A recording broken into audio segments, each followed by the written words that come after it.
Yo, Atlas speaking, and welcome to part 9 of What If I Was Reincarnated into the world of Naruto and gained the unique gamer system. Let the tale begin. Chapter 241, The Valley of Clouds and Lightning. Are we not going to Hidden Cloud Village? Sakamoto looked puzzled. It was agreed beforehand that they would head to Hidden Cloud Village first. Blue Bee is a member of Hidden Cloud Village. His records and contacts are all within the village, and he might even be there himself. Therefore, investigating Hidden Cloud Village is the best option. Minato was equally puzzled. After all, even if Blue Bee isn't in Hidden Cloud Village, only the elders of Hidden Cloud Village would know his whereabouts. Without going to Hidden Cloud Village, this information cannot be found. We can't just investigate the entire land of lightning directly, right? At the end of last year, Konoha mobilized 3 clans to investigate nationwide, which took several months.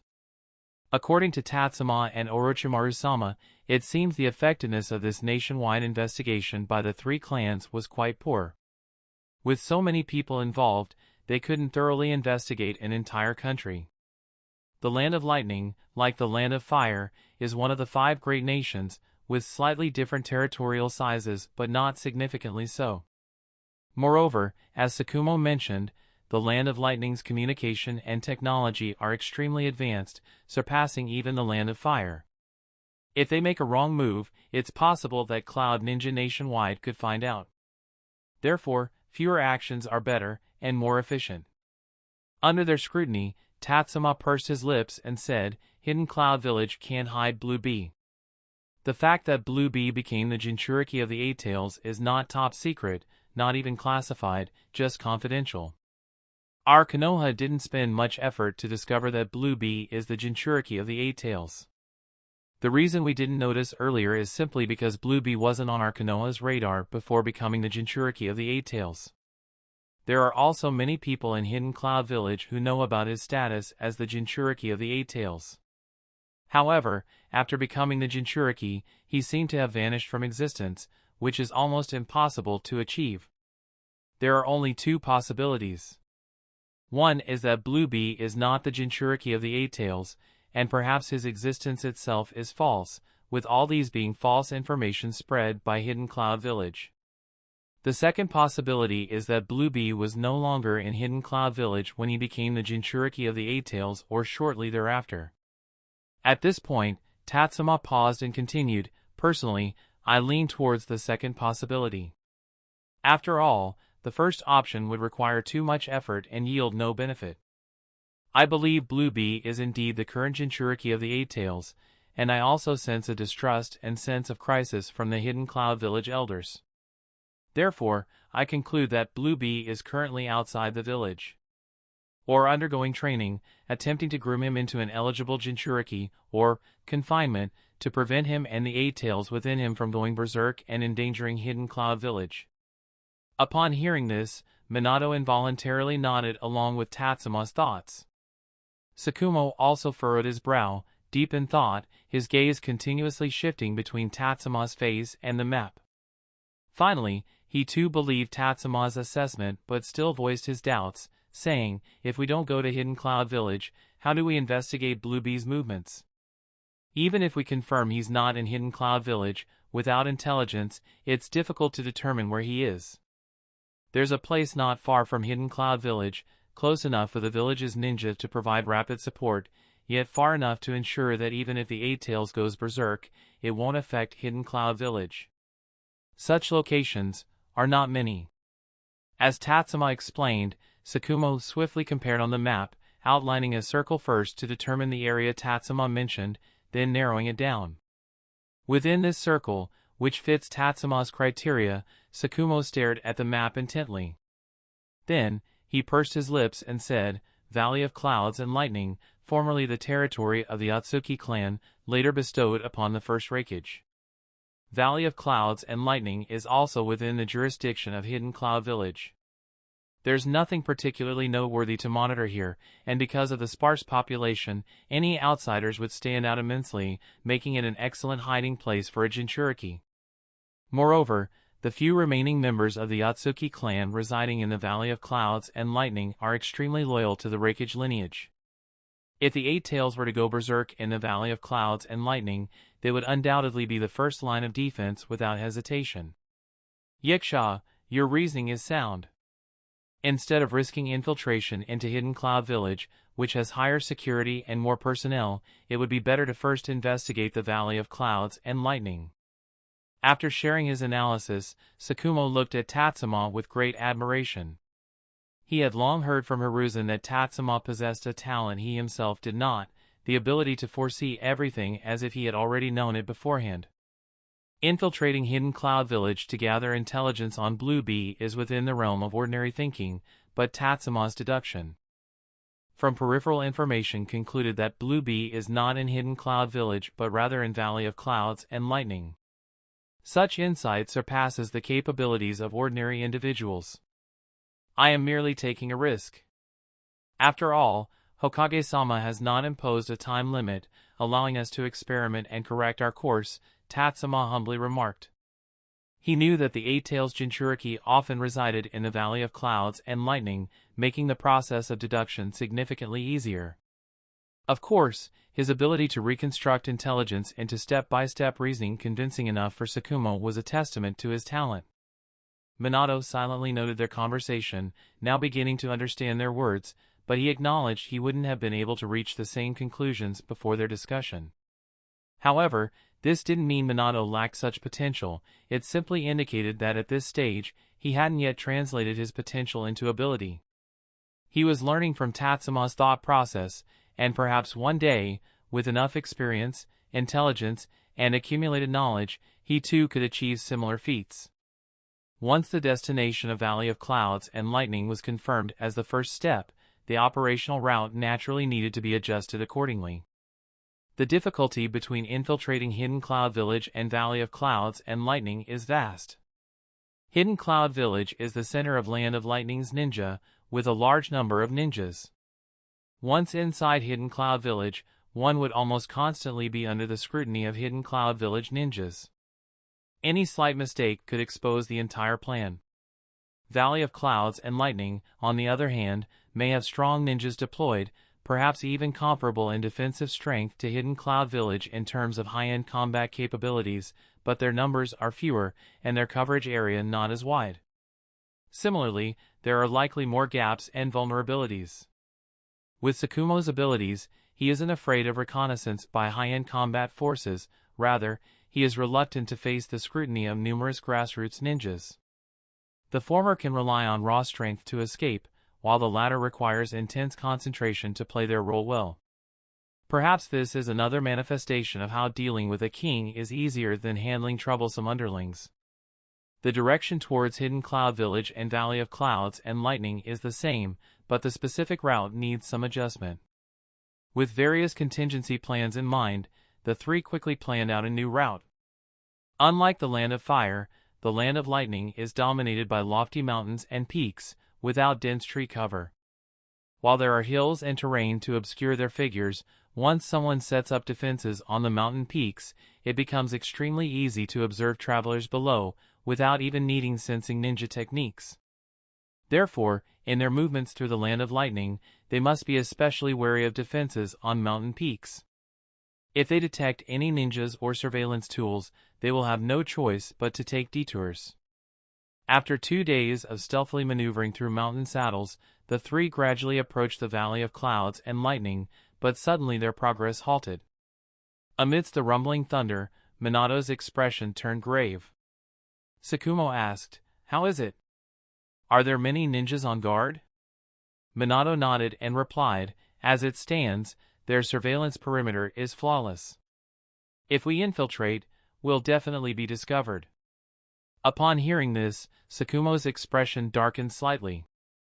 He then said, "Then we can only continue observing, to see if there are any lapses during their shift change." Tatsuma, upon hearing the news, fell into contemplation. He had a method to infiltrate amidst sensing ninjas' sensing abilities. As long as he wasn't seen with their own eyes, he could almost ignore others' sensing abilities. However, This method was a technique of the Uzumaki clan, something ordinary people couldn't use. Subconsciously, Tatsuma touched a scroll on his chest, without speaking. Following Sakumo's instructions, he began to wait in place. The three took turns resting in the gap between two large rocks. Their rest quality these past days wasn't high. In the past, while lurking in the land of fire or other countries, they could still manage to get some sleep. Though it might be shallow, it could alleviate fatigue. However, upon entering the land of lightning, with constant thunder, any shallow sleep would be easily disturbed. As ninjas on a mission, they couldn't possibly bring headphones or earplugs to block out noise. Therefore, they basically rested for about 10 minutes before being disturbed again. Land of Lightning locals and native ninjas might be accustomed to falling asleep in such conditions, but the three of them couldn't manage it. So rather than sleeping, it was more like closing their eyes to rest them. From day to night, Tatsuma could even easily simulate in his mind the sound of thunder from its beginning, through its process, to its end. Even without actual thunder, it felt like they were constantly being startled by thunder. Especially after nightfall, occasional flashes of lightning made it impossible for him to even rest his eyes. After taking a military rations pill and ensuring his physical condition was good, aside from feeling mentally fatigued, Tatsuma decided not to sleep and instead accompanied Minato in reverse sensing. They've changed shifts.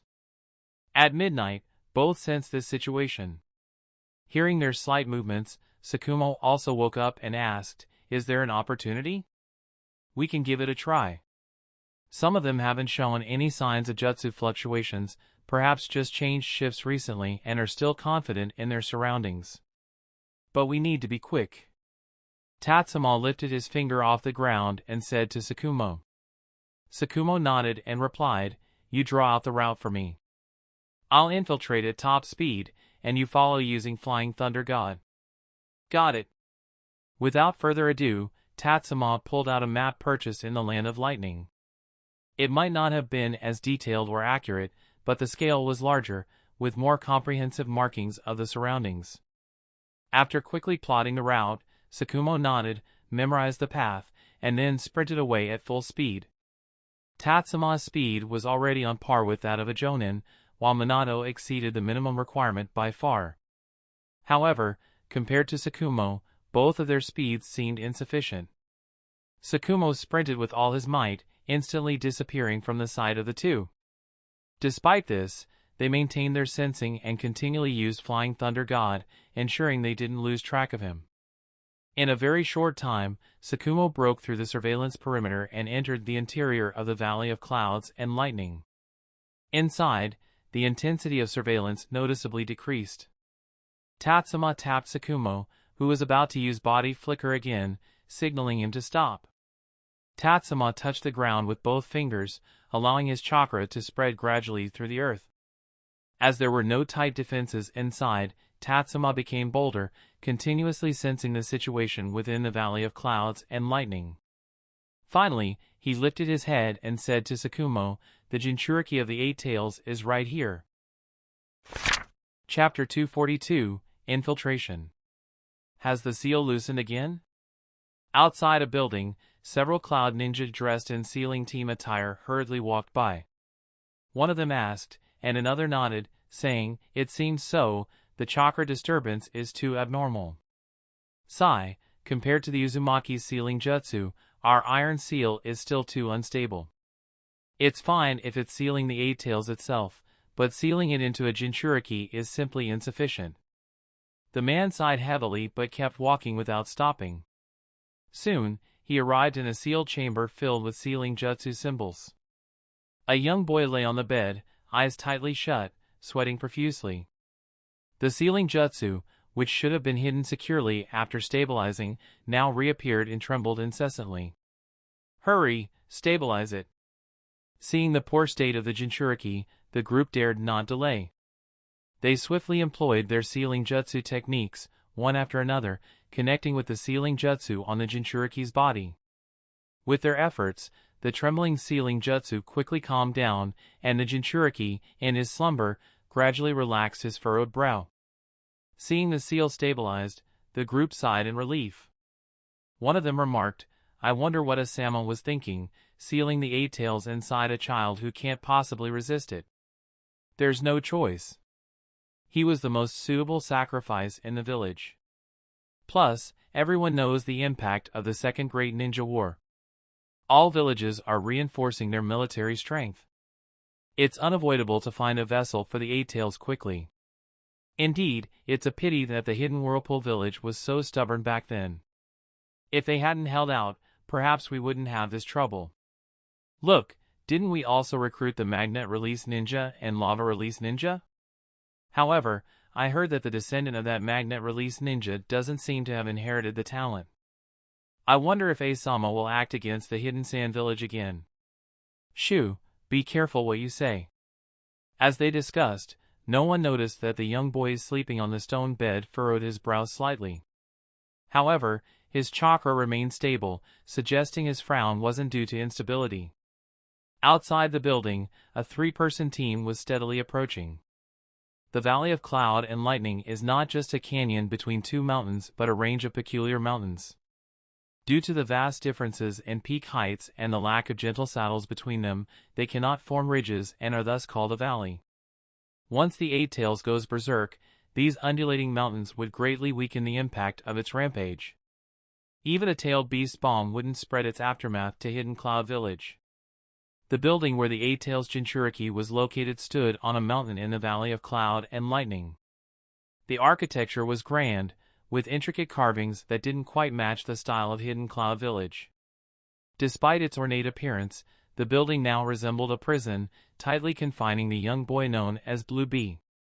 As long as he hadn't mastered control over the 8 tails' power, there was no way he could leave this structure, let alone return to a normal ninja life. Sakamoto, less gifted in sensing abilities compared to his 2 temporary teammates, furrowed his brow and remarked to the others nearby, "Has the rampaging chakra disappeared? Did something unexpected happen?" Upon hearing this, Tatsuma shook his head and replied, "He's still within my sensing range. It's just that his chakra has stabilized. Perhaps the turbulent sealing jutsu was reinforced again." "I see," Sakamoto nodded.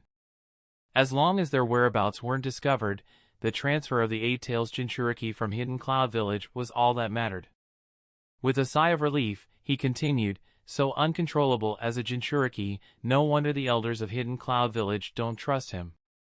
They'd even started considering backup plans early." Sakamoto had lived in the village for many years and, as the ANBU captain, he knew about the Jinchuriki. The previous Jinchuriki of the 9 tails was Uzumaki Mito. Sakamoto had never witnessed the 9 tails running amok under Uzumaki Mito's control. After the change in Jinchuriki, the young girl named Kushina Uzumaki performed admirably. It was said that within a few days of adaptation, she could attend important events. In a short time, she completely adjusted her state and began studying how to control the power of the 9 tails according to the notes left by Uzumaki Mito. In contrast to the 2 reassuring 9 tails Jinchuriki, this Blue Bee, the Jinchuriki of the 8 tails, was evidently much inferior. Even after 3 years, he had not only failed to control the power of the 8 tails but also easily lost control, requiring extensive monitoring. At this moment, Tatsuma finally understood why there were so many people stationed in the Valley of Cloud and Lightning. After all, in the original story, when Killer Bee lived in the Valley of Cloud and Lightning, there weren't many people here. Compared to the perfect Jinchuriki Killer Bee, Blue Bee is much more concerning, so it's understandable that Hidden Cloud Village has strengthened its precautions. After Sakamoto finished his reflections, he looked at Tatsuma and asked, "Yiksha, what do you think we should do next?" As soon as these words came out, both Tatsuma and Minato were taken aback. Even Sakamoto himself didn't understand why he had asked such a question. After all, he was the squad captain of the team, but he had been following Tatsuma's arrangements all along, albeit through discussions every step of the way. Unconsciously, Sakamoto seemed to have already felt that Tatsuma was the one leading the missions, hence his inadvertent display of attitude. He quickly added, "This high-difficulty mission is an excellent opportunity for you both to hone your skills. Tatsuma, please share your thoughts first, and then Minato, you can speak later." Although it was evident that Sakumo was improvising, Tatsuma didn't expose it. He simply nodded and said, "This mission's primary objective is still to gather information about the Eight-Tails Jinchuriki. This should be the residence of the Eight-Tails Jinchuriki, Blue Bee, and there might be a lot of information stored here. There may also be various letters exchanged with the village. Although the likelihood of these people keeping letters is small, we still need to thoroughly investigate. As for taking action against Blue Bee, I personally think it should not be our top priority. Minato, what do you think?" Seeing Tatsuma pass the conversation to him, Minato didn't hesitate and earnestly replied, "I agree. Gathering intelligence on the Jinchuriki should take precedence over everything else." After first agreeing with Tatsuma's opinion, he continued, "Afterwards, I think we should leave some flying thunder god seals in the Valley of Cloud and Lightning. This is the residence of the Eight-Tails Jinchuriki. Although it can only confirm that Blue Bee is the current Eight-Tails Jinchuriki, considering the geographical conditions here, if nothing unexpected happens, the next and even subsequent Eight-Tails Jinchuriki after that will live and learn here. And something like what happened with Blue Bee might not be an isolated incident. It is possible that the information about the next Eight-Tails Jinchuriki will also be hidden. By being able to enter the Valley of Clouds and Lightning at any time, Konoha will have the key to constantly monitor the Valley of Clouds and Lightning. As long as they do not completely abandon this area, it will always be a convenient entry point for Konoha." Hearing this, Tatsuma nodded in agreement and looked at Sakumo, saying, "Sakumo-sama, I think what Minato said is feasible. What do you think?" "It's doable, but it will trouble the two of you more.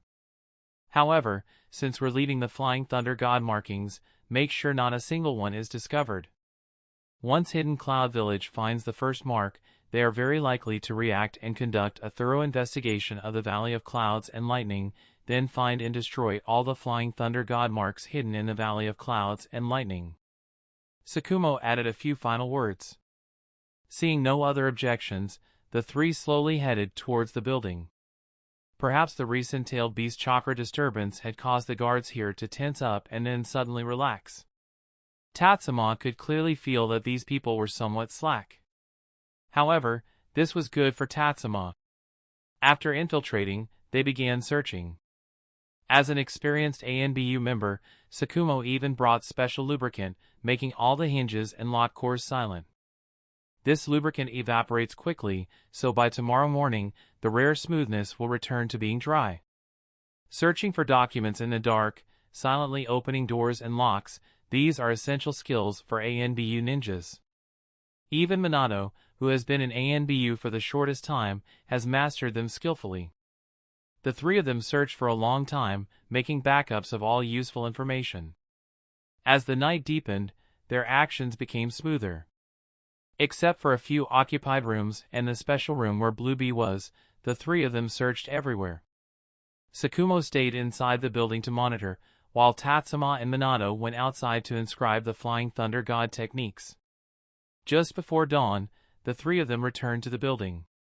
Tatsuma quietly reminded, "Someone is waking up and starting to move. Sakumo-sama, should we withdraw first or take a risk?" Sakumo looked back to see the two staring at him eagerly. He raised his eyebrows slightly and then asked, "Do you both want to take the risk?"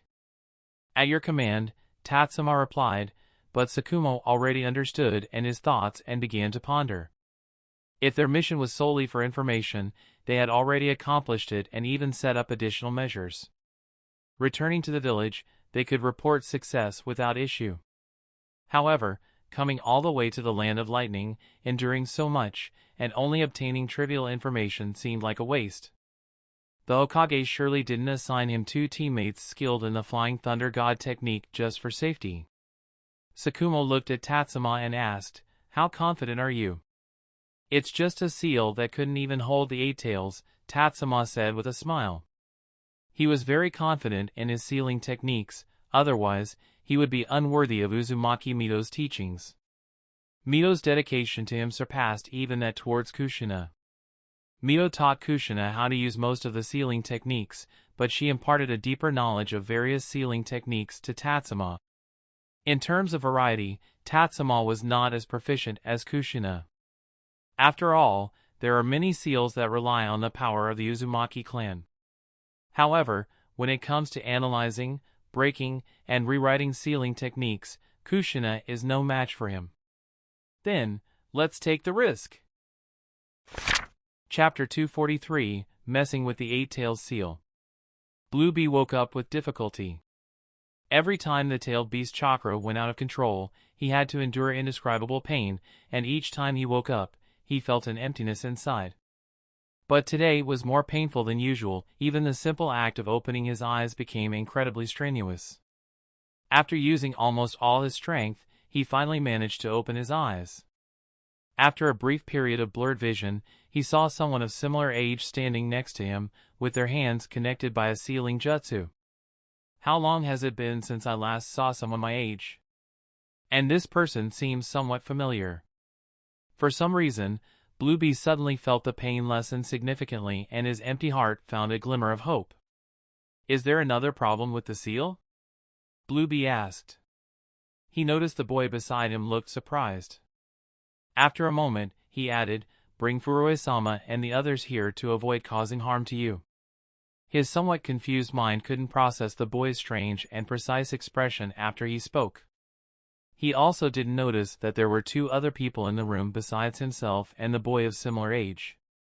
Listening to Bluebee's words, Tatsuma suddenly felt a sense of guilt. The sealing jutsu he was connected to was part of it confining Bluebee's body, while the other part was continuously consuming the iron sealing. Sakamoto, who had been monitoring from the door, frowned and seemed ready to speak, but Tatsuma was the first to show a highly infectious smile and said, "You're using a very crude seal that completely fails to contain the Eight-Tails chakra. I'm here to replace the seal for you." Hearing this, Bluebee felt something was off. He said, "But the iron sealing is already the best seal in the village. Moreover, even if there is a new seal, shouldn't it be done by Furue-sama and the others?" Tatsuma maintained his smile and continued, "Yes, the iron sealing is the best seal your hidden cloud village has, but it is not sufficient for us in Konoha." You're a Konoha ninja?"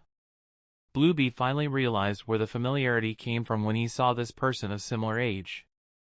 3 years ago, before he became the Eight-Tails Jinchuriki, Third Sama had told him that he would become the Eight-Tails Jinchuriki to combat a genius from Konoha.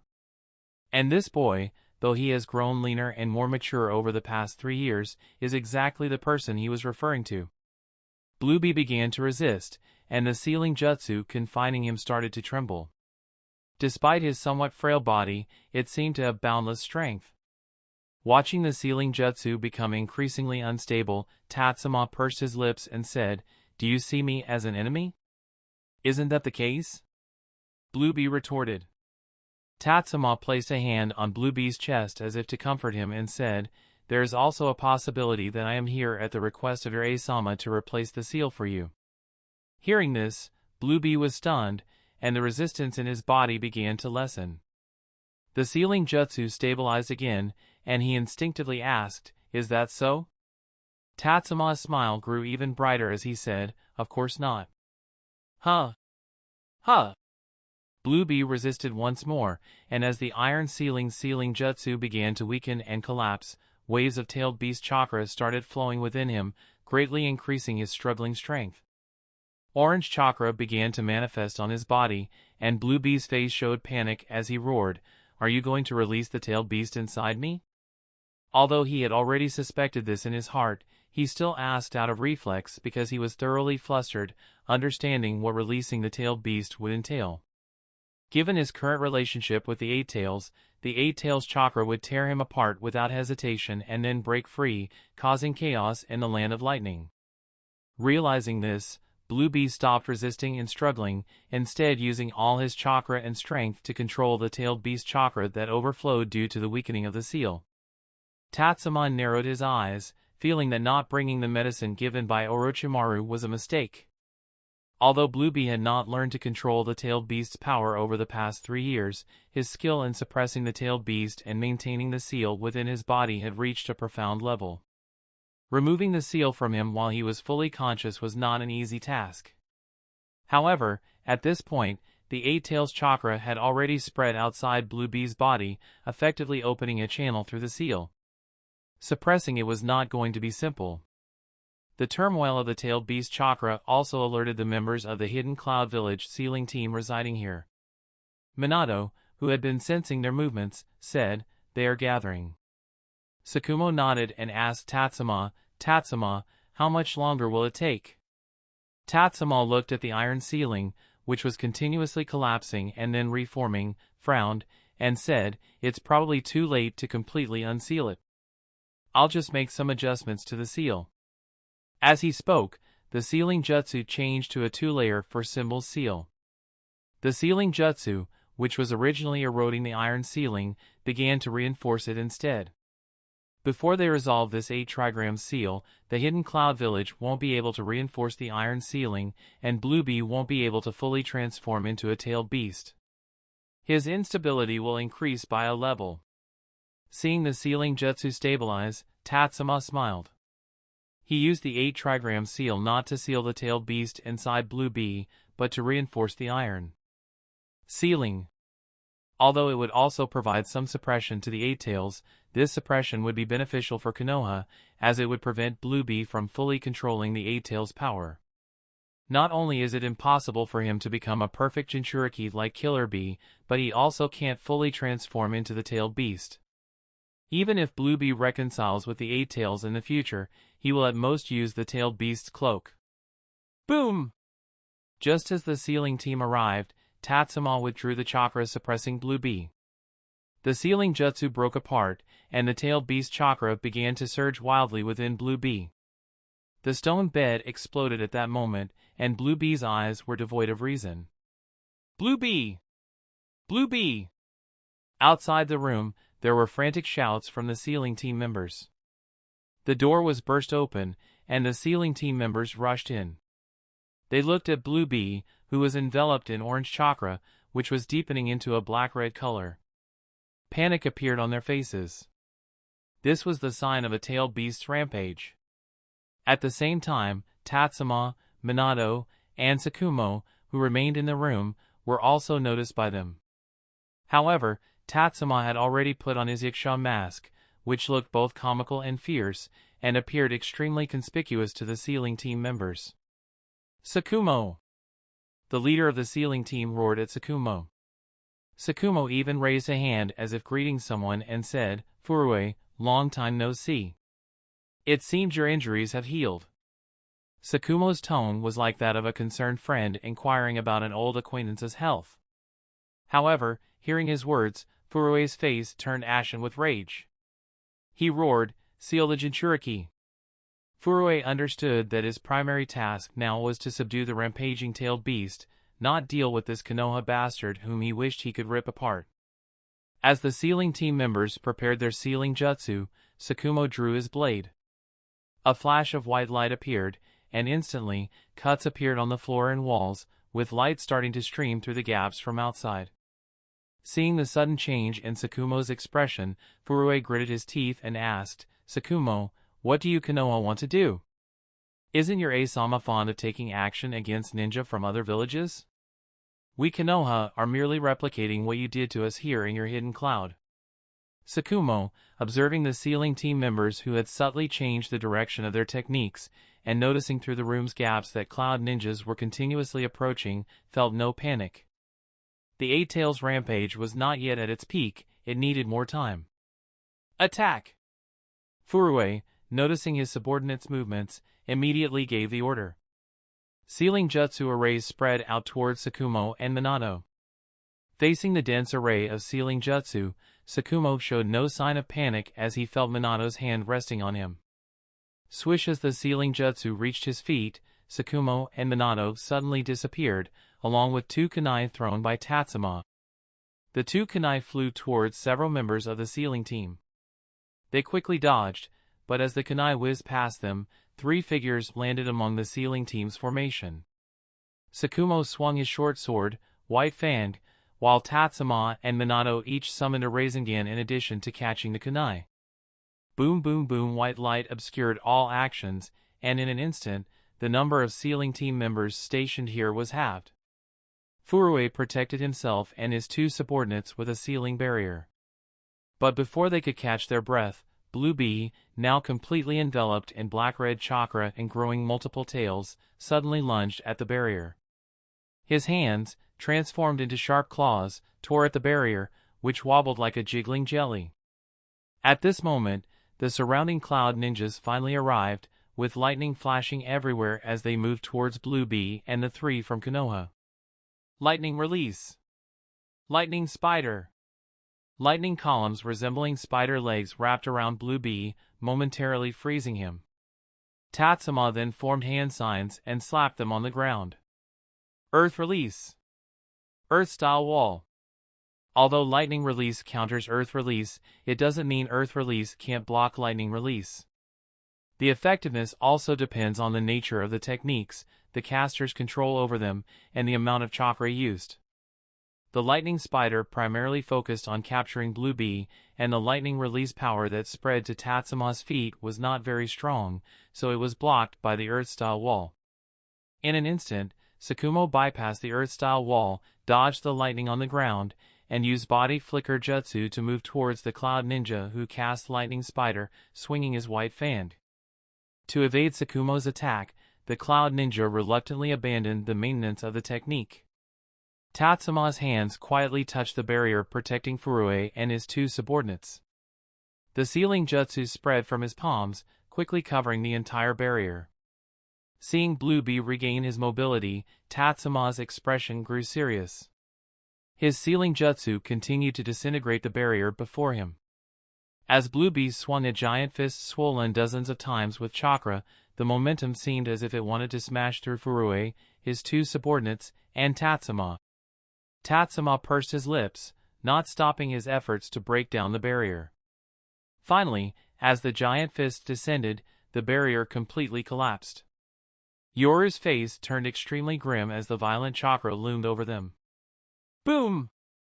Rumble! Rumble rumble. Chapter 244, Lies woven with the truth are the hardest to detect. The giant fist completely buried Tatsuma and the other three. Seeing this, a few of the cloud ninjas showed signs of despair. After all, there were only a few people in the village capable of sealing tailed beasts, and if there were still members of Furue's team, they could be said to be the most skilled in sealing jutsu in Hidden Cloud Village. When they arrived, Furue's team had already suffered significant losses. They had hoped that as long as Furue was still there, even with just two remaining members, they could desperately seal the Eight Tails. They didn't expect that the ANBU from Konoha would use such a decisive method, willing to die with Furue to make the Eight Tails Jinchuriki completely go berserk. Aside from the ninjas from Hidden Cloud Village, Sakumo Hatake and Minato also felt a pang of anxiety upon seeing this. Minato clenched his fists in frustration, wondering why he hadn't caught up in time to save Tatsuma. Cough cough. Before his guilt could fully set in, Minato heard a familiar voice from behind. He turned around to see Tatsuma, with one corner of his Yakusha mask missing and a burn wound on his left shoulder, standing behind him. "Are you okay?" Minato asked anxiously. Tatsuma shook his head and replied, "Don't underestimate me." As he spoke, Tatsuma felt a bit of fear. He hadn't expected the Blue Bee's fist to come down so quickly. If he hadn't already planned an escape route before making a move, he might have really been caught off guard. Indeed, tailed beasts are no easy opponents. Even in a half-tailed beast state, their power far exceeds what Tatsuma can currently handle. In this situation, even if Sakumo Hatake intervened, he might not gain any advantage against Blue Bee. It's not that Sakumo Hatake isn't strong enough, but his strength isn't well suited for dealing with tailed beasts. He is more adept at fighting people. At this moment, Blue Bee slowly raised his fist. Amidst the ruins, with blood everywhere, Furue and his two teammates had completely disappeared. He turned his demonic head to look at Tatsuma, his massive fist still not fully restored, clumsily scratching his head as if trying to comprehend how Tatsuma had escaped. In the next moment, he extended his hand towards Tatsuma. The black-red chakra covering his arm extended again, bridging the distance of over 100 meters in an instant. Wind release. Wind cutter technique. Tatsuma quickly formed hand seals, and a series of invisible wind blades cut towards Blue Bee's chakra arm. The blades severed the chakra arm, but the furious chakra immediately reconnected. The speed was hardly impeded, and the chakra arm quickly reached out towards Tatsuma.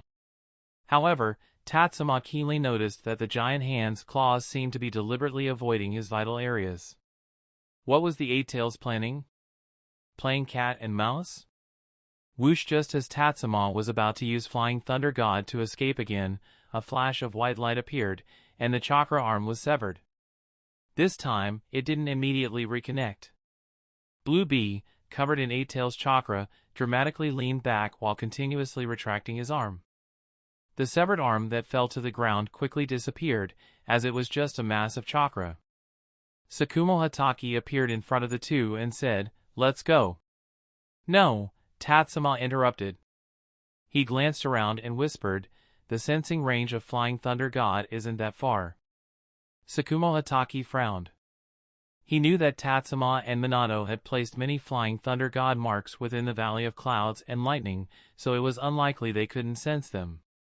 But he soon realized Tatsuma's intention. If they used Flying Thunder God to lead now, it would inevitably lead to an investigation after the Eight Tails rampage was dealt with in Hidden Cloud Village.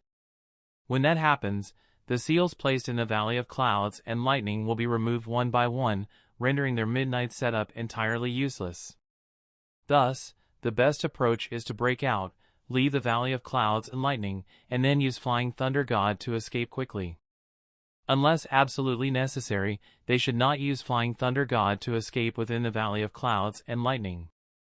Having figured this out, Sakamoto Tatsuma nodded and said, "I'll hold off the Eight Tails Jinchuriki. You handle the others.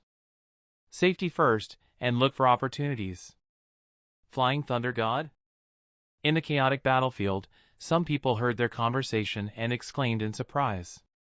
Flying Thunder God is almost impossible for ordinary ninjas to detect, but elite ninjas from various villages are somewhat aware of it.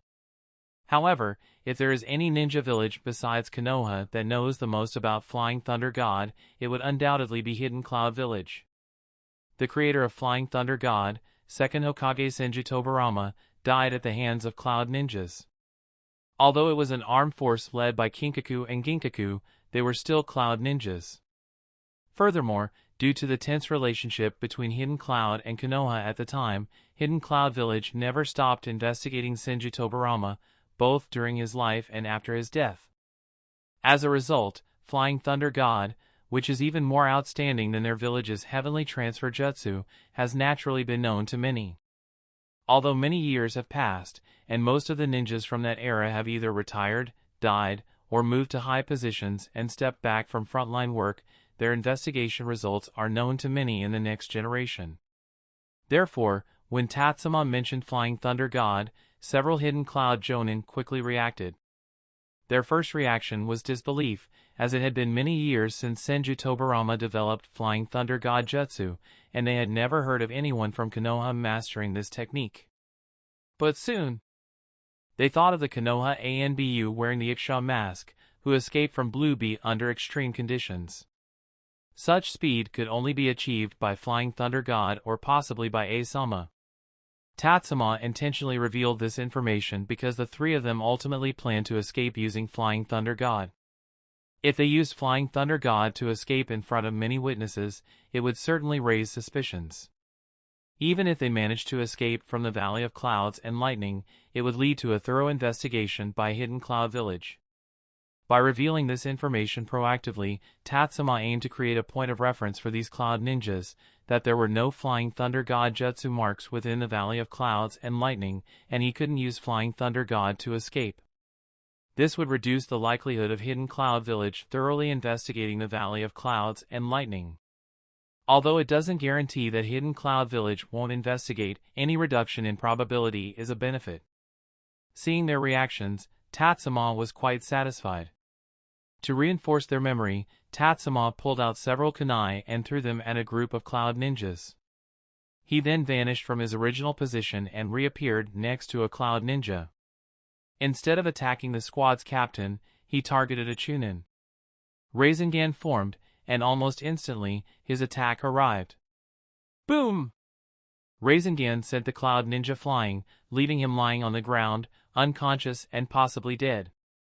The squad's Jonin leader snapped back to his senses and drew his ninjato to slash at Tatsuma. But as the blade passed, it only cut through an afterimage.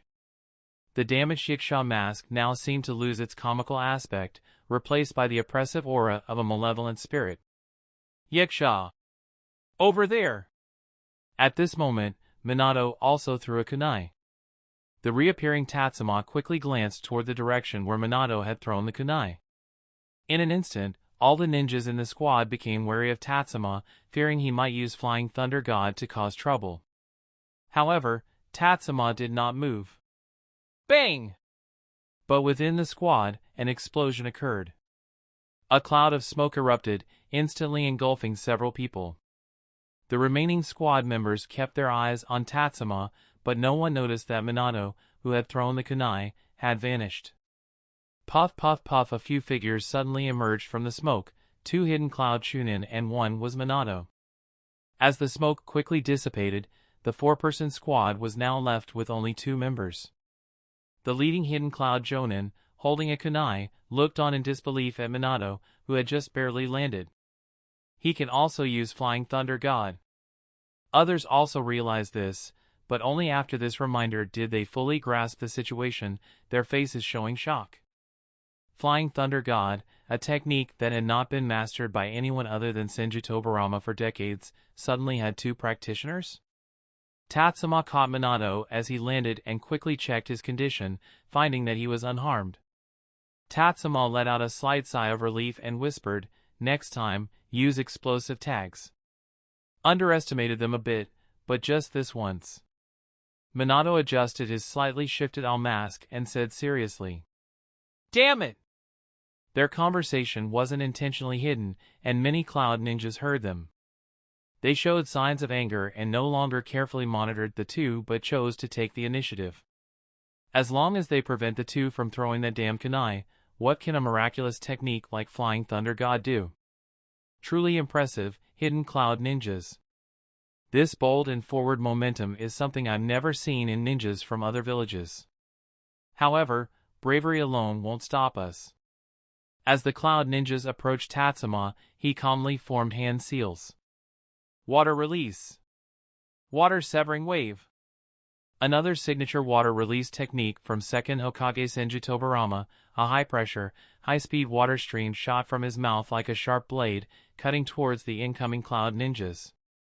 Clang, one person used a ninjato to block, but the water blades sliced through his ninjato with little obstruction, heading straight for his neck. Be careful. The squad's Jonin grabbed him by the back of his collar and threw him away while forming hand seals with both hands. Lightning release. Thunder bomb. 2 lightning balls appeared in the cloud ninja's hands. His dual balls of lightning, surrounded by electricity, shot towards the incoming water blade. The unshaped water stream, upon contact with the lightning, seemed to be ensnared, and the lightning spread along the water flow towards Tatsuma, the caster. Although blood trickled from the cloud ninja's hands, his gaze remained resolute. As long as the lightning could reach Tatsuma, even if it only caused a momentary paralysis, it would be enough for his comrades to take significant action. Lightning release, huh? Tatsuma couldn't help but reflect. If he had lightning release chakra himself, he might not be so passive. He could use his own lightning release to counter this cloud ninja's lightning release. But now, just as he was about to use Flying Thunder God to leave, Minato's voice came from beside him. You continue. I'll handle this. They thought of the Konoha Anbu wearing the Yiksha mask, who escaped from Blue Bee under extreme conditions. Such speed could only be achieved by Flying Thunder God or possibly by Asama. Tatsuma intentionally revealed this information because the 3 of them ultimately planned to escape using Flying Thunder God. If they used Flying Thunder God to escape in front of many witnesses, it would certainly raise suspicions. Even if they managed to escape from the Valley of Clouds and Lightning, it would lead to a thorough investigation by Hidden Cloud Village. By revealing this information proactively, Tatsuma aimed to create a point of reference for these cloud ninjas, that there were no Flying Thunder God jutsu marks within the Valley of Clouds and Lightning, and he couldn't use Flying Thunder God to escape. This would reduce the likelihood of Hidden Cloud Village thoroughly investigating the Valley of Clouds and Lightning. Although it doesn't guarantee that Hidden Cloud Village won't investigate, any reduction in probability is a benefit. Seeing their reactions, Tatsuma was quite satisfied. To reinforce their memory, Tatsuma pulled out several kunai and threw them at a group of cloud ninjas. He then vanished from his original position and reappeared next to a cloud ninja. Instead of attacking the squad's captain, he targeted a chunin. Rasengan formed, and almost instantly, his attack arrived. Boom! Rasengan sent the cloud ninja flying, leaving him lying on the ground, unconscious and possibly dead. The squad's Jonin leader snapped back to his senses and drew his ninjato to slash at Tatsuma. But as the blade passed, it only cut through an afterimage. The damaged Yiksha mask now seemed to lose its comical aspect, replaced by the oppressive aura of a malevolent spirit. Yiksha! Over there! At this moment, Minato also threw a kunai. The reappearing Tatsuma quickly glanced toward the direction where Minato had thrown the kunai. In an instant, all the ninjas in the squad became wary of Tatsuma, fearing he might use Flying Thunder God to cause trouble. However, Tatsuma did not move. Bang! But within the squad, an explosion occurred. A cloud of smoke erupted, instantly engulfing several people. The remaining squad members kept their eyes on Tatsuma, but no one noticed that Minato, who had thrown the kunai, had vanished. Puff puff puff, a few figures suddenly emerged from the smoke, 2 hidden cloud chunin and 1 was Minato. As the smoke quickly dissipated, the 4-person squad was now left with only 2 members. The leading hidden cloud jonin, holding a kunai, looked on in disbelief at Minato, who had just barely landed. He can also use Flying Thunder God. Others also realized this, but only after this reminder did they fully grasp the situation, their faces showing shock. Flying Thunder God, a technique that had not been mastered by anyone other than Senju Tobarama for decades, suddenly had 2 practitioners? Tatsuma caught Minato as he landed and quickly checked his condition, finding that he was unharmed. Tatsuma let out a slight sigh of relief and whispered, "Next time, use explosive tags." Underestimated them a bit, but just this once.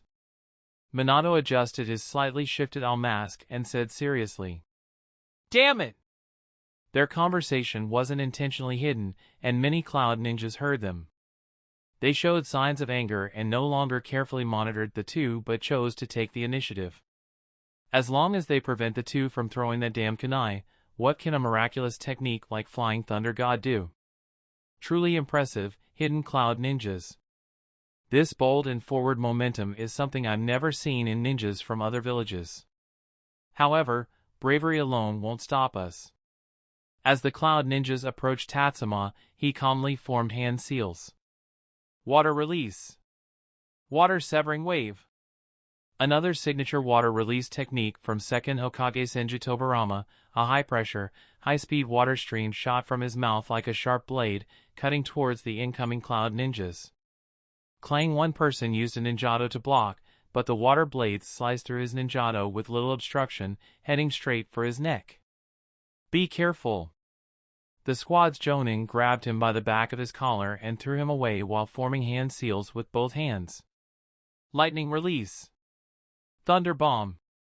2 lightning balls appeared in the cloud ninja's hands. His dual balls of lightning, surrounded by electricity, shot towards the incoming water blade.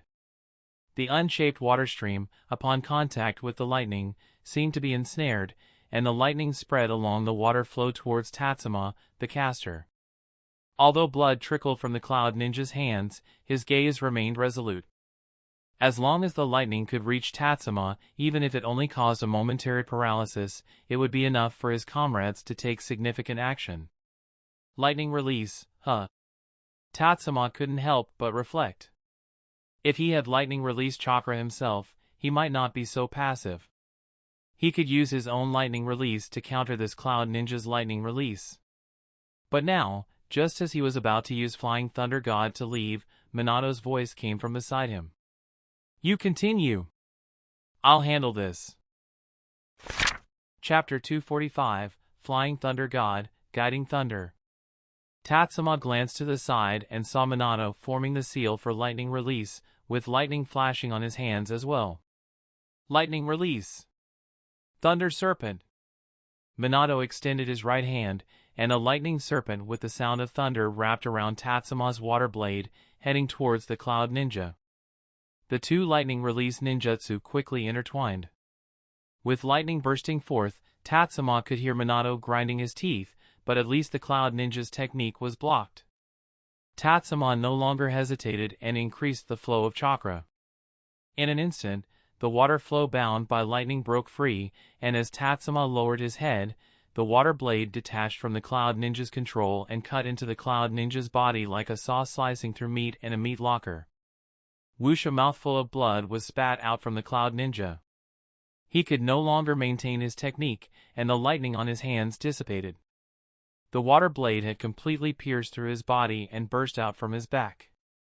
The Thunder Serpent, with a roaring sound, followed the water flow and climbed towards the Cloud Ninja, biting into him and completely engulfing him in lightning. The paralysis caused by the Thunder Serpent made it impossible for the Cloud Ninja to use chakra to resist the water blade. The water blade moved smoothly, slicing through from his chest and almost instantly disassembling the Cloud Ninja. Squad Captain! The Chunin who was initially thrown shouted in anger, seeing his squad captain's tragic death. Without hesitation, he charged towards Tatsuma and Minato. Tatsuma stopped casting the water-severing wave and formed seals again with his hands. But after forming just one seal, he stopped. He was used to using water release as an initial attack, but against the Cloud Ninja, water release was not very effective. Earth release would be countered by lightning release techniques, and as for wind release, he had not mastered it extensively, especially lacking large-scale and highly destructive wind release ninjutsu. The only option left was fire release. Tatsuma stopped and formed seals again. Chakra quickly transformed into fire-type chakra within him.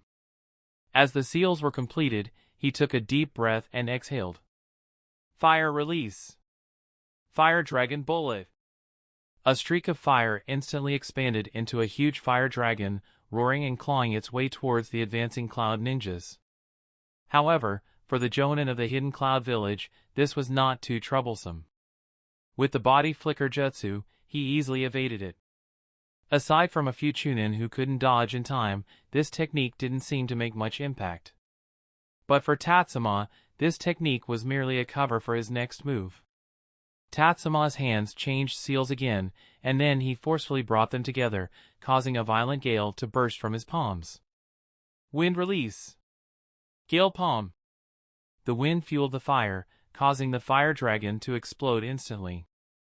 The flames completely enveloped Tatsuma and Minato, obscuring the view of the approaching Cloud Ninjas.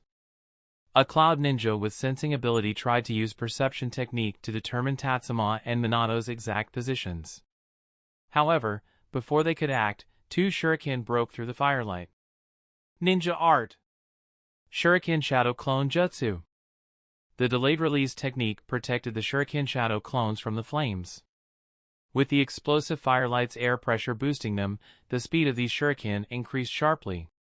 Whoosh, whoosh, whoosh! Several Jonin were struck by the shuriken due to a moment of inattention. Although the damage was not enough to incapacitate them, it disrupted their formation. Amidst the cover of countless shuriken shadow clones, two kunai mixed in as well. As various ninjutsu, weapons, and ninjas passed through the firelight, attempting to attack Tatsuma and Minato, they found that there was no one there.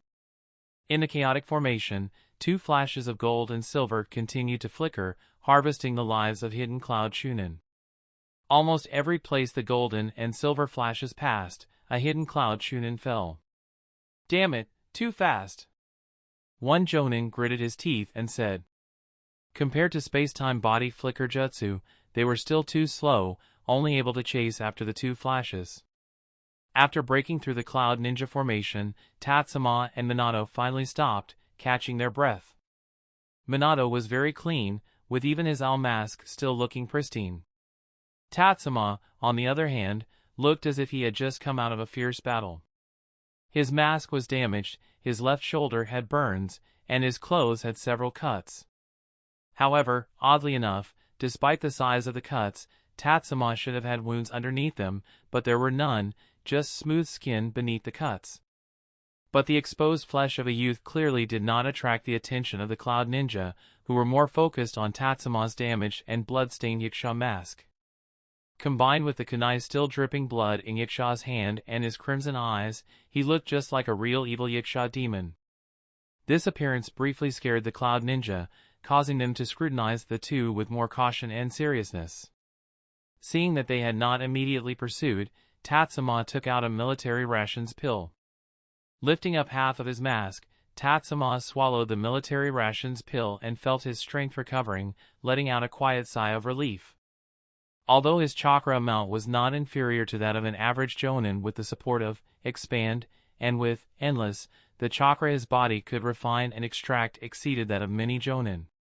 However, after continuously casting large-scale ninjutsu, his body still couldn't handle it well.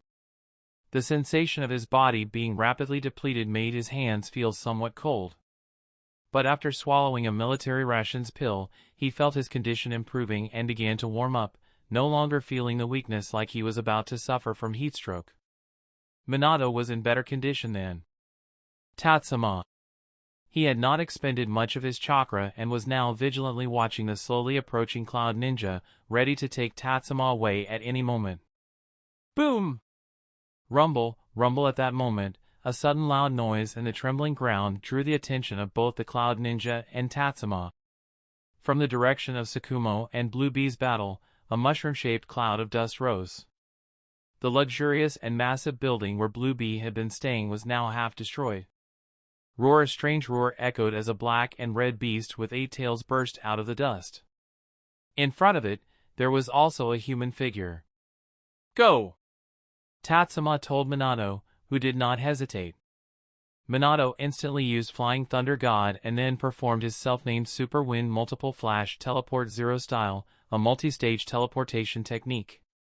Sakamoto was instantly transported to Tatsuma's side.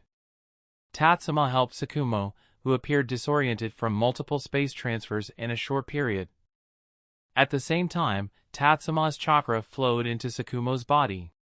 Confirming that Sakamoto was only physically and chakra depleted with some injuries but no other issues, Tatsuma let out a sigh of relief and handed Sakamoto a military rations pill.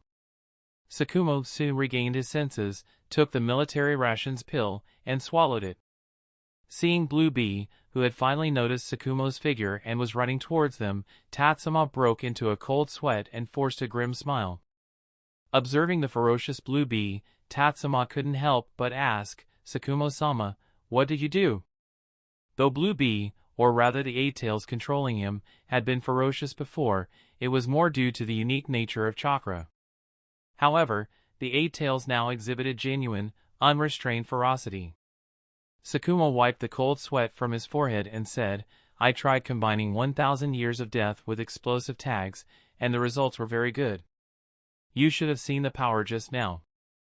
It's a pity I couldn't fit them all in, otherwise, even the 8 tails wouldn't be so rampant. Upon hearing this, Tatsuma's mouth twitched, and he felt a pang of regret. He lamented that Sakamoto died too early in the original work. If Sakamoto had been able to mentor Naruto and draw out Naruto's similarities to himself, perhaps the entire ninja world would have been in upheaval? Boom, boom, boom. The 8 tails, now on all fours, caused heavy thudding sounds with each strike of the ground, propelling itself towards Sakamoto at an extremely fast speed. Along the way, Cloud Ninja were tossed aside by the 8 tails' horns. Whether intentional or not, the horns seemed to pierce into the Cloud Ninja's most sensitive areas. In an instant, the already disorganized formation of the Cloud Ninjas became even more chaotic. Sakamoto glanced in a certain direction and said, This is our chance, let's run. Alright, Sakamoto-sama, you go ahead. I'll catch up with you using Flying Thunder God. Tatsuma nodded, his eyes fixed on the approaching 8 tails, with an unprecedented seriousness in his gaze. Sakamoto also noticed something was wrong. It seemed that a special chakra was coalescing in the 8 tails' mouth. tailed beast's bomb? Sakumo exclaimed, grabbing Tatsuma and Minato by their collars to flee. But Tatsuma shook off Sakumo's grip and said, Sakumo-sama, trust me. I'll assist you. Minato also shook off Sakumo's hand and said firmly. Sakumo glanced at the tailed beast bomb that was continuously gathering and said, make sure you catch up. You must. With that, Sakumo used body flicker jutsu to quickly distance himself. If it had been any other Konoha ninja, Sakumo would not have acted this way. But his current teammates were Tatsuma and Minato, who both mastered Flying Thunder God jutsu. Sakumo reassured himself in his heart. Boom! The tailed beast bomb, infused with limitless destructive chakra, erupted from the eight-tail's mouth like a cannonball, heading towards Sakumo, with Tatsuma and Minato in its path.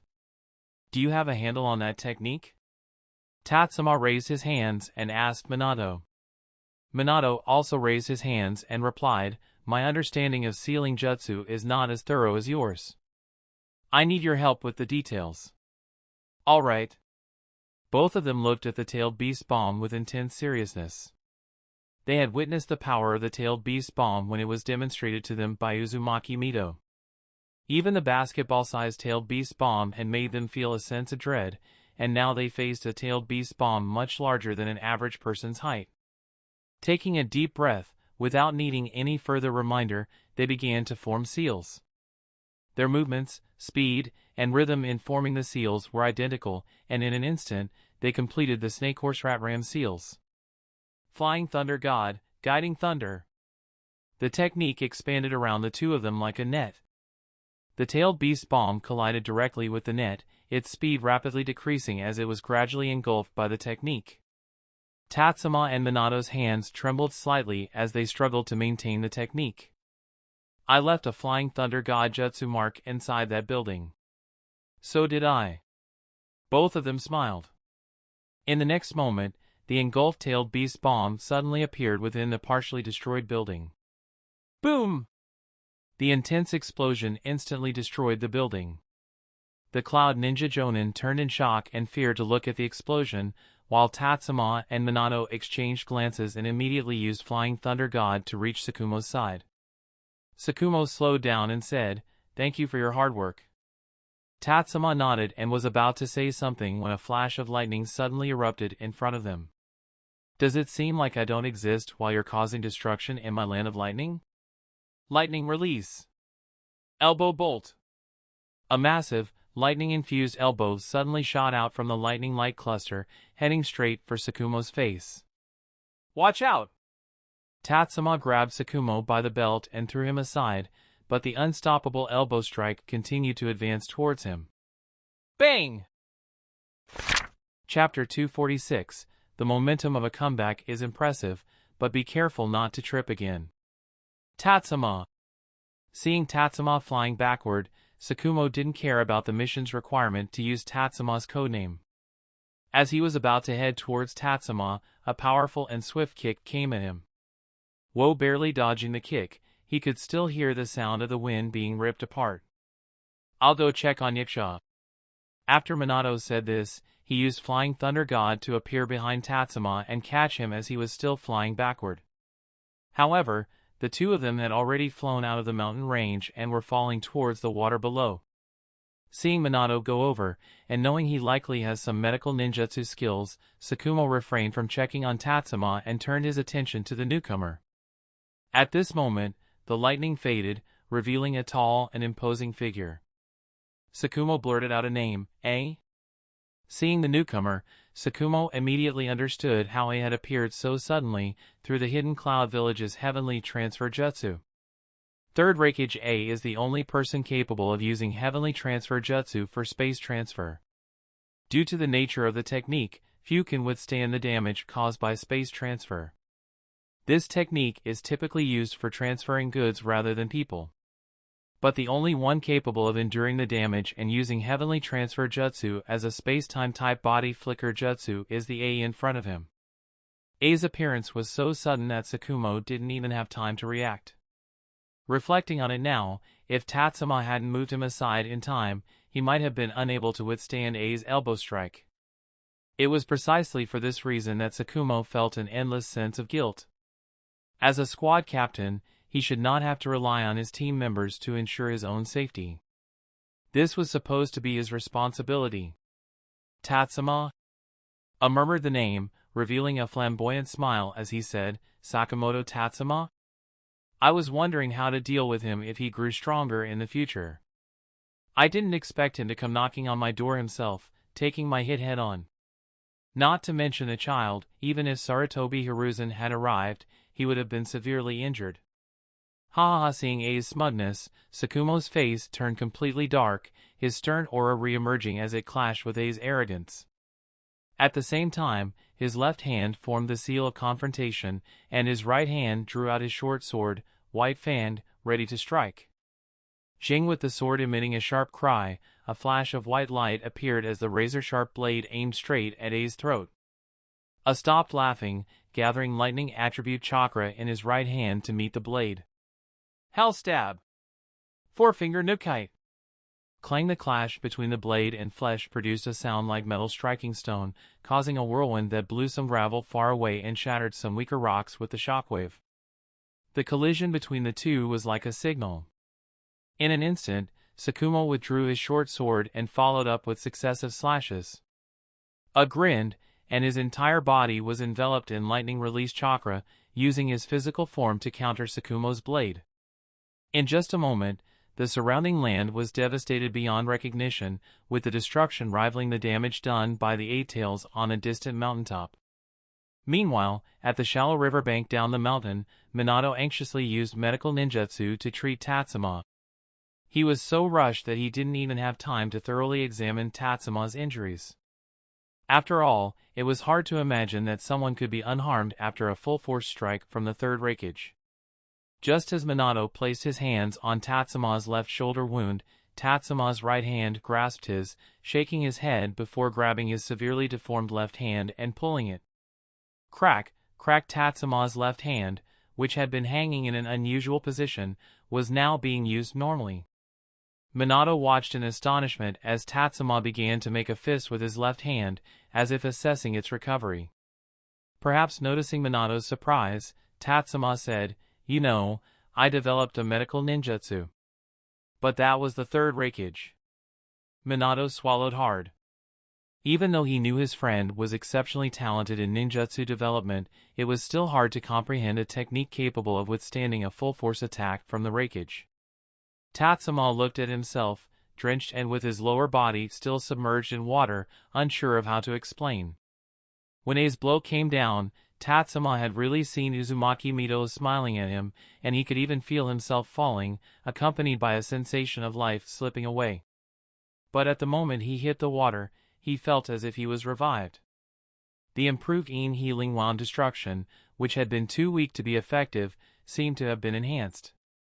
His improved Yin healing wound destruction didn't store chakra within the body's cells but left behind cursed seals in various parts of the body.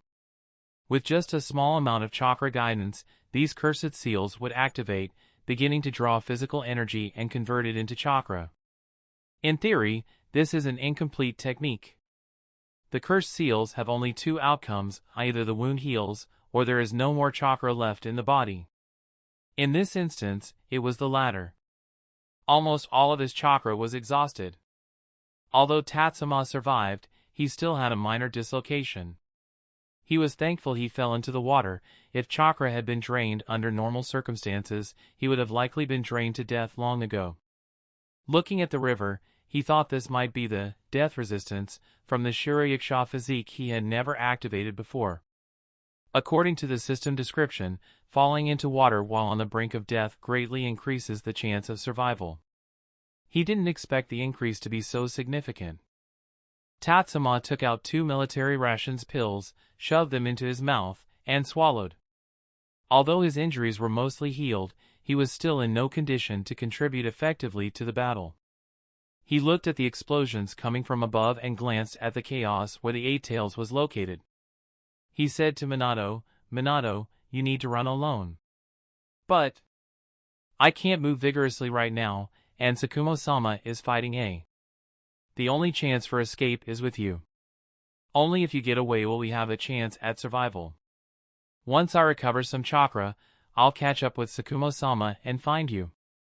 Tatsuma spoke decisively, not giving Minato any room for negotiation. His serious demeanor made Minato instinctively nod, but he still expressed concern, saying, "You haven't really used Super Wind Multiple Flash Teleport Zero style. Isn't it too risky?" Seeing Minato mention the embarrassing tactical name at this critical moment, Tatsuma gritted his teeth and said, "Minato, your natural cluelessness is a bit excessive. Hurry up and go. This time, trust me." "Okay." Minato nodded, then carried the exhausted Tatsuma to a blind spot on the riverbank.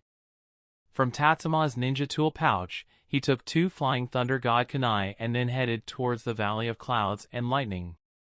As Minato left, Tatsuma closed his eyes to rest. Endless not only allowed his cells to store more energy but also enabled him to absorb nutrients more quickly and thoroughly, commonly known as fast digestion. The military rations pills he had just swallowed quickly converted into energy for his body, replenishing the nearly depleted energy in his cells. However, fast digestion also brought some side effects, such as the body redirecting more blood and oxygen to the digestive system, leaving other parts of the body in a state of ischemia and hypoxia. The most noticeable effect was drowsiness. But Tatsuma couldn't afford to fall asleep. He only half lay there, propped up on his right elbow, and closed his eyes to rest. Even if he felt sleepy, the sensation of falling due to his body's imbalance would wake him up. It was like when feeling drowsy in class, where the natural tendency to lower your head can unexpectedly wake you up. Fortunately, long-term training, the sound of rushing river waves, the noise from disturbed birds, and occasional ground vibrations all kept him in a state of minimal alertness. After about 10 minutes, the energy from his chakra completed a simple distribution within his body, and his body no longer focused on supplying blood to the digestive system. This improved his mental state significantly. He formed a few seals to refine some chakra, and with his fingers touching the ground, Tatsuma sensed the situation inside the Valley of Clouds and Lightning. On the Eight Tails side, the number of cloud ninjas had decreased further. Meanwhile, the battle between Sakumo and it looked grim. Sakumo's chakra was also starting to deplete, and based on chakra levels, he was currently in a passive position. This was understandable, given that Sakumo had first fought with the Eight Tails. His fighting style and abilities required more chakra to contend with the Eight Tails. Later, facing the third Reikage who arrived using Heavenly Transfer Jutsu for space transfer, it wasn't an exaggeration to call him a humanoid-tailed beast. Both opponents had styles that were quite oppressive to Sakumo. For him to have held out until now with chakra depletion was quite remarkable. Within the Valley of Clouds and Lightning, there was no sign of Minato. Tatsuma expanded his sensing range slightly and oriented towards Minato's direction. Soon, he detected Minato. On the path, he also found a Flying Thunder God Kunai left by Minato. Tatsuma immediately understood Minato's intention. It was a waypoint left in case his sensing range was insufficient. There were no other enemies around Minato, which relieved Tatsuma. This was the only good news in an otherwise eventful day. Next, he just needed to use Super Wind Multiple Flash Teleport Zero style to bring himself and Sakumo to Minato. He stood up and moved his limbs to ensure his condition was sufficient, then used Flying Thunder God to instantly appear beside Sakumo. At the same time, his right hand was already holding a Rasengan. Boom! Having sensed their positions earlier, Tatsuma knew he was very close to A. Therefore, the moment he transported himself, he directed the Rasengan towards A. Only when the Rasengan collided with A did Tatsuma see the situation clearly. A was executing a high kick aimed at Sakumo's head, while Sakumo was using White Fang to slash and block the kick. Suddenly appearing, Tatsuma pressed the Rasengan against A's jewels. Ah! A let out a harsh, piercing sound.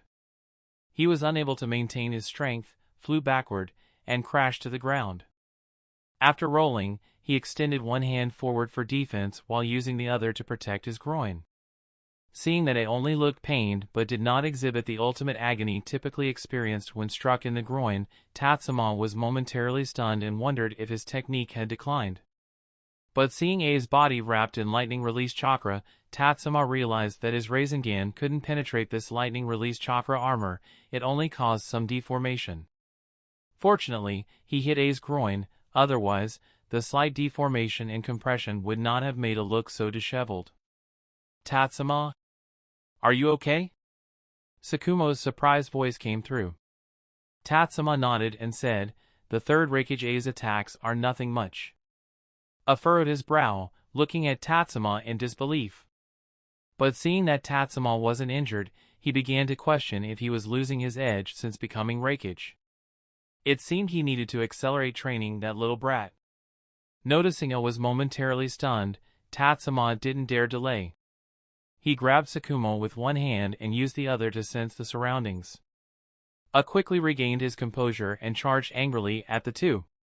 His fingers curled up, with only 2 fingers pointing forward.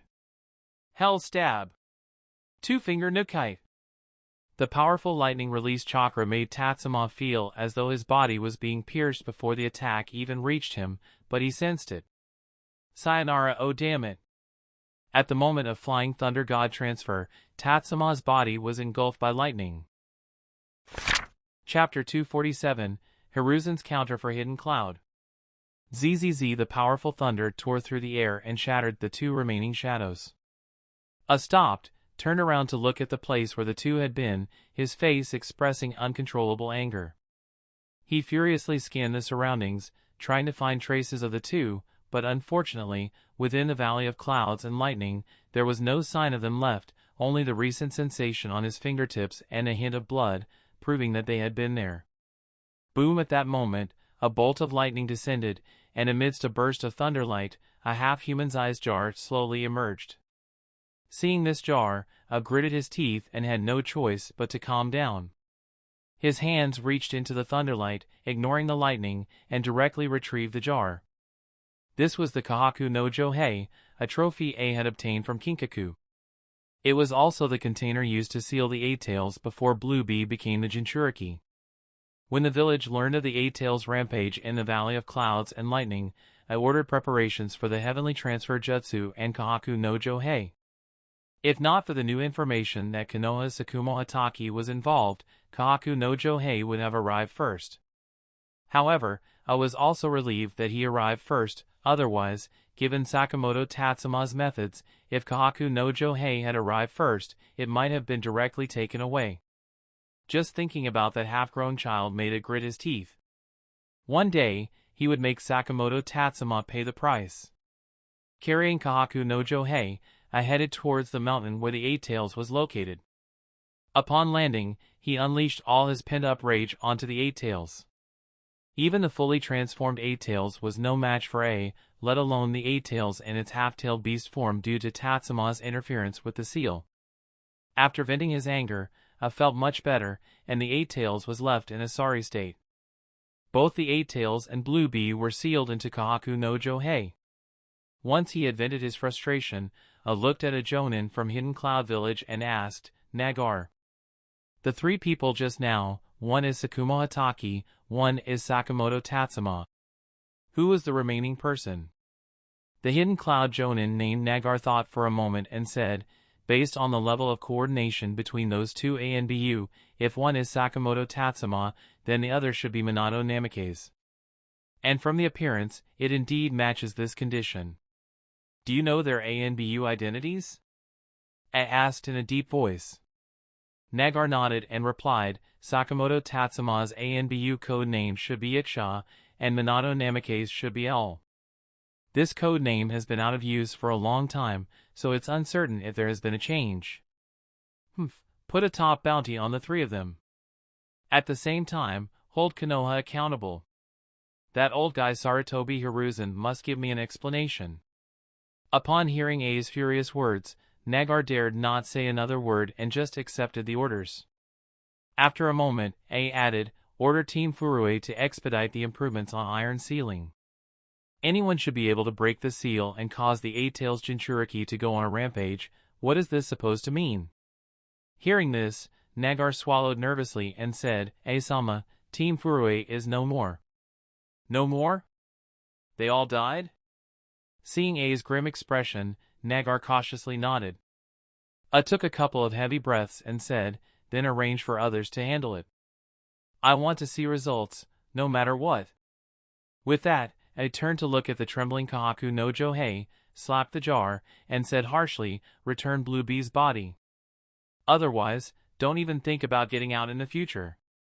Upon hearing this, the jar shook even more violently, as if someone inside was forcefully smashing it.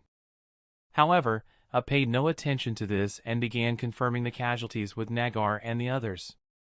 The battle took place in the morning, and by just past noon, the letter of accountability had arrived at Konoha. In the Hokage's office, Sarutobi Hiruzen looked at Danzo, who had once again hinted at returning Root to him, and said, "Danzo, how should I put this? Root has always been yours, but Root is also ANBU's Root. Over the years, Sakumo has led them quite well, hasn't he?" Upon hearing this, Danzo's already grim face turned as dark as a bottomless pot. He suddenly stood up, as if to say something, but at that moment, urgent knocking came from the door.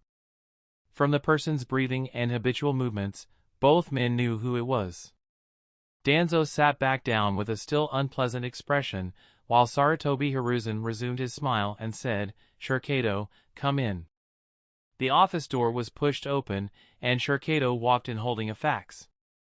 Without any formal greetings, he merely nodded at Danzo before approaching Sarutobi Hiruzen's desk. Placing the fax on the desk, Shurikado said, "Third Sama, Hidden Cloud Village has sent a letter of accountability, questioning us about the dispatch of Sakumo Hatake, Sakamoto Tatsuma, and Minato Namikaze to attack Hidden Cloud Village and harm the Jinchuriki." Upon hearing this, Sarutobi Hiruzen's smile faded. He hadn't expected Sakumo Hatake and the others to act so quickly. Due to the minimal information revealed by Blue Bee, no one knew his whereabouts. Sarutobi Hiruzen's previous expectation was to find enough information about Blue Bee within a month. But Sakumo Hatake and the others had found Blue Bee in less than a week and had already attacked Hidden Cloud Village and harmed the Jinchuriki. However, his expression grew serious. The Eight-Tails Jinchuriki was extremely important to Hidden Cloud Village, and the attack on the Jinchuriki would undoubtedly prompt a full-scale retaliation from them. Similarly, Sakumo Hatake and his team were irreplaceable for Konoha, especially Tatsuma and Minato, who were the future of Konoha. Seeing Sarutobi Hiruzen's expression, Shurikado quickly added, "According to our spies in Hidden Cloud Village, 2 hours ago, Hidden Cloud Village listed Sakumo Hatake and the others as the highest priority wanted criminals. Additionally, the ANBU code names of Sakamoto Tatsuma and Minato Namikaze have been made public. Although their specific deeds have not been disclosed, it may still attract the attention of other villages." Upon hearing this, Sarutobi Hiruzen's expression eased slightly. The actions of Hidden Cloud Village indicated that Sakumo Hatake and the others had not been captured on the spot and might have even escaped. However, Sarutobi Hiruzen could not be certain and did not dare show any joy. He looked at the letter of accountability again and, finding no additional information, said, "Have you contacted Sakumo Hatake?" "Not yet, but there have been several signal returns, which should indicate that they are okay. I've instructed the communications team to keep a close watch on the signals, so we can monitor any new developments as soon as they happen." Shurikado was thorough in his work, which was why Sarutobi Hiruzen trusted him with many important matters in the village. Shurikado should have gathered a lot of information about Sakumo Hatake and the others' actions today. The reason for not reporting yet might be because the situation is still under control. The reason for coming to him now was likely due to the diplomatic formalities that only Sarutobi Hiruzen, as the Hokage, could handle. Sarutobi Hiruzen set down the fax and said, "Let's wait for now. Once it's confirmed that Sakumo Hatake and the others have escaped, we can deny everything. After all, hasn't he always denied sending ninjas to target our Jinchuriki candidates? Is it self-directed?" Shurikado asked tentatively. Sarutobi Hiruzen initially nodded, then shook his head, and said, Previously, Tatsuma mentioned something during a casual conversation that I found quite fitting.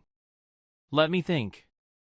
Ah, yes, he said, when the land of lightning accuses others, either they have done it themselves or are currently doing it. Let's use this as our main direction and disclose it to all countries. We can reveal to the other 3 countries that Hidden Cloud Village once targeted Konoha's Jinchuriki candidates. We can also provide examples, such as their abduction and training of magnet release and lava release ninjas. Do you understand my point? I understand. Shurikato nodded. He knew that Sarutobi Hiruzen intended to implicate the other 3 countries as well. The Land of Lightning's continuous abduction of ninjas with Kekkai Genkai or secret jutsu was no secret.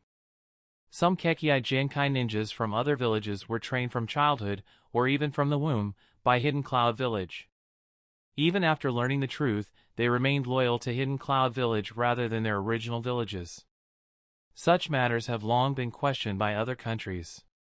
Sarutobi Hiruzen used this opportunity to provoke and suppress the Land of Lightning through public opinion. If the Land of Lightning insists on using diplomatic means for accountability, then they should first address their own actions. This forces the Land of Lightning to resolve the issue through ninja methods, and Tsukumo Hatake is not afraid of being targeted. With Tatsuma and Minato's talents, they can handle it. After Shurikato left, Danzo spoke up, saying, as expected of the one I value, Tatsuma has performed the task excellently. Sarutobi Hiruzen rolled his eyes and said, they haven't returned yet, and Hidden Cloud Village hasn't disclosed the details. How can you be so sure Tatsuma did a good job? Who else but Tatsuma could find the 8-Tails Jinchuriki and achieve results in such a short time? Tsukumo Hatake? Or that half-grown Minato? Upon hearing Danzo's rebuttal, Sarutobi Hiruzen replied, don't forget, Tatsuma is also a half-grown child. He is different, he has inherited Sensei's talent and will. Danzo said firmly, then added, I see that your training of Tatsuma over the past 3 years has been a complete failure. What have you had him do? Acting as your secretary? Working as a doctor at Konoha Hospital? Or spending 2 years messing around with Orochimaru? In my view, such tasks are the most effective in honing Tatsuma's skills. If he were under my guidance, he would have already acquired the strength to contend with in these 3 years. Sarutobi Hiruzen did not respond.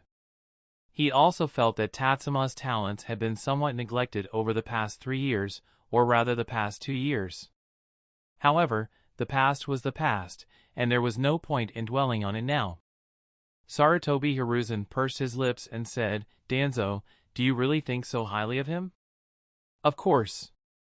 Seeing his old friend's rare display of genuine emotion, Sarutobi Hiruzen suddenly smiled and said, I have already taught Tatsuma all the fire release techniques of the Sarutobi clan. I wonder what you have done. Or have you just been talking? You. Danzo looked at Sarutobi Hiruzen, instantly understanding his intention. However, for some reason, he did not resist, as his wind release abilities had no air. After a deep breath, Danzo said, you don't need to worry about it. If I value him, I will naturally cultivate him. With that, Danzo turned and left. As he reached the door, he looked back and said, by the time we meet next, I expect my root to be back in my hands. Meanwhile, Tsukumo Hatake, who had no intention of concealing his whereabouts, had already crossed Reiko Ridge with the unconscious Tatsuma and Minato, entering the Land of Frost. Looking at the unconscious Tatsuma, Tsukumo Hatake asked, Minato, have you found out what the problem is? Minato shook his head and said, no, his injuries shouldn't cause him to be unconscious for this long. Upon hearing this, Tsukumo Hatake's expression became serious. After a while, he asked, can you still continue? Minato, who had been sustaining himself with military rations pills to keep up with Tsukumo Hatake, hesitated for a moment before nodding and saying, I'm fine, Tsukumo-sama. Seeing this, Tsukumo Hatake also realized that Minato was not in good condition. He abandoned his original plan and said, let's return to the village as soon as possible. Tatsuma's condition might only be resolved by Tsunade. I can bring Tsunade-sensei here. Minato said, but Sakumo Hatake shook his head, simply picking up Tatsuma and saying, let's get going. Chapter 248, Tatsuma Between Life and Death. In the special care ward of Konoha Hospital, Tsunade, who had just finished her teaching duties, came to visit Dankado. However, unlike usual, she seemed somewhat distracted today. This feeling wasn't new. Yesterday, during her class, she inexplicably felt a sense of unease that even made her forget what she had taught in the past 2 days. In fact, she even forgot to visit Dankado yesterday. At this moment, Tsunade sat in the chair in the ward, and the apple in her hand had been peeled down to just the core. Dankado looked at Tsunade. When Tsunade first arrived, the two chatted for a while, but soon Tsunade's responses became increasingly perfunctory, and by the end, only Dankado was speaking while Tsunade had no reaction at all. He did not immediately alert the distracted Tsunade but instead watched her quietly until the fruit knife in Tsunade's hand was about to cut through the apple and land on her own hand. At that moment, Dankado reached out and grabbed Tsunade's wrist. Tsunade snapped back to reality, looked at the apple fragments scattered on the floor, and then at the concerned Dankado, feeling disoriented about what she had done. "Are you feeling unwell today?" Dankado asked softly. Tsunade instinctively shook her head, not wanting Dankado to worry about her, and simply said, "I'm just a bit off today, and I don't know why." Upon hearing this, Dankado did not press further. He gently took the fruit knife and placed it on the nearby counter, then carefully turned around and took a wet tissue to clean Tsunade's hands. Then, almost casually, he said, "It's been a few days since we played dice. Do you want to have a game?" As he spoke, he opened the drawer of the cabinet, took out 2 dice cups, and placed them on the small table by the bed, smiling at Tsunade. Over the years, no matter the situation, rolling dice or playing a few rounds of cards always improved Tsunade's mood. Negative emotions would transform into frustration from losing the game, which was easy to relieve. "I'll go first." Seeing the hint of reluctance on Tsunade's face, Dankado shook one of the dice, then lifted the cup. However, when he saw the result, his heart tightened. 3 ones. Tsunade looked at the 3 ones and became disoriented again. The hand that had been holding the dice cup stopped moving. Dankado remembered something Tsunade had said before: whenever she won a bet, some tragedy would always occur. He covered the dice cup and said, "It seems I'm having bad luck today. I don't want to play anymore." He reached for Tsunade's dice cup, intending to take it back, but Tsunade's hand remained firmly over the cup, causing the table to slightly deform. Tsunade suddenly began shaking the dice cup in her hand, but after stopping, she hesitated to lift it. Click! The ward door suddenly burst open, and a figure rushed in, grabbing Tsunade's hand and saying, "Sorry, Tsunade-sensei." Before Dankado and Tsunade could react, both Tsunade and the intruder disappeared. Dankado stared blankly at the dice cup. After a few seconds, he hesitantly reached out and covered the dice cup. He wanted to put the dice cup away, but his hand unconsciously held onto it and lifted it. 3 ones. Dankado was stunned, unsure of how to resolve the situation. In another ward, Tsunade had just adjusted to the scene before her when she saw the one thing she least wanted to see. Her disciple lay on the bed, with several untreated wounds, and his misfortunate left shoulder seemed to have more injuries, with his eyes tightly closed. What happened to him? Tsunade yelled at the remorseful Sakumo but had already placed her hands on Tatsuma's body, with her chakra starting to sense the condition inside Tatsuma. Because of Tsunade's significant role in the village and her connection to Tatsuma, Sakumo did not worry about confidentiality and truthfully informed Tsunade of what had happened today. He recounted everything from their infiltration into the Land of Lightning, the destruction of the Eight-Tails seal, and the subsequent rampage of the Eight-Tails, to the battle and Tatsuma taking a full-force hit from A. At this point, Sakumo paused, seeing that Tsunade was frowning but not furiously angry, before continuing with the subsequent events. He explained that Tatsuma had recovered and used Flying Thunder God to escape but was injured by A's two-finger Nukite before leaving, and also mentioned the mysterious unconsciousness that followed. Minato also provided additional details that Sakumo was unaware of.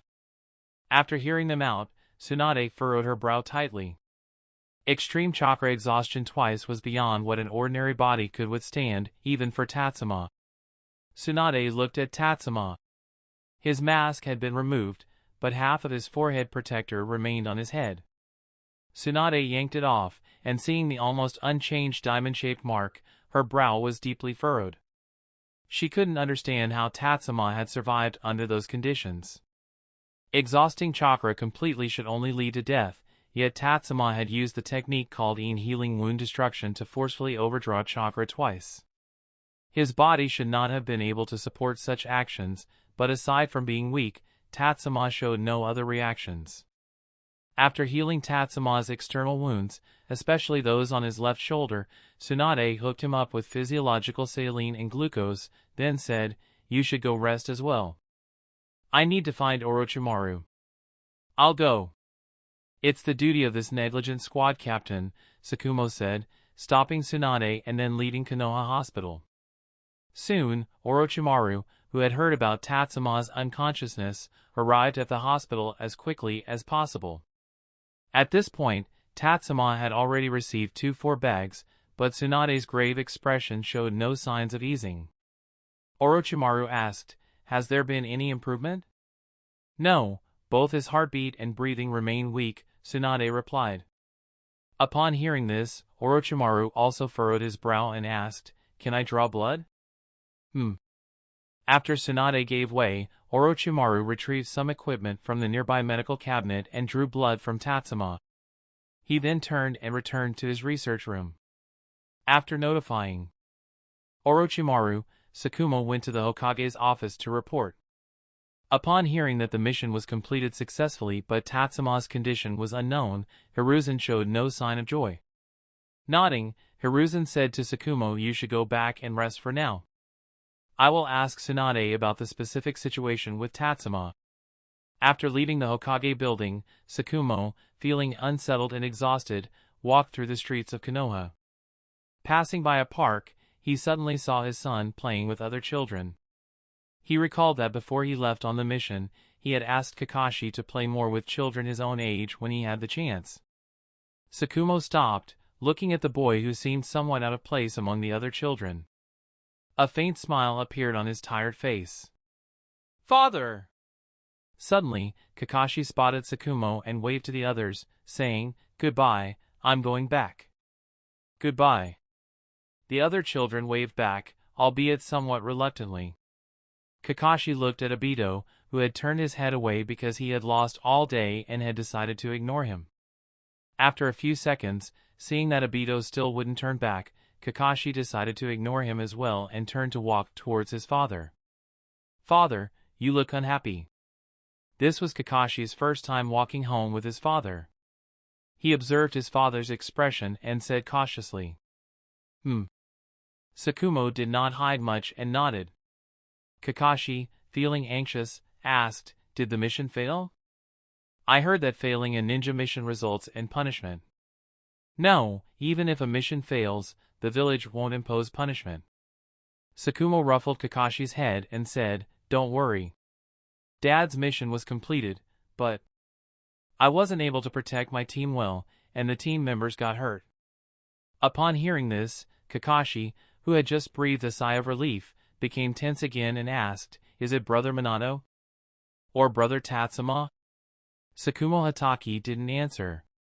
Instead, he rubbed Kakashi's head and said, "Watch where you're walking. You almost stepped in dog poop just now." Kakashi's attention was diverted. He looked at his shoes and then back at the path they had come from, and said indignantly, "No, I didn't." "You're lying." "Kakashi, do you want to become a ninja in the future?" Sakumo changed the subject again, and Kakashi was drawn in by the new topic. He nodded vigorously and said, "Father, you are a powerful ninja. I can't fall too far behind, or else people will speak ill of you." Listening to his son's childish yet earnest words, Sakumo nodded and said, "Dad will take a break for a while. If you want to become a ninja, use this time to learn well from Dad. Are you willing?" "Yes." The silhouettes of the large and small figures grew longer and longer as the sunset illuminated them at dusk. On the other side, Orochimaru had also completed the analysis of Tatsuma's blood and rushed back to Konoha Hospital. Seeing Tsunade about to administer 2 bags of fluids to Tatsuma, he hurriedly said, "Stop giving him the infusion."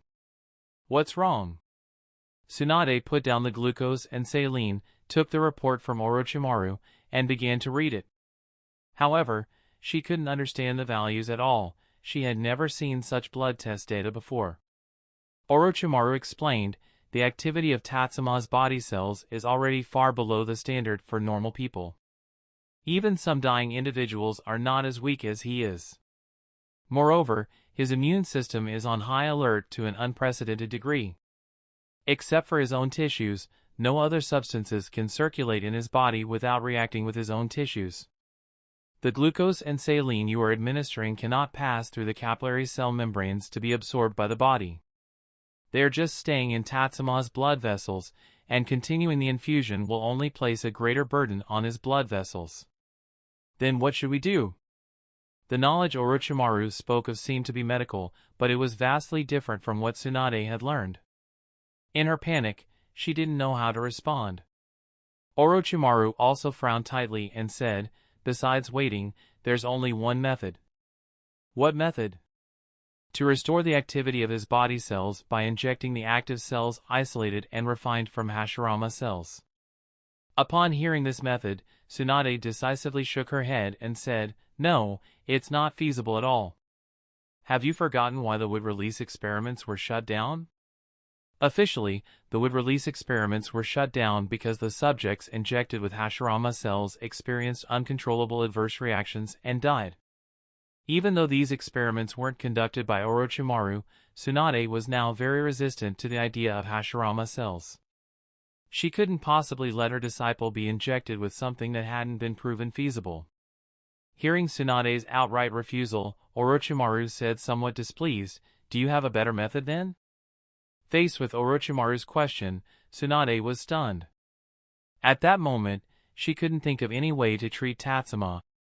If she herself were facing such a problem, she would have the confidence to solve it. Once the Yin seal is released and creation rebirth is activated, any negative effects on the body will be eliminated, and injuries will be regenerated.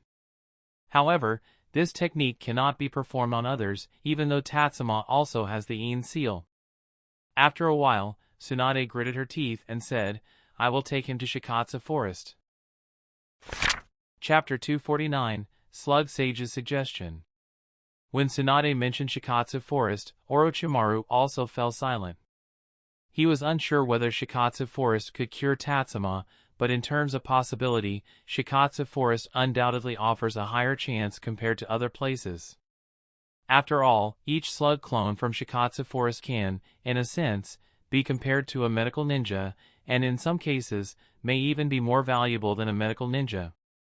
Some of the medical ninjutsu developed by Tsunade also contain many elements of Shikatsu Forest, so Tsunade's current medical achievements are closely tied to the support from Shikatsu Forest.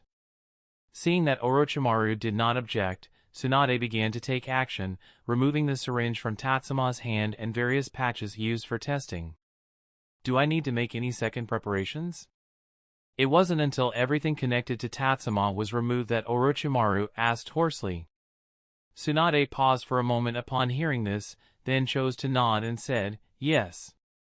If even Shikatsu Forest couldn't solve Tatsuma's current problem, Tsunade could not just watch Tatsuma's remaining energies slowly deplete. Seeing Tsunade's agreement, Orochimaru nodded and asked, "How long will you be gone?" "I don't know. As for the rest, you can talk to the old man about it. I'm leaving now." With that, Tsunade formed a summoning seal and summoned a slug, then had the slug use reverse summoning jutsu to bring her and the unconscious Tatsuma to Shikatsu Forest. After Tsunade left, Orochimaru initially planned to go directly to Sarutobi Hiruzen, but considering that Dankado was also his patient, he decided to visit Dankado's ward briefly. Although Tsunade had been summoned to Shikatsu Forest before, she was still struck by the scene around her. The mottled, shifting light on the ground was the source of illumination in Shikatsu Forest, while the surrounding land was extremely moist, with some surfaces even covered in a thin layer of white substance. Large coral reefs shaped like bones were piled into mountains, and amidst the colorful lights, there was an eerie feeling. Many slugs resided on the coral reefs, as if drawing nutrients from them. Looking up, the light spots seemed to ripple like water patterns. From a distance, Shikatsu Forest resembled a world encased in a bubble. Outside the bubble was the ocean. That seemingly fragile bubble was an important barrier that had protected Shikatsu Forest for thousands of years. The bubble was not as solid as stable rock. Every year, countless foreign objects entered. These could be the bodies of people who had fallen into the sea, fish that had wandered in, or stones, seaweed, and coral reefs carried by ocean currents. All these things could pass through the bubble's barrier and enter Shikatsu Forest, ensuring that there were sufficient resources within the forest. Tsunade's visits to Shikatsu Forest were actually rare because she disliked its seemingly overly beautiful yet oppressively stifling environment. Only the multiple slugs seemed able to live here long-term and maintain a good mindset. However, this time, Tsunade had no choice but to come for Tatsuma. Carrying Tatsuma on her back, she walked deeper into Shikatsu Forest. Sometimes, when she lost focus and looked back, the branches of the coral reefs resembled skeletal remains, causing Tsunade to shiver occasionally. Tsunade forced herself to concentrate and cope with the disorienting effects of Shikatsu Forest's bizarre scenery. Tsunade. Suddenly, a gentle voice called out to Tsunade. Following the sound, she found its source and forced a smile as she greeted, Katsuyu. Katsuyu moved its seemingly clumsy and obese body toward Tsunade. The light was poor, and it was only upon getting closer that Katsuyu noticed Tatsuma on Tsunade's back. With a gentle and worried tone, Katsuyu asked, "What happened to Tatsuma? Is the injury very serious?" Upon hearing this, Tsunade's face showed distress as she said, "Chakra exhaustion, life-threatening. I can't save him. I came to find the slug sage." Although the slugs in Shikatsu Forest are all split bodies of the slug sage, their intelligence varies with their size. Some smaller slugs can only understand orders from larger slugs or the summoner, lacking sufficient subjective awareness. In contrast, a giant slug like this one not only possesses intelligence comparable to humans but also has independent thought, consciousness, and reasoning. It cannot be considered merely a split body. Moreover, Tsunade had known Katsuyu for many years and distinguished it from other slugs, regarding it as a friend and partner. Hearing this, Katsuyu also became somewhat anxious, lowering its body and saying, "Get on quickly, I'll take you to the slug sage." Tsunade did not hesitate and immediately jumped onto Katsuyu's back. She was well aware of Katsuyu's capabilities and knew that despite its seemingly clumsy appearance, it could achieve impressive speeds. Moreover, within Shikatsu Forest, Katsuyu is more familiar with the terrain, the slippery ground, and the crawling speed on coral reefs than Tsunade. During the journey, Katsuyu even transformed part of its body into smaller slugs to reduce its weight and size, allowing it to navigate complex terrain more effectively. After a long journey, Katsuyu's speed finally decreased. Ahead was a plain made of coral reefs, with two pillars reaching up to 1,000 meters high at the center of the plain. They resembled towering white jade columns or sea-supporting purple-gold beams. But Tsunade knew that these were just two of the slug sage's main tentacles. Tsunade had never seen the full form of the slug sage, but she had calculated that with her chakra, even in the best condition and including the chakra released from the Yin seal, she could summon less than 1/10 of the slug sage. No one in the ninja world has enough chakra to summon the full body of the slug sage. Tsunade speculated that even her grandfather's chakra would not be sufficient. After Katsuyu moved a short distance at a very slow pace, it came to a complete stop. Tsunade jumped off Katsuyu's back, carrying Tatsuma, and shouted towards the two towering pillars, "Slug Sage!" "It's Tsunade!" Fearing that the slug sage might not hear her, Tsunade used almost her maximum volume. A few seconds after her voice spread, the two pillars began to tremble and then lean towards Tsunade. The coral reef plain shook violently, like an earthquake. Seeing the two pillars, which seemed on the verge of toppling, Tsunade felt an immense sense of pressure. Fortunately, the pillars did not actually fall but stopped several dozen meters above Katsuyu's head. Perhaps they were afraid that falling would crush their split bodies. At this moment, the roots of the two pillars in the center of the coral reef plain began to rise, slowly forming a majestic mountain. Countless coral reefs cascaded down like a waterfall. The surrounding light also grew dimmer as the mountain rose. The mountain ceased its ascent, and a voice similar to Katsuyu's, but rougher and more aged, spoke gently. "Tsuna, long time no see." Hearing the slug sage's response, Tsunade sighed with relief and placed Tatsuma down on the now stable coral reef plain. She then said, "Slug sage, this is my disciple, Sakamoto Tatsuma, and also the heir of Shikatsu Forest. Please examine his injuries." "You have a disciple now?" The slug sage's voice carried a hint of surprise, followed by a touch of nostalgia. "It turns out you've become quite an impressive ninja." As the slug sage spoke, the tips of her two tentacles began to move closer together until they touched. A tangible chakra then slowly descended, enveloping Tatsuma's body like a thick, sticky oil. "The situation is really bad." Even though it was a murmured whisper, it became incredibly clear due to her massive form. Hearing the slug sage's words, Tsunade's face grew tense. "Is there a way to help?" Tsunade asked.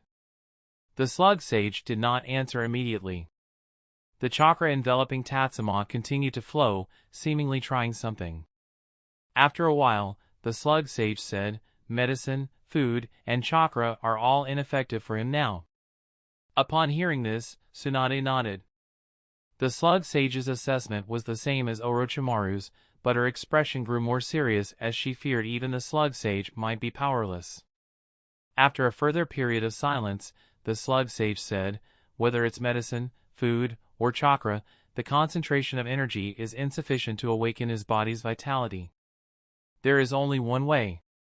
Tsunade involuntarily took a deep breath, looked up at the mountain-like head of the slug sage, and blurted out, "What is the way?" "Use the water from Shikatsu Forest." Hearing the slug sage's words, Tsunade was momentarily stunned. Katsuyu then added, "Water rich in natural energy." Natural energy can be found in the air, land, and water. The three great sanctuaries each have different methods of preserving natural energy. The snakes of Ryuchi Cave store natural energy in the land, but the land cannot preserve natural energy well. The overflowing natural energy has created unique clans. The toads of Mount Maiboku do not employ extensive methods to preserve natural energy, they let it remain free in the air. However, a high concentration of natural energy in the air can cause ordinary people to fall into a semi-drowsy state, which is the source of the labyrinth mountain outside Mount Maiboku. In Shikatsu Forest, we store natural energy in water. What the slug sage mentioned is likely intended to use natural energy to stimulate Tatsuma's body and restore its vitality. Tsunade nodded but suddenly realized something and said, "But isn't this the same as Grandpa's sage mode?" "Yes." The slug sage confirmed Tsunade's guess. Tsunade, growing anxious, said, "But isn't it said that this method has a very low success rate? If it fails, the body's cells could be eroded by natural energy, leading to death." "Yes." The slug sage confirmed again. The two tentacles, resembling towering pillars, lifted up, and the thick chakra, along with Tatsuma, was lifted by the slug sage as she slowly said, "Let's hope this child likes water." Chapter 250, Nature Energy Fails to Save Tatsuma. "Damn Sakumo, I think he wants to destroy Konoha. First, he took away my root, and now he has severely injured Tatsuma." Sarutobi lists Sakumo as an S-rank rogue ninja. In the Hokage's office, Shimura Danzo did not receive the appointment letter for the leader of Root. Instead, he learned that Tatsuma had returned from a mission severely injured and was taken away by Tsunade for treatment. In an instant, he was like a cat with its fur bristling, venting his frustration in the Hokage's office. "Danzo, I am the Hokage, and it is up to me to decide who should be listed as a rogue ninja. This time it was an accident, an accident that no one wanted to see, and it is not your place to recklessly blame others. Hiruzen's expression was also quite grim. He had initially thought that Sakumo's description of Tatsuma's injuries was a standard level of severity. He ordered someone to find Tsunade to inquire about Tatsuma's condition.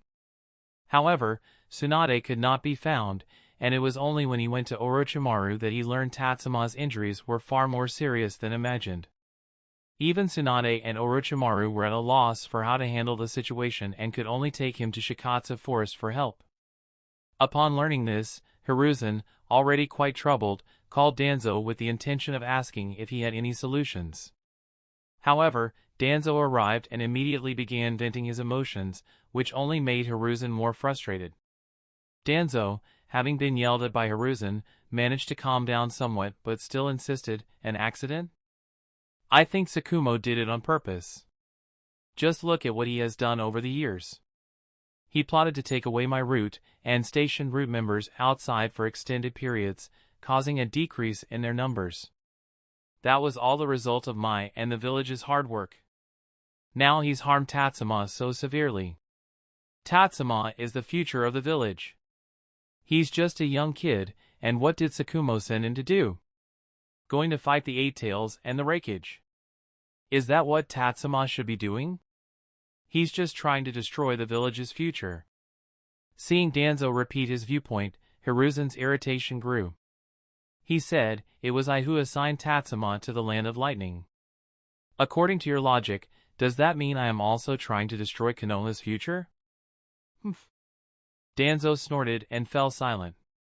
While he was willing to criticize Sakumo and even Hiruzen on minor issues, he would not challenge him on major matters. Hiruzen took a deep breath to calm his frustration and said, "The immediate priority is to cover up the news. Hidden Cloud Village has disclosed this matter, we must not provide them with further evidence. Sakumo will be temporarily sidelined for now, and I will remind him to stay active within the village.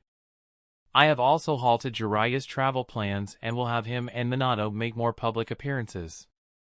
As for Tatsuma, it will not be possible for him to appear in person, but I will have people create signs that suggest he is still active within the village. Although it's no longer possible to clear suspicion from the timeline, other villages might still firmly believe that Sakumo attacked the Eight Tails host.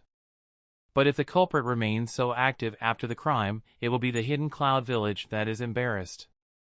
Sakumo sidelined? Danzo immediately grasped the key point. Hiruzen nodded and said, "Yes, that's his own idea. However, the route that he was originally in charge of." Hiruzen gave Danzo a meaningful look. Danzo's face darkened as he understood what Hiruzen meant. The route could be returned to him, but the price was that he had to refrain from causing trouble, especially using this incident as a pretext to target Sakumo. Moreover, once this matter has passed, Danzo would have missed the best opportunity to investigate, not only this incident but also the previous one where Sakumo took away his root. After losing root for more than 3 years, Hiruzen hoped to brush it off with a few words, which naturally left Danzo unhappy. However, if Danzo didn't agree, Hiruzen might just assign someone else to manage it. Danzo knew his old friend too well. He pondered with a serious expression for a while before saying, "I've had enough rest.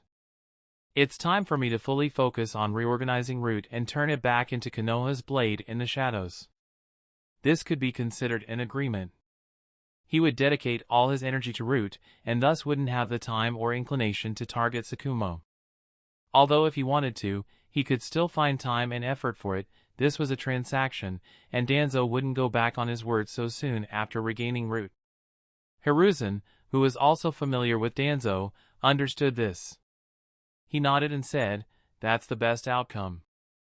Although the Great War has ended for 3 years, conflicts continue everywhere among the villages. As Konoha ninjas, we must unite our hearts and efforts. Only through internal solidarity can we resist external threats. Danzo took a deep breath. He greatly disliked Hiruzen's lofty words because only those in the spotlight had the right to speak such things, and he envied and resented that. Suppressing his emotions, Danzo said, "Tsunade went to Shikatsu Forest. Can we contact her from here? If Shikatsu Forest can't resolve Tatsuma's issues, it would be best to bring him back to the village as soon as possible and come up with a solution together. Hiruzen shook his head and said, "For now, there's no way. I will ask Jiraiya and Orochimaru to see if there are any means of communication between the three great sage lands. Tatsuma absolutely must not come to harm, or I will make Sakumo pay the price," Danzo said with hatred. Hiruzen frowned and replied, "Even if Tatsuma truly encounters misfortune, the perpetrator is Hidden Cloud Village. Why do you keep clinging to Sakumo?" Hearing this, Danzo gritted his teeth. He wanted to target Hidden Cloud Village, but there weren't many methods available, and their effectiveness wouldn't be very high, making it unlikely to serve as real revenge.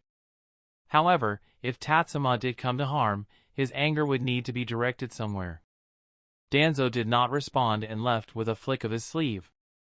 Hiruzen took a deep breath, shook his head, reached for his pipe, and said into the darkness, "Mandrill." A figure appeared, bowed to Hiruzen, and asked, "Hokage-sama? What do you think Danzo will do?" Upon hearing Hiruzen's question, Mandrill did not answer immediately.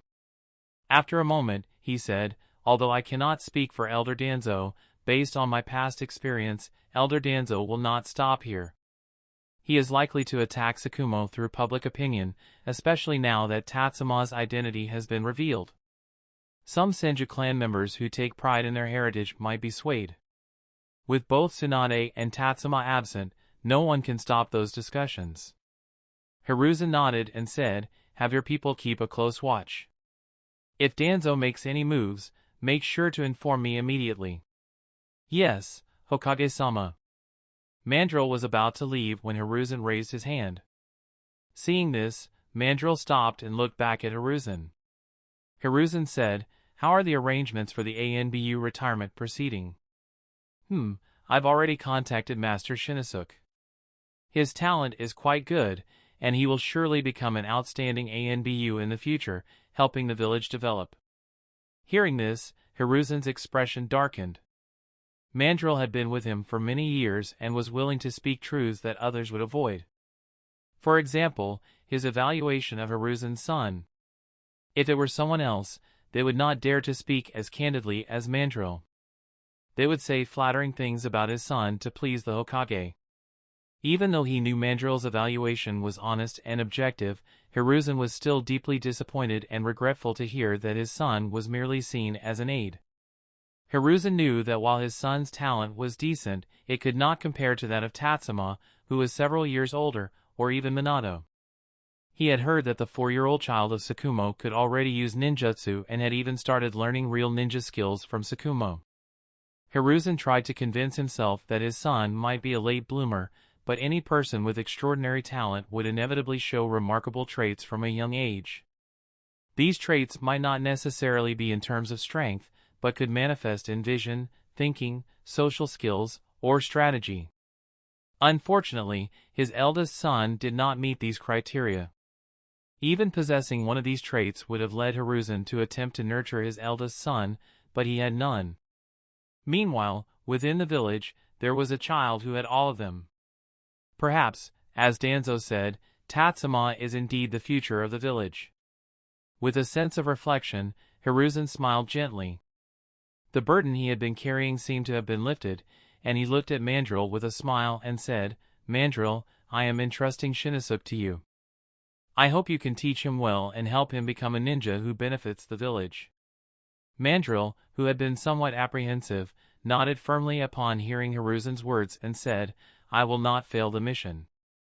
Afterward, Mandrill hesitated for a moment and did not turn to leave. Instead, he asked, "Hokage-sama, you mentioned arranging someone to transfer the Hokage guard duties to. I'm wondering." As Shinosuke's graduation day approached, Mandrill had not yet seen anyone come to transfer the Hokage guard duties to him, so he inquired. Hiruzen, who was in a good mood after coming to terms with things, did not fault Mandrill for his inquiry and smiled as he replied, "Tatsuma and Minato have stirred the parents of their peers.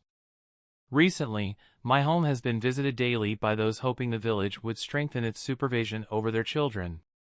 I have already selected someone, a child of Shirkato. In a few days, he will be arranged to transfer your duties. Upon hearing this, Mandrill raised his eyebrows beneath his mask. Shikato's child, Nara Shikaku. That child's strength and disposition are somewhat lacking, but being in the Hokage's office is indeed quite suitable for him. Mandrill knew that the reason Hiruzen kept thinking about Tatsuma, who had not been in the position of Hokage guard for long, was because he was excellent at handling administrative duties. As for protection, whether it was Tatsuma or Mandrill himself, they did not serve that function very well. Replacing them with that child named Shikaku would not be too difficult. After all, every member of the Nara family is intelligent, and handling administrative duties could be said to be a family tradition. Compared to the well-organized village managed by Hiruzen, Shikatsu Forest was currently in chaos, with both people and slugs still in a state of confusion. In a small pond, Tatsuma lay flat on the water, almost completely submerged except for his mouth and nose. The thick water flowed slowly, seemingly glowing with flowing light, but it was difficult to capture clearly. He had been lying here for a whole day. Tsunade squatted beside him, her head hanging down. Suddenly, she snapped back to reality, looked at the still motionless Tatsuma, and couldn't help but look up toward the direction of the Slug Sage, asking, "Slug Sage, how is it?" The Slug Sage was silent for a long time before slowly saying, "It failed." Chapter 251, Bloodline Evolution. Failed? How is that possible? Tsunade was stunned for a moment, then reacted and tried to run towards the pond to check Tatsuma's condition. A pillar fell, blocking Tsunade's path. The Slug Sage said slowly, "His body has been invaded by natural energy. Although the cause is unknown, he is still alive. However, if he leaves this place, the consequences could be unimaginable. The natural energy that has invaded him might turn him into flowing nutrients, much like a dissolved slug." Upon hearing this, Tsunade asked, "Is it like the sage practitioners from Mount Maiboku who were petrified into toads? You know about that?" The Slug Sage, somewhat curious, affirmed, "Yes, that's right. The toad transformation at Mount Maiboku and the snake transformation at Ryuchi Cave are both manifestations of natural energy invasion. The characteristics of the three great sanctuaries cause different effects. Snakes are greedy, so those invaded become part of the snakes, shedding their humanity. Toads are stubborn, so those invaded become stubborn stones, like toads watching the sky from a well. In Shikatsu Forest, it results in dissolution, like a slug wrapped in strong salt, dehydrating and dissolving until only a withered sack remains. This child has been severely invaded, but his body is resilient, resisting the collapse and maintaining a balance. If he leaves this natural energy, the balance will be broken, and he will undoubtedly die." Tsunade swallowed, asking, "What should we do then?" The Slug Sage was silent for a moment, then said, "I made a mistake. I sense that this child has powerful chakra within him. If that chakra merges with the natural energy, it should be fine. But the chakra inside him seems to be unmoved. Even though his body has collapsed, there is no self-rescue action." Upon hearing this, Tsunade suddenly realized and said, "It's the Een seal. It's the Een seal left by my grandmother." "Oh? Sealed chakra? No wonder." The Slug Sage then understood. Tsunade quickly added, "I know how to break the Een seal, but I don't know how to break someone else's Een seal. It's fine. As long as it's a technique, it can be broken." The Slug Sage's tone was gentle, but it gave Tsunade immense strength. She looked up at the Slug Sage and asked, "Do you need me to give you the technique for the Een seal?" "No need, I have a method." As she spoke, the massive head of the Slug Sage lowered, and the two pillars of heaven slammed directly into the ground. Boom! The entire Shikatsu Forest trembled. The tremors did not stop, the two pillars continued to probe downward, seemingly searching for something, until they were embedded in the coral reef. The sensation of the earthquake lessened considerably. But there were still occasional aftershocks, and Tsunade didn't dare to ask, fearing she might disturb the Slug Sage. After a long time, the tremors began to intensify again. The slug sage's head rose once more, and the two pillar-like tentacles withdrew. The ends of the two tentacles interlaced, holding what seemed to be a toothpick. No, under the slug sage's immense size, the object held by the tentacles was even finer than a toothpick. Tsunade watched closely for a while. As the slug sage's tentacles drew nearer, she could finally see what it was. It appeared to be the end of a tree root, with the thickest part thicker than a human's waist, and the thinnest part as sharp as a needle. "What is this?" Tsunade involuntarily asked. The slug sage's tentacles paused, as if taking a moment to think, and after a while, said, 1,000 years ago, a tree grew in the ninja world, and part of it extended beneath Shikatsu Forest. This is the root system of that tree. Tsunade blinked, somewhat confused by the slug sage's words. What could such a large tree root be used for? Could it be for acupuncture on Tatsuma? As this absurd thought crossed her mind, Tsunade quickly shook her head to clear it and asked, "What is this tree root used for?" "It seems to have the ability to devour all techniques. Your grandfather also seemed to have a similar ability, but the specifics are unclear. Perhaps Mount Myaboku and Ryuchi Cave will have more information." After the slug sage finished speaking, the enormous tentacles began to probe downward again, subtly adjusting their direction.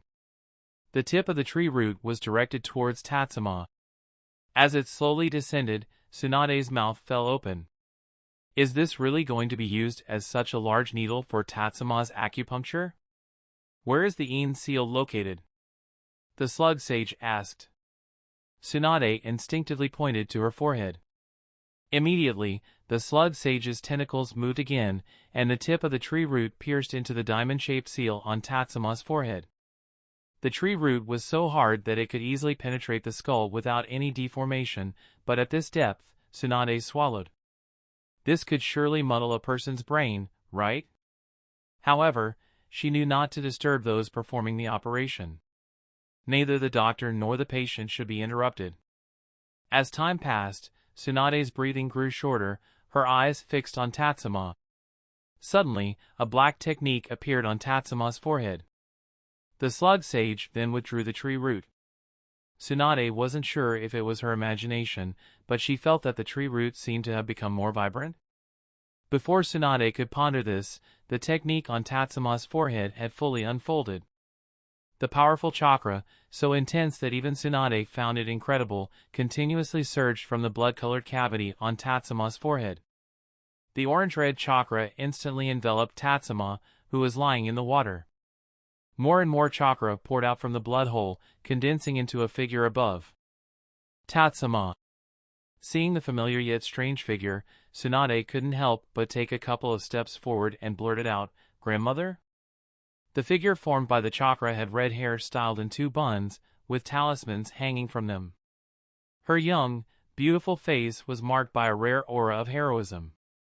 Upon hearing Tsunade's voice, the figure turned to look. In that glance, Tsunade felt as if her grandma had come to life. She called out again, "Grandmother." "Tsuna?" The figure, Uzumaki Mito, formed from chakra, was momentarily stunned. She then looked down and saw Tatsuma's condition, her eyes filled with confusion and concern. The blood hole on Tatsuma's forehead was too large and deep, even exposing the wrinkled brain inside. Uzumaki Mito frowned and asked, "What happened to Tatsuma?" "He fought Reikage, exhausted his chakra twice, and his body is almost lifeless. I brought him to Shikatsu Forest to seek help from the slug sage." At that moment, Tsunade set aside her shock and joy at reuniting with her grandmother and quickly explained Tatsuma's situation. Uzumaki Mito frowned for a moment, then looked up at the mountain-like shadow and said, "Are you the slug sage?" Uzumaki Mito's gaze was quickly drawn to the tree root. She said, "What is that? It feels familiar." As she spoke, Uzumaki Mito raised a hand, and the orange-red chakra formed an arm to hold the tree root. The slug sage then released the tentacles, and the root fell into the giant chakra hand. "Indeed, it turns out I only found it after death," Uzumaki Mito murmured as she looked at the tree root in the chakra hand, then turned to Tsunade and said, "I didn't expect to see you again so soon." Grandmother. I can't stay for long, but I will heal Tatsuma. I just didn't expect that he wouldn't get to see me one last time. After speaking, Uzumaki Mito formed another chakra arm, which grasped the huge tree root. She began to form seals, and as she did, a dark green liquid emerged from the root. The liquid mixed with the orange-red chakra, turning it dark green, enveloping Tatsuma, and flowing continuously inside and outside his body. Boom boom boom. At this moment, Tatsuma's previously weak heartbeat grew stronger, and the pure, viscous water was tinged by the dark green liquid in the flowing chakra. The water filled with natural energy and Mito's chakra were no longer distinct, they merged into one another. But at this time, Mito's figure also grew increasingly ethereal. The blood hole on Tatsuma's forehead rapidly healed under the dark green liquid's immersion. From now on, you'll really have to rely on yourself. Suddenly, Tatsuma heard something. He tried hard to open his eyes but felt like someone in a lucid dream, knowing he was dreaming but unable to escape. Exhausting all his strength, Tatsuma finally managed to open his eyes. He saw a woman with a strangely familiar aura smiling at him. But that took all of Tatsuma's remaining strength, and after just a glance, he closed his eyes once more. Meanwhile, Tsunade's face was unknowingly streaked with tears as she watched her grandmother wave at her with a smile from her most beautiful years, and then vanish. Is that your grandmother? She's truly powerful and beautiful. The slug sage's words brought Tsunade back to her thoughts. She nodded. Her grandmother deserved such praise, even coming from the slug sage. Her grandmother was still worthy of it. Tsunade wiped away her tears and looked at Tatsuma in the dark green pool. Tatsuma's forehead was now smooth, and his skin had turned rosy. The feeling of weakness had completely vanished. Slug Sage, is Tatsuma okay now? He's fine, but wait a bit longer. With the Slug Sage's words, Tsunade halted her step toward the pool. She was so eager for Tatsuma to recover that she was being extra cautious. She feared there might be some unexpected issue and nervously watched Tatsuma in the water. Finally, Tsunade noticed something wrong. Tatsuma's blood flow was too fast. His heartbeat was like a drop of water on a hot iron pan, jumping wildly. Gradually, whether due to the rapid flow of blood or some other reason, something seemed to appear on Tatsuma's face. On Tatsuma's forehead, a dot first appeared, surrounded by a circle. Gradually, abnormalities also appeared on his eyelids, under his eyes, and in the tear troughs. This is her grandfather's sage mode. Tsunade recalled what her grandmother and second grandfather had said about her grandfather when she was young, but the color of this imprint was different from their descriptions. It was orange-red and bright. Just like her grandmother's warm chakra. Chapter 252, Surge in Power and Sage Mode. There is a type of dream where there are no scenes, no characters, no events, only a sense of melancholy rooted in I think, therefore I am. In this dream, only one's own thoughts continue. It is called a dream, but it is no different from thinking. The only difference is that one cannot wake up, as if the real life outside is the illusion and the chaotic self-reflection in the dream is the reality. If one stays in the dream a little longer, they will begin to ponder the nature of reality and falsehood. Tatsuma seemed to experience this long dream. In the dream, he was unaware of the cause and effect, did not know why he had fallen into the dream, and was not even clear about who he was, only thinking based on instinct. Until he heard someone calling him, he struggled to open his eyes and saw a familiar stranger. But this seemed to be a crack in the dream of sleep. Just a glance, and Tatsuma returned to the chaotic state, though this time, the emotionless chaos was tinged with an unwelcome heat. Tatsuma felt increasingly hot, like someone groggily searching for an air conditioner remote on a summer night. Even though his thoughts were not clear, and he didn't even know if he was in control of his body, he just desperately wanted to cool down. He's moving! He's moving! The noisy voices drilled into Tatsuma's ears. His consciousness began to awaken, and he started to remember everything, so he tried even harder to wake up. But it was like someone who has lived inland for a long time, and upon first boarding a ferry, experienced a night of a tsunami. Waking up, he felt as if the world was twisted and did not match his own body. He could clearly feel his existence, but it felt as though his hands were not his hands, and his feet were not his feet. Not only was it difficult to stand and walk steadily, but even lying comfortably in bed felt like being inside a washing machine. The uncontrollable urge to vomit surged from his stomach, and Tatsuma instinctively swallowed, trying to suppress the nausea. But with each swallow, he felt a stinging pain. After several attempts, he even experienced a strange, sweet metallic taste, which greatly alleviated the dryness and stinging in his throat. Moreover, the pain made him feel his body more vividly, as those instinctive actions began to return, breathing, swallowing, and opening his eyes. His eyelids, which had been as immovable as steel gates, gradually lifted without him realizing it.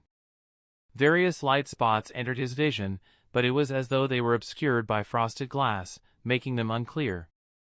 Cough, cough, cough. The slight movements of his body caused subtle floating and sinking while lying in the water. The pool water that had already been in his mouth and nose surged in, and he began to cough violently. His limbs moved involuntarily, and in the next moment, he felt something supporting him from underneath, allowing him to sit up suddenly. Cough, cough. Coughing out the dark green water tinged with blood, Tatsuma felt his vision clear up a bit.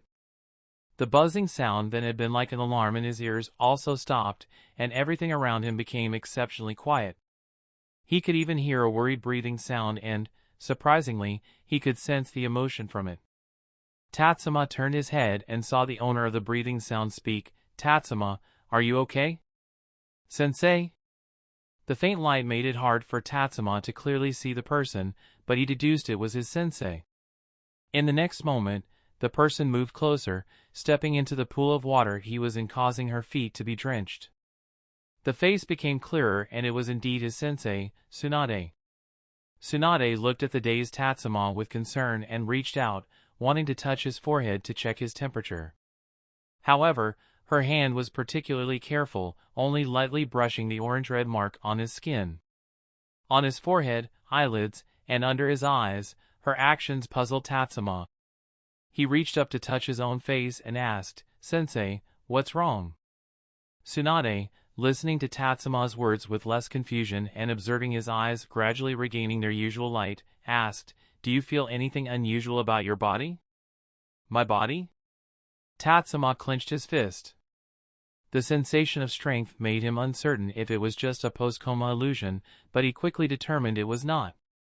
Not only was there a sense of power on a muscular level, but there also seemed to be a strange and powerful force within him. He barely needed to use his hands for support. With just a push from his heels and abdomen, he lifted himself out of the viscous dark green liquid. Feeling the strange power within him, Tatsuma's chakra began to flow spontaneously. The technique it formed was one he had memorized long ago and had simulated with chakra countless times, but had always ended in failure. Suddenly, 5 orange-red chains emerged from Tatsuma's abdomen. Watching the chains hovering in the air, he raised his hand, and the chains rose with it. He lowered his hand, and the chains descended in response. Tatsuma even discovered that he didn't need to use his hands to guide the chains. It was as if his brain was issuing commands for his body to act, and the chains obeyed his mental instructions. Tatsuma looked up at the towering mountain. The 5 chains pierced into the bottom of the pool, supporting his body as it rose continuously above the water's surface, climbing higher. More chains emerged from within him, allowing him to ascend effortlessly. He felt the mountain's strength and harbored the ambition to stand atop it and survey all the other peaks. However, Tatsuma stopped after rising a dozen meters because he heard Tsunade's worried breathing once again. He lowered his gaze, retracting the chains back into his body, and his form descended until he easily stood on the water's surface, which even Tsunade couldn't stand on. This water was peculiar. Chakra couldn't resist it. If he only concentrated chakra at the soles of his feet, he would be slowly dragged into the water. Yet, Tatsuma could stand on it. He looked at the water's surface, dimly lit, and the gently rippling water made it difficult to clearly see his reflection. However, he vaguely noticed something unusual about his face. This is... Tatsuma raised his hand, touching the mask-like mark on his face. He had a vague sense of an answer forming in his mind. Tsunade also spoke, Sage Mode. Sage Mode? But why does Sage Mode allow me to use adamantine sealing chains?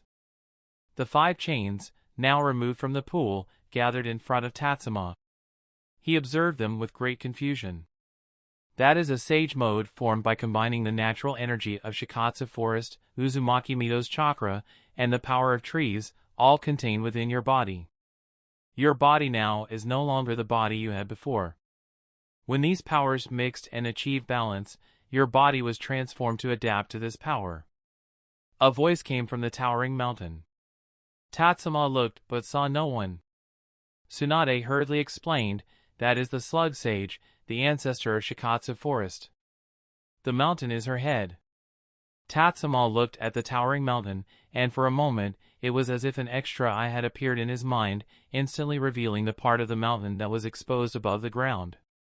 Slug Sage. After bowing to the towering mountain, Tatsuma looked at Tsunade and asked, Sensei, what exactly happened to me? My yin seal seems to have disappeared, and I think I saw Grandma. You. Tsunade was about to say something when a pained expression suddenly appeared on her face. Her skin rapidly became dry and her body quickly became emaciated, almost losing an entire circle of weight in the blink of an eye. Tatsuma frowned, looking at the pool that was barely halfway up Tsunade's thigh. He waved his hand, and the 5 chains wrapped around Tsunade, lifting her out of the viscous liquid and placing her on a nearby coral reef. Almost instinctively, Tatsuma waved his hand again. The chains extracted streams of natural energy from Tsunade's body. He walked on the water's surface to Tsunade, with orange-red chakra manifesting on his hand. He gently held Tsunade's hand, infusing the orange-red chakra into her body. In just a moment, Tsunade's abnormal condition vanished, and her skin and body returned to their previous state. This chakra. The recovered Tsunade looked at Tatsuma with surprise. This healing chakra was something only one person in her memory had, and that was her grandfather, the first Hokage Senju Hashirama. It seems to be quite effective, but it doesn't seem as good as when healing myself. As he spoke, Tatsuma released Tsunade, then traced a line of blood across his left palm with the tip of his right finger. However, before the blood could flow out, the wound healed. Yet, with these 2 instances of healing, the orange-red mark on Tatsuma's face visibly faded. Seeing this healing ability, identical to what her grandmother and great-grandfather had described, Tsunade opened her mouth and then, with a look of anticipation in her eyes, asked Tatsuma with a trembling voice, Tatsuma, can you use with release? Tatsuma heard the expectation in Tsunade's voice, but it was a very fragile hope, like someone grasping at a last straw. Facing Tsunade's expectation, Tatsuma could only shake his head and say, I don't know. I don't understand these powers yet. I feel like there are many secrets waiting for me to uncover, but I have no clue. Tsunade initially felt disappointed, but then a more practical hope arose. She looked at Tatsuma and said, there's no rush. Grandpa didn't always know how to use with release, it came to him mysteriously. Maybe one day you'll be able to use with release too, just like how you suddenly could use Grandma's adamantine sealing chains. Hearing this, Tatsuma only smiled and nodded, not giving a definite answer. He turned to the Slug Sage and asked, Slug Sage, how do I end this Sage Mode? This feeling of being ungrounded makes me feel insecure. Sense the natural energy within you, then disperse it. The Slug Sage showed no displeasure at being overlooked, her long life had accustomed her to being a bystander.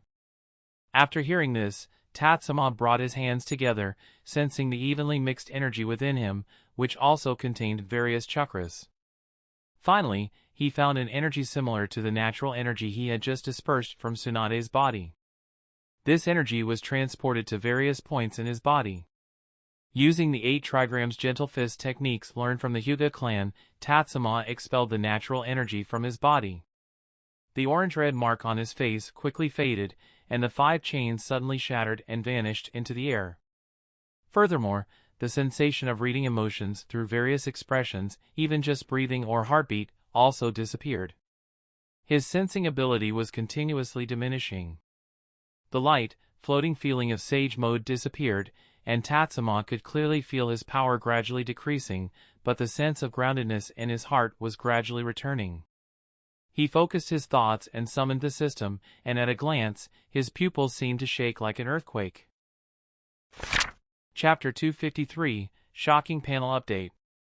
Host, Sakamoto Tatsuma, Talent, Strength, 18,021 out of 45,060, Enhanced Strength, Speed, 18,630 out of 47,208, Divine Mind, Stamina, 18,005 out of 42,859, Endless, Wisdom, 8,456 out of 34,051, Strategist, Ninjutsu, 8,137 out of 24,887, See Overturning, Illusions, 4,396 out of 8,845, Spirit, 18,453 out of 50,066, Expand, Seals, 8,246 out of 21,411, Return to Origins, Special Talents, Space-Time, Ninjutsu Development, Ninja Tool Throwing, Minato Namikaze Limited Edition, Sensing.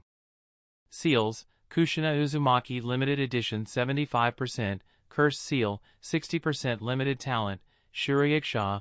Looking at his personal panel, Tatsuma couldn't help but swallow. The 4 body-related attributes, strength, speed, stamina, and spirit, had all more than doubled, both in terms of their maximum limits and current levels. Observing the spirit value representing chakra, Tatsuma felt that his healing wound destruction might not need further improvement.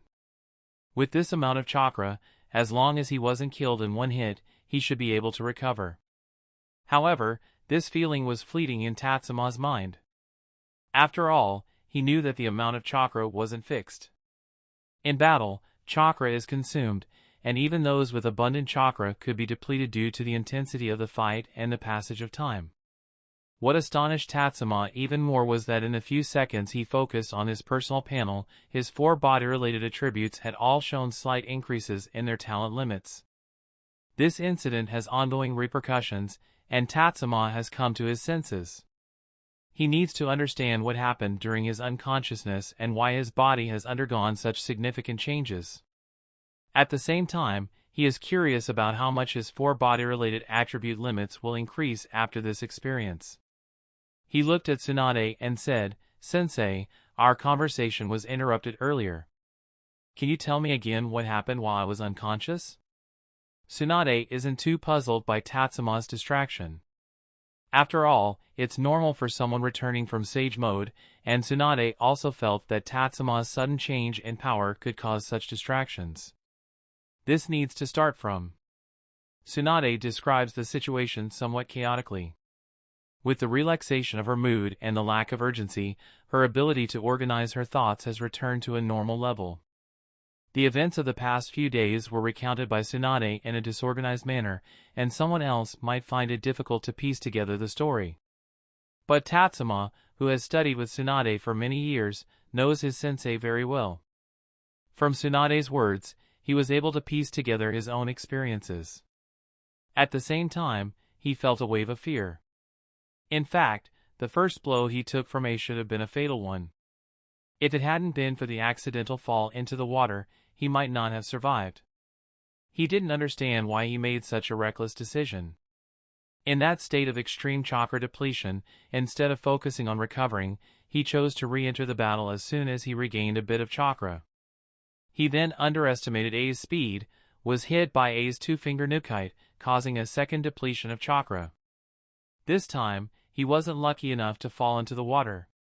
He could only drag his body, which was gradually approaching death, back to Konoha with Sakumo and Minato. Recalling the image of A's approaching fingers and the feeling of helplessness when his body was covered in lightning, Tatsuma's expression became somewhat grim. Afterward, he was faced with the situation of having no effective treatment upon returning to the village, and was then brought to Shikatsu Forest by Tsunade. Hearing that he was submerged in water rich with natural energy because the slug sage mistakenly thought he still had chakra, Tatsuma couldn't help but swallow again. He guessed that his survival in the water was due to death resistance. It seemed that this small pond's water was acknowledged by it, but he wondered if a bathtub would work too. He thought to himself that if he left a flying thunder god jutsu mark in his bathtub before going on a mission, filled it with water, and returned to bathe if he was seriously injured during the mission, he might wonder if he could survive. Brushing aside the chaotic thoughts, Tatsuma continued to listen to Tsunade's explanation. He learned that the slug sage had lifted his Yin seal, filling his body with chakra. Moreover, within the chakra, there was even a residual consciousness of Uzumaki Mito, which had saved his life. Tatsuma felt a deep sense of regret and sadness.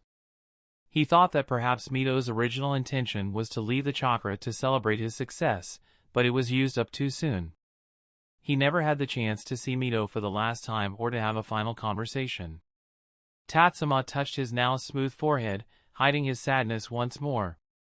He looked at the tree roots Tsunade had mentioned. He finally realized what it was the god tree, the origin of chakra. Mito had infused the power of the god tree into his body, something Tatsuma had never encountered before. According to Tsunade's recounting of Mito's words, Mito had long suspected or attempted something, but had been unable to find the god tree, which stalled a certain plan. This plan was likely related to connecting the hidden powers within different bloodlines, and Tatsuma's ability to use the Uzumaki clan's adamantine sealing chains might also be due to the god tree's power. Tatsuma approached the roots of the god tree, wanting to study it, but as soon as he touched the tree, before he could even sense its texture, the god tree suddenly disintegrated. Stunned for a second, Tatsuma looked up at the slug sage and, with a hint of reluctance and greed, asked, "Slug sage, are there any more of these tree branches or roots?" "There are no more. There might be some deep underground, but with the barrier of Shikatsu forest in place, the trees that have long ceased to grow cannot come to Shikatsu forest. It is also nearly impossible to reach the barrier's border below and break through it to enter the underground." After the slug sage spoke, Tatsuma nodded and said with some regret, "I understand. Thank you for using this rare specimen to save me. Living beings are far more valuable than inanimate objects. Your recovery is worth it." The slug sage's words were gentle. Hearing her brief remarks, the slight, even greedy, negative emotions that had been stirred in Tatsuma's heart dissipated. He respectfully bowed to the slug sage and said, "Thank you for your guidance, slug sage. As the heir of Shikatsu forest, I should have personally taught you the knowledge and techniques related to sage mode.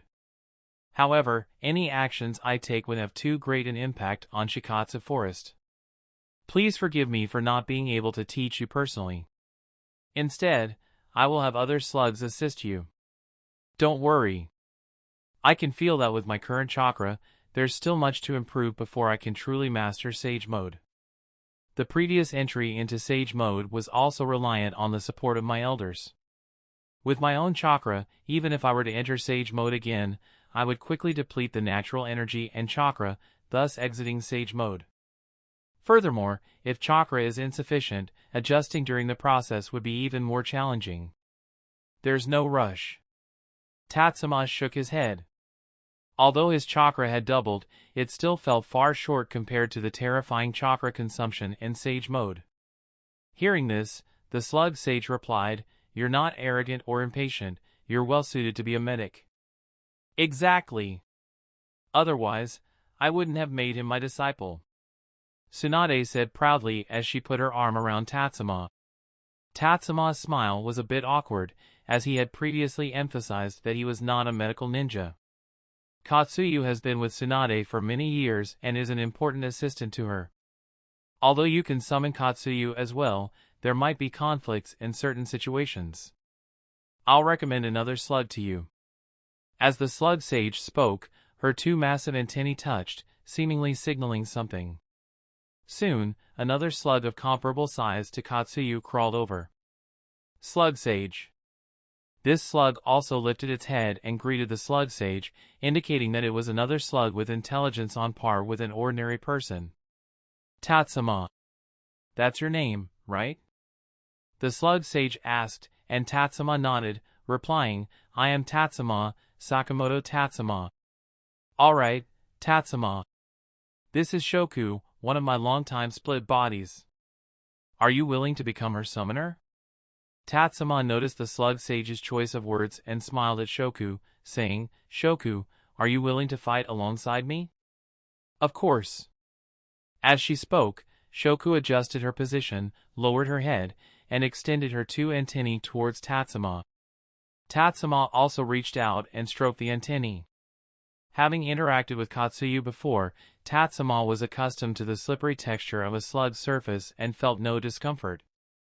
Seeing Tatsuma continue to stroke Shoku, the slug sage reminded, please remember Shoku's chakra and let Shoku remember your chakra as well.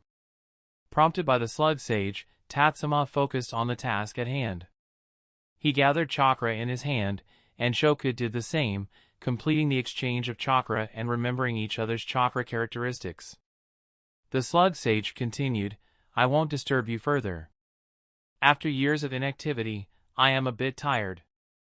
In the future, if you have any questions about Sage Mode, you can ask Shoku. She understands this aspect better than Katsuyu. With that, she lowered her enormous head and raised her two antennae again. Although the fallen coral reefs would not be restored to the slug sage's head immediately, she didn't seem to mind. The slug sage entered a dormant state once more, and Shoku softly asked, Tatsuma, would you like to learn Sage Mode from me? Tatsuma had not shared his conversation with the slug sage with Shoku, but he was patient enough. He shook his head and said, I'm not planning to do that just yet. I want to wait until I'm fully prepared, both physically and mentally, before learning from you. Is that so? Shoku's tone was slightly disappointed, but she quickly said, then you must prepare as soon as possible. It has been many years since anyone from the human world has mastered Sage Mode from Shikatsu Forest. I will. However, I may need to leave Shikatsu Forest for now. I suddenly left and have many unresolved matters, so I can't settle down here just yet. Tatsuma said sincerely to Shoku. Shoku moved her head up and down and said, it's fine, I understand. Whenever you want to learn Sage Mode or need my help in the future, just summon me. Thank you. Tatsuma nodded and then looked at Tsunade, saying, Sensei, prepare the summoning jutsu. Let's return to the village. Tsunade was silent, and Tatsuma blinked at her in confusion. Tsunade then said, I forgot to leave the summoning jutsu mark in the village. Well, it's just like you, Sensei. Chapter 254, Wicked Rumors Against Sakumo. That person is Sakumo Hatake, right? Yes, it's him. After causing such a big incident, he can still teach his son ninjutsu with such ease. I think what that kid from the Shimura family said isn't without reason. If something really happens to Tatsuma, I will make sure Sakumo Hatake's son experiences what it's like to lose a father's love. Count me in. I still have a technique that I developed back then for dealing with the evil Uchiha. But before I could use it, Hashirama-sama allied with the Uchiha. A group of elderly people suddenly appeared in a training ground within the village. Some were using canes, some hunched over and walked slowly, and some were even in wheelchairs, but they were full of vigor, exuding the aura of youthful confidence. What can a bunch of old bones like you do? You might die before the fight even starts. In my opinion, we should go find Saru. After receiving so much care from the Senju, he should do something. Indeed, such evil deeds should be exposed to the public. Calculating against their own village people is truly disgraceful. Since the village was founded, I haven't taken action against the evil Uchiha. TCH. The more I think about it, the angrier I get. Why did Hashirama-sama reconcile with the Uchiha so early? Otherwise, I could have killed a few more. The evil Uchiha are really shameless, having someone like Madara emerge from them, and they still have the nerve to stay in the village. Their conversation attracted the attention of some ninjas training nearby, but as the topic shifted, they quickly decided not to listen any further. The elderly men dared to speak these divisive words, but the others did not dare to listen. In the distance, Sakumo Hatake, who was teaching his son, Kakashi, suddenly stopped. Kakashi looked up at his father in confusion, not understanding why he had suddenly fallen silent. Kakashi couldn't hear the voices of the old men from afar, but Sakumo Hatake could. He recognized those men as some of the earliest villagers, people who may have even built or repaired some of the houses and roads in Konoha themselves. Though they had long since retired from the ninja life and no longer used their surnames, each year, the Hokage and the village elders would make time to visit them out of respect. These elders might not have any formal authority, but everyone who loved the village, including Sakumo Hatake, held them in the highest regard. Even though the elders' conversation had drifted off topic, Sakumo Hatake quickly understood why they had come just from a few words. Thinking about Tatsuma, a wave of guilt rose within Sakumo. He had been reflecting on his actions over the past few days, and the more he reflected, the more he felt like a scoundrel. He wasn't the one who injured Tatsuma, but he couldn't separate himself from the events that led to it. Hearing these people he once respected misunderstand and blame him filled Sakumo with an unprecedented sense of fatigue. Over the years, he had felt physical exhaustion, but never had he felt this kind of emotional exhaustion. He always believed that everything he did was for the good of the village, and for that, he never lacked spiritual strength. But this time, from both within and without, everyone, including himself, was blaming him. Sakumo didn't know how to comfort himself, as he also felt that he had made a mistake. "Father, are you okay?" Kakashi asked, looking up. Sakumo looked down at his son and thought about how, if these rumors reached Kakashi's ears one day, his own son might also despise him. As a squad captain, he hadn't been able to protect his team members. Completing the mission by sacrificing their safety made him feel ridiculous. "Kakashi, Dad has some things to take care of. You go on home by yourself, okay?" Sakumo said to Kakashi. He didn't want his son to stay with him, as it would increase the chances of Kakashi hearing the rumors. Kakashi was puzzled but nodded and said, "I understand, Father. I'll head back now." He then gathered the ninja tools from the training ground and left with his short legs moving quickly. Watching his son leave, Sakumo's already forced smile faded completely. With a somber expression, he walked towards the group of Senju elders. Seeing Sakumo approaching with a stern face, one of the elders spoke up, "Oh, you're even brave enough to give us a dark look. Are you planning to silence us old folks?" "Haha, well, I've long wanted to die. Every day I wake up is just another day of pain," another elder joked. Despite their advanced age, these elders showed no fear. Even though they were too old and frail to stand properly, they still had courageous hearts. Sakumo listened to their taunts but continued his approach. Once in front of them, he bowed deeply and said, "Regarding the incident with Tatsuma, I bear inescapable responsibility, and I will not evade it. I promise that if Tatsuma indeed meets with misfortune, I will spend the rest of my life ensuring that all the culprits pay the price, including myself." "What, are you planning to go to the Hidden Cloud Village and kill the Raikage?" one elder asked. "If necessary," Sakumo responded decisively. An elder rolled his eyes and commented, "Maybe he's looking for an excuse to leave the village and defect." "Enough," another elder interrupted. This elder, with disheveled and long eyebrows, looked at Sakumo and asked, "Sakumo Hatake, I have a question for you, and I want an honest answer." "Go ahead," Sakumo replied. The elder asked, "Do you have even the slightest intention of harming Tatsuma?" "Absolutely not," Sakumo answered with utmost seriousness, looking directly at the elder in the wheelchair. The elder nodded and said, "If that's the case, then there's no need for you to apologize to us. Casualties in missions are normal." "Tanuma, another elder began, frowning, but Tanuma interrupted, "Sara came to see me yesterday.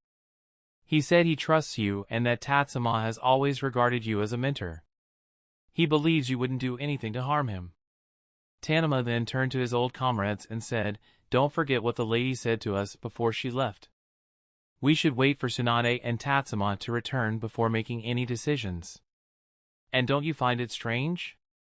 We are usually far from the village center, so why are we the only ones being told about these things? With Tanuma's reminder, the expressions of the other elders shifted. One of them looked at Sakumo and said, "Today's matter ends here. If it was just an accident, we can accept that. But if Tsunade and Tatsuma return and we find out you deceived us, even in death, I will curse you from the afterlife." Cough cough. As he finished, he began coughing violently. However, Sakumo's expression lightened. He stood up straight and said, "If I have deceived you in any way, I will take responsibility by committing seppuku. Please, continue to oversee my actions. I may be old, but I still have the strength to act as a second in seppuku." "It would be best if it doesn't come to that," said the elder in the best condition, standing unaided, while staring intently at Sakumo. Sakumo nodded in acknowledgement. Seated in his wheelchair, Tanuma spoke again. "Sakumo Hataki, if your heart is truly with the village, do not let yourself be broken.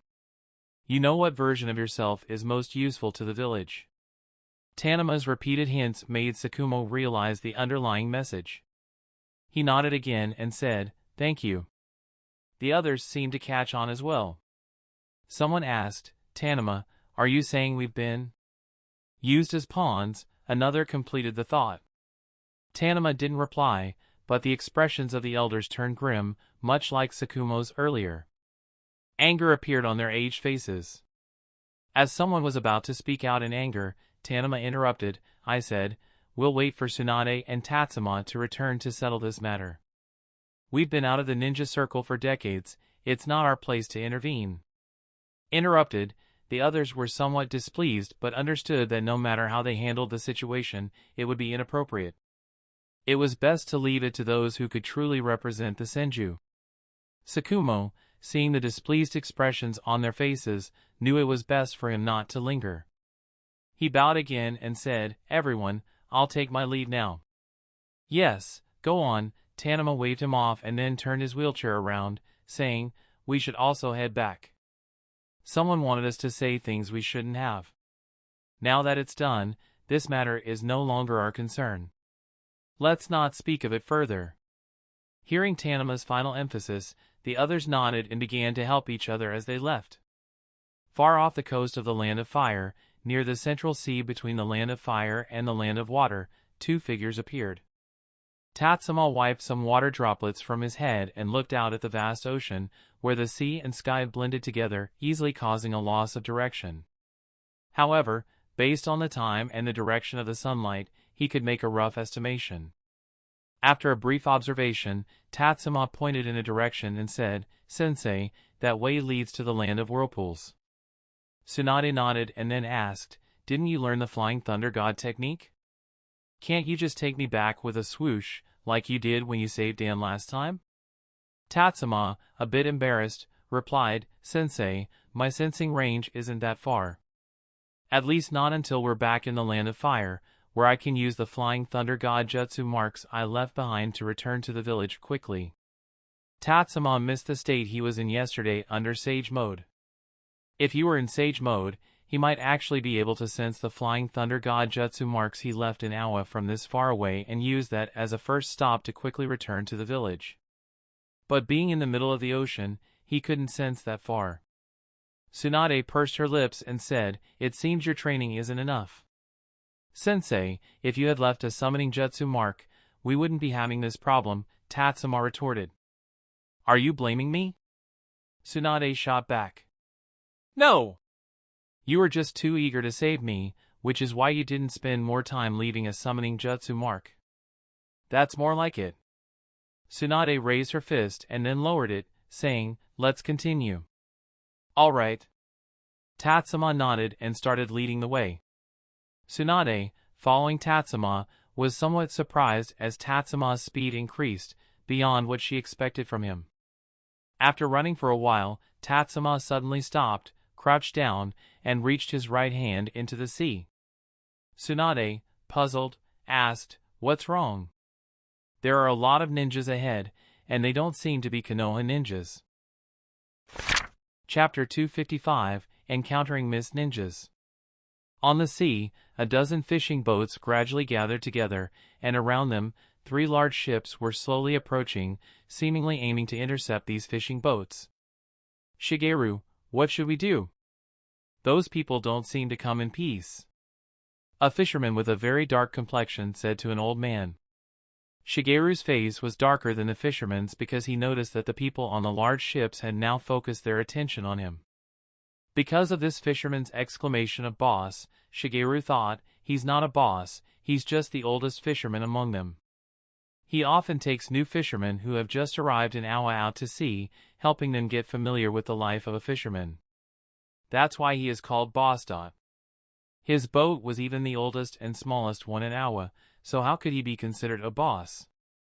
But Shigeru was at a loss for words and didn't even know why he and his group were being intercepted. They were just small fishermen. If it was about money, these people should be stopping the specialized fishing boats instead. For people? That seemed even less likely. They were just a group of ordinary fishermen. Before he could think much more, a person from the large ship suddenly jumped down and landed directly on the deck of his old boat, crushing a fish that had fallen on the deck. Shigeru dared not complain. He just swallowed and looked at the man with sharp teeth, who was also looking down at him. The man then took out 2 photographs from his pocket, threw them onto the deck, and asked, "Have you seen these people?" Shigeru picked up the photographs with trembling hands, looked at the people wearing headbands, and felt confused. He had never seen them before, so he honestly looked at the newcomer, shook his head, and said, "I haven't seen them." The newcomer gestured towards the other fishing boats, and Shigeru understood his meaning. He passed the photographs to others, but after circulating them, no one had seen the people in the photos. The newcomer frowned and said, "None? If none, then forget it. Let me introduce myself. I'm Oka. Let's make a deal. I have 6 tons of fresh seafood here. You take it to the Land of Fire and exchange it for Land of Fire currency for me." Note, considering this is not long after the Second Ninja War, it's theorized that there's still no universal currency between the different countries. "How much?" Shigeru asked in surprise. Oka repeated, 6 tons. After hearing this clearly, Shigeru's mouth dropped open. On a single trip, catching 100 or 200 pounds of fish would be good, and even then, it would take several days to sell. How were they supposed to sell 6 tons? "That's too much, Mr. Oka. We can't sell it all. I'll give you a week to sell all this seafood. After a week, I want to receive 100,000 Land of Fire currency. And this is just the first batch. As long as you cooperate with us, there will be plenty of fish in the future." Oka ignored Shigeru's excuses, and Shigeru's face grew even darker upon hearing Oka's words. 6 tons, 100,000, that equates to nearly 10 of Land of Fire currency per pound. Such a price couldn't be achieved in Awa. With this much cargo, only large trading companies could handle it, and those companies had already driven the purchase price down to less than 4 ryo per pound. This was an impossible task. What, unwilling? Perhaps sensing Shigeru's thoughts, Oka suddenly produced a short sword from somewhere and casually tossed it in his hand. The others on the large ship also watched the small fishing boat crew with predatory eyes. "No, no!" Shigeru quickly raised his hands to show he didn't mean that, and seeing the young people around him shivering, Shigeru gritted his teeth and said, "Okay, I'll take it. But our small boats can't carry 6 tons of cargo. Don't worry, we can lend you a boat. After all, you can't run away." Oka grinned, showing his sharp teeth.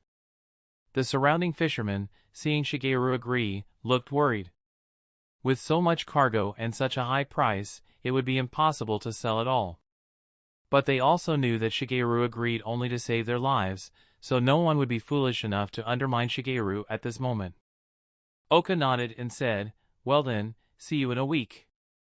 These 3 boats will be lent to you for now." As Oka was about to leave, he suddenly stopped and, as Shigeru was finally starting to relax, he held his breath. Oka looked back at Shigeru, took out another photograph from his pocket, and said, "You haven't seen those people. How about these 2? The photograph showed a blonde and a silver-haired young man. Shigeru was momentarily stunned. He had seen these two recently. They had just bought several dozen pounds of fish from him and paid extra money. They seemed to be ninjas from Konoha.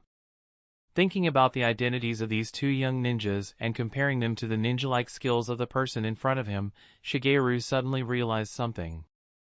He shook his head vigorously and said, "No, I haven't seen them." Seeing Shigeru deny it again, but with a demeanor and tone completely different from before, Oka narrowed his eyes, bent down, and leaned in close to the nervous Shigeru, asking, "Are you really sure you haven't seen them?" "No." I smell the scent of lies." Gloved Shigeru swallowed hard, his heart racing uncontrollably, and sweat pouring out. He didn't know how to respond. Oka straightened up, the short sword reappearing in his hand as he toyed with it and said, "I didn't expect these two to be so well known in the land of fire that even a fisherman like you recognizes them. But why are you lying to me?" As soon as he finished speaking, Oka's expression turned vicious. Shigeru shrank back in fear, wanting to say something, but then he saw Oka swing the short sword. Bang! The short sword struck down, its invisible blade slicing through the deck. The already dilapidated boat began to fill with water, but Shigeru was nowhere to be seen on the boat. Oka's face darkened, his brows furrowing as he looked around, trying to figure out why Shigeru had suddenly disappeared. Out of the corner of his eye, he seemed to have seen a flash of silver and a kunai. Hidden Mist Village Special Jonin, Oka. Do you want to get to know me? A voice with a unique raspiness of adolescence rang out. Oka's expression changed as he looked toward the source of the sound and saw a silver-haired youth standing on the railing of the boat he had arrived on. At the youth's feet was Shigeru, cowering in fear and gasping for breath. "Shiroyakusha? Sakamoto Tatsuma?" Oka asked, frowning at the silver-haired youth. The youth raised an eyebrow and said, "Shiroyakusha? Why am I suddenly given that nickname? Isn't it supposed to be Konoha's dragon?" "Humph. Konoha's dragon? It's not as impressive as Jewel Crusher. It's just Hanzo's nonsensical boasting." Oka spoke with a hint of unease because his companions, who had been standing by the boat earlier, were now nowhere to be seen. Despite several exchanges, they had not shown up. "Looking for your companions?" At that moment, another voice came from behind. Oka turned around to see another person standing on the railing of a different boat, holding a string of people. It was Oka's subordinates and companions. "Sannin Tsunade?" Seeing this person's appearance, Oka's face mirrored Shigeru's earlier expression. Sweat poured from his forehead, and his limbs grew cold and began to tremble. "Oh, my Sannin title, isn't it just the nonsense of that frog in the well?" Tsunade looked down at Oka from a high position, her face filled with mockery. Oka felt his face burning and said nothing more. He leaped with a perfect water splash and fell into the sea. The fishermen were still stunned. One of them said blankly, "He just ran away like that?" He wasn't blaming the two sudden arrivals, but it was hard to accept that the fierce person had suddenly fled. "It's fine, he can't escape." Tatsuma on the railing replied, then took a step forward and fell into the sea.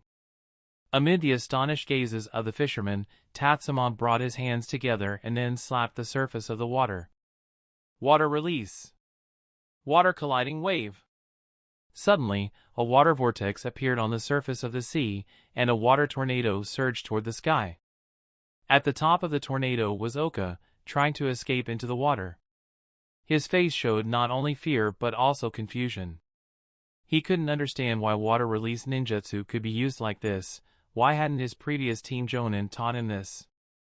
Before he could figure it out, he saw a kunai fly over his head. In the next moment, a silver figure appeared, and a fist seemed to grow larger and larger in his view. Bang! Under the explosion of enhanced strength, Oka's face was severely deformed, and he instantly lost consciousness. Tatsuma grabbed him by the scruff of his neck and appeared beside Tsunade in the next instant. There are a total of 13 people, 3 Chunin teams plus Oka the team leader. No one else is around. After Tatsuma spoke, Tsunade looked at the string of people she was holding and said it would be too troublesome to bring them back to the village. At least take Oka's body back. He wanted to exchange a large amount of land of fire currency, which must have some use. Take him back and let the Yamanaka clan interrogate him. Hearing Tatsuma's words, Tsunade raised her eyebrows. Over the past 3 years, she had rarely paid attention to this disciple's development, and she didn't expect that he had already learned to think like a ninja. Thinking about the child who was once unwilling to wield the butcher's knife, Tsunade suddenly felt a sense of distance, as if from a different era. She tugged at the corner of her mouth and said, "Then I'll handle these people." With that, she flicked her wrist, and the steel wire binding the mist ninjas snapped taut. With the immense force, their spines were instantly severed, dying silently. Tatsuma glanced at the barely alive Oka in his hand, then coldly finished him off by twisting his neck. He proficiently took out a blank sealing scroll and sealed Oka's body inside. Tsunade took a weighted block from the boat, wrapped the steel wire around it, and then dropped both the weighted block and the corpses into the sea. After securing the scroll, Tatsuma returned to Shigeru's boat and said to the slightly recovering Shigeru, "Uncle Shigeru, these 3 ownerless boats will be operated by you from now on. Okay?" Shigeru nodded, then realized something was amiss. Just as he was about to refuse, Tatsuma pressed his hand down to interrupt him and said, "Now, please sail these boats and take us back to the land of fire. My sensei and I don't know how to operate the boats. Also, the seafood on the boats, although most of it is still alive, needs to be sold quickly." "All right." Chapter 256, Shigeru's Determination. "Goodbye, Uncle Shigeru." On the deck, Tatsuma waved his hand and then reached out to hook Tsunade's elbow. Shigeru instinctively nodded, but then realized something was off and said, "We're still far from the land of fire." Before he could finish his sentence, Tatsuma and Tsunade had already disappeared. Even though it wasn't the first time Shigeru had seen such techniques, it was the first time he had witnessed a ninja so closely, leaving him with his mouth agape. "Boss Shigeru, do you know that person?" A young fisherman approached Shigeru. Shigeru nodded, then shook his head, saying, "He bought fish from me once, but I feel like I've seen him more than once." The fishermen didn't understand, but their attention quickly shifted to the boats, and one of them asked, "So, Boss Shigeru, what should we do with these 3 boats? Should we hide them, or should we just sell them after we transport them back?" Before Shigeru could respond, another fisherman, worried, asked, "But Ninja-sama said that the previous owner of these boats was a ninja from the land of water. If we use them ourselves, could it be?" Upon hearing this, the other fishermen nodded in agreement, their faces also showing concern. Shigeru, however, remained silent, frowning as if deep in thought. After a while, he spoke up, "Everyone. I've been a fisherman for 40 years, since I was 10. I might not be fishing for much longer. I want to make one last push. We won't be fishermen anymore. We'll become fish merchants. Without that ninja, we wouldn't be alive today. This life was given back to us, and rather than just being submissive, let's take a chance. Why should our awa be monopolized by other merchants? Why should the port we worked hard to build become someone else's dock? Why should the salvage points we discovered become someone else's fish ponds? We didn't have money or large ships before, but don't we have them now? We'll sell this batch of goods when we return. I don't have any family, so I don't want a single penny. You all take it, use it to settle your families, and then, we'll set sail. Every additional trip is an opportunity to earn more. Even if one day we're found by the ninja from the land of water, we can still earn enough money for our families. One trip brings 6 tons of goods. We'll never be able to salvage that much in our entire lives. Let's take a chance. Let's take a chance." Shigeru looked at these young people with a tone almost pleading. The other fishermen remained silent, and after a while, one finally stepped forward and said, "Boss Shigeru, I'll take the risk with you. Without you, my little sister and I would have starved long ago. Without you teaching me, I wouldn't have survived so many times at sea. I'm willing to take the risk with you. I am too. With the first person stepping up, others followed suit. Shigeru nodded vigorously, and on his face, which had long shown signs of aging, appeared a spirit and resolve he had never had in his youth. Land of Fire, Konoha Hidden Village. The two figures appeared inside the village without passing through the Konoha village gate or triggering any barrier alerts. Tatsuma took a deep breath and continuously used Flying Thunder God. Even he felt somewhat dizzy, though it was much better compared to Tsunade, who was gritting her teeth and holding onto Tatsuma's shoulder. Finally back. From now on, use Flying Thunder God on your own, don't involve me. After swallowing several times, Tsunade weakly said. She had never felt so nauseous, even when her unreliable grandfather tossed her around as a baby. It wasn't this bad. I need to go take a nap. Tsunade lifted her hand from Tatsuma's shoulder and tried to get her bearings. Tatsuma said, then I'll go report to the third Hokage. Not wanting to say another word, Tsunade found her direction and started walking unsteadily. Tatsuma had fully recovered at this point. With his chakra enhanced, the consumption from Flying Thunder God wasn't significant. Even with Tsunade, it was within his manageable range. Looking in the direction of the Hokage building, Tatsuma exerted a slight force with his legs and soared upward, leaving two shallow but noticeable dents in the ground. Crack landing on a rooftop, Tatsuma's face darkened. His excellent stealth techniques were currently thrown into chaos by the surge in power, causing the rooftop tiles he stepped on to crack. He dared not push for the limits anymore and used the minimal force possible to move. Although slow, he wanted to avoid damaging others' houses. After taking longer than usual and with less effective stealth, he successfully reached the Hokage building without damaging any rooftops. Relieved, Tatsuma climbed up the Hokage building's outer wall and slipped through an open window. Upon reaching his destination, Tatsuma relaxed. His crack thud. The window frame was hit by Tatsuma's foot, and under the immense force, it detached from the hinges and fell to the ground. In the Hokage's office, silence prevailed. Hiruzen, holding a pipe, watched as Tatsuma, who had bent over in an attempt to steady the window frame but failed, and Mandrill, who emerged from the darkness, seemed unsure whether to tighten his grip on his kunai. Tatsuma's ears turned red with embarrassment.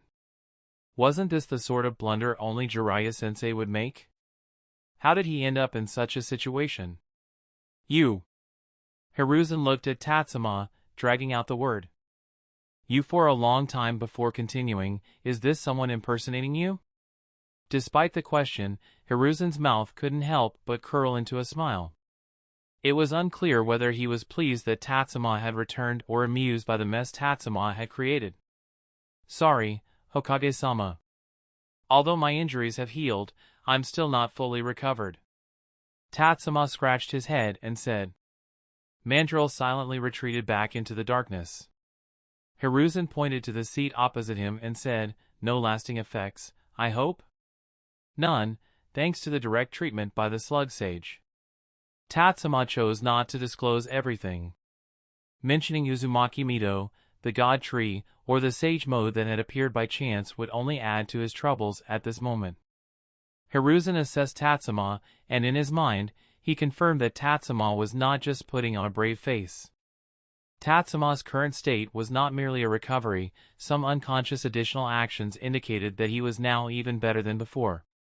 After sitting down, Tatsuma asked, Hokage-sama, has my absence caused any issues?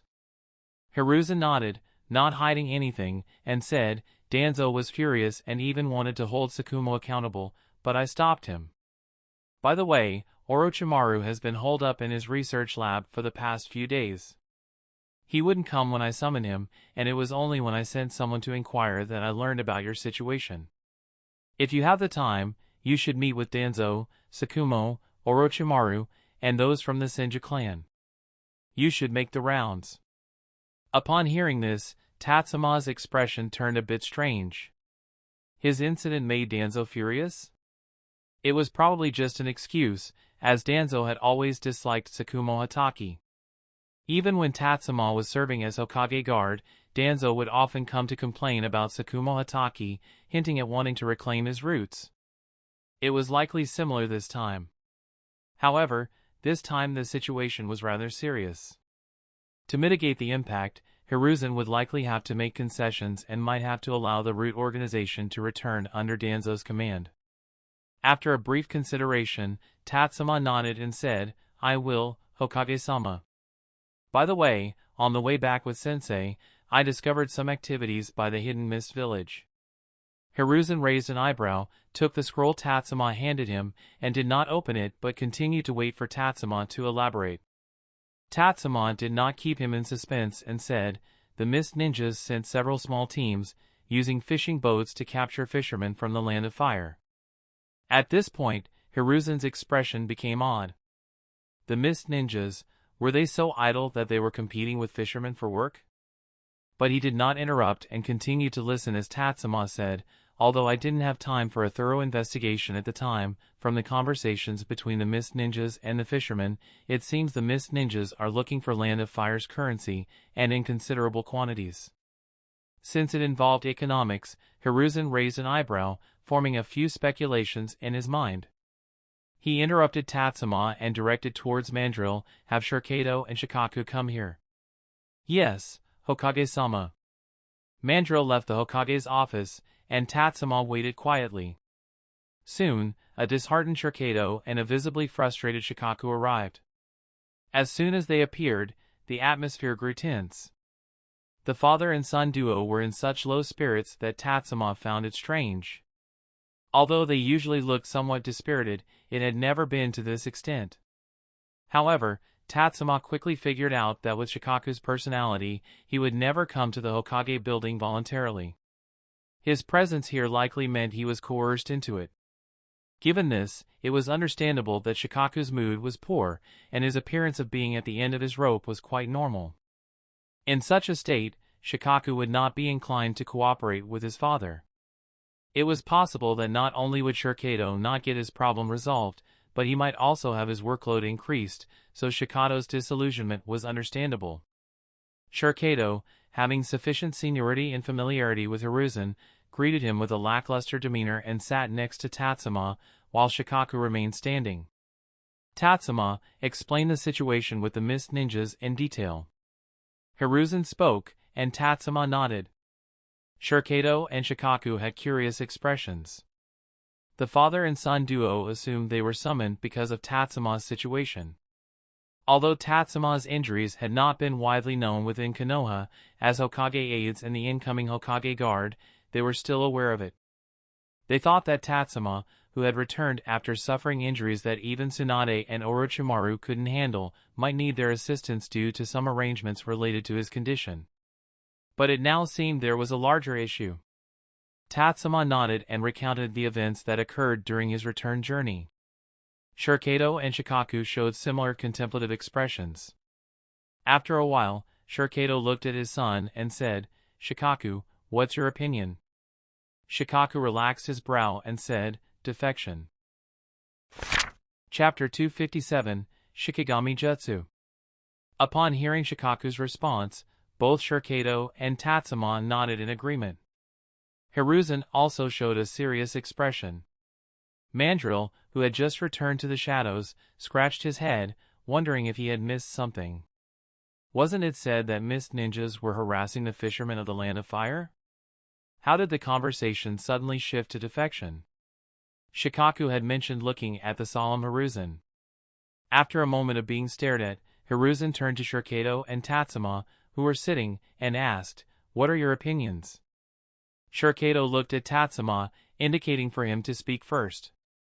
Tatsuma nodded, not hesitating, and said directly, "I share the same view. Oka is a defector from the Hidden Mist Village, or rather, one among the defectors. To initiate a rebellion, besides people, substantial resources are needed. These resources are not easily obtained, their sheer quantity would attract attention wherever they are. If this were within the Land of Water, it would definitely be noticed by Mizukage and his faction. Therefore, the best approach is to procure them from other countries. While this would still attract attention, the consequences are less severe. If discovered by Mizuki's, their rebellion would likely be thwarted, but if detected by ninjas from other countries, it would result in only minor losses of people and resources. Given that the Land of Water is isolated with no neighboring countries, the Land of Fire becomes their primary target. Awa has sufficiently large ports and a bustling seafood market. Here, selling marine goods would not draw much attention, and using Land of Fire currency to purchase supplies in the Land of Fire, they could then use the pretext of deep-sea fishing to transport the goods back to the Land of Water via ships. After Tatsuma finished speaking, he noticed that the seriousness on Hiruzen's face gradually relaxed, and Mandrill in the darkness seemed to understand, realizing the situation. Mandrill also grew quite fond of Shikaku, who would soon take over his position. Being able to arrive at an answer so quickly, Shikaku was sure to become a valuable aid to Hokage-sama, just like Yakusha. At this moment, Shikaku looked at Hiruzen with a somewhat puzzled expression. He thought that Hokage-sama seemed a bit naive, such matters should make the Hokage happy. Why the serious face? As he pondered this, Hiruzen glanced at him. The previously relaxed expression tightened slightly, and he tapped his fingers on the table, saying, "We should not interfere in the internal affairs of other countries. However, when it affects our Land of Fire and endangers our people, even if the outcome is ultimately beneficial to the Land of Fire and Konoha, we cannot support it. So, Tatsuma, you did very well in this matter." Upon hearing this, Shikaku lowered his head. He hadn't considered this aspect earlier. From a broader perspective, he thought the situation was beneficial to Konoha. It seemed his father's comparison of him to Tatsuma was not meant to belittle him intentionally. It's frustrating. If Tatsuma is so capable, why do I have to handle things myself? Wouldn't it be better to go back and sleep? Shurkado looked deeply at his son. Although he knew from his understanding of Hiruzen that Hiruzen was just trying to make amends, Shurkado also saw his son's shortcomings. Shikaku was too indifferent in his approach to problems. The ninja world is not like a game of shogi, where pieces can be sacrificed for victory. Decisions in reality don't work that way. It was similar to a few years ago, before the Second Shinobi World War had officially begun, during the local conflict with the Land of Wind. Tatsuma's proposed tactics took a long time for the village to agree to. The only reason they agreed was that it was a ninja matter and the village had the authority to decide. But this time, with the missed ninja incident involving civilians, it falls under the daimyo's jurisdiction. If Konoha is aware and fails to report it or even engages in covering up or supporting actions, even if the outcome is favorable, the daimyo would inevitably take action against them. The daimyo might not care about civilian lives. To put it coldly, civilians are just assets to the daimyo. Losing some civilians is merely a reduction in assets. However, the ninja village cannot engage in actions that harm civilians, as this would damage the daimyo's interests. Even if such actions could bring tangible wealth to the daimyo, as long as the daimyo hasn't given the order, the ninja village cannot proceed. Just as the daimyo would contact the ninja village immediately if a ninja commits a crime and seek the village's opinion, both sides have boundaries that cannot be crossed, let alone trampled. Shikaku's problem is that he is too detached, not considering these complexities. He is still immature, unlike Tatsuma. Thinking this, Shurkado cast an admiring glance at Tatsuma. On one hand, he genuinely appreciated Tatsuma, and on the other, since Hiruzen had expressed admiration, how could he not? Seeing this, Hiruzen felt relieved. Indeed, age has its advantages. Even casual remarks could make people think they were based on deep and thoughtful life experience. He then turned to Shurkado and asked, "Shurkado, do you have anything to add?" Shurkado nodded and said, "Third, both you and Tatsuma have considered things very thoroughly. This will indeed reduce many troubles for us in the Land of Fire. However, blocking is not as effective as guiding.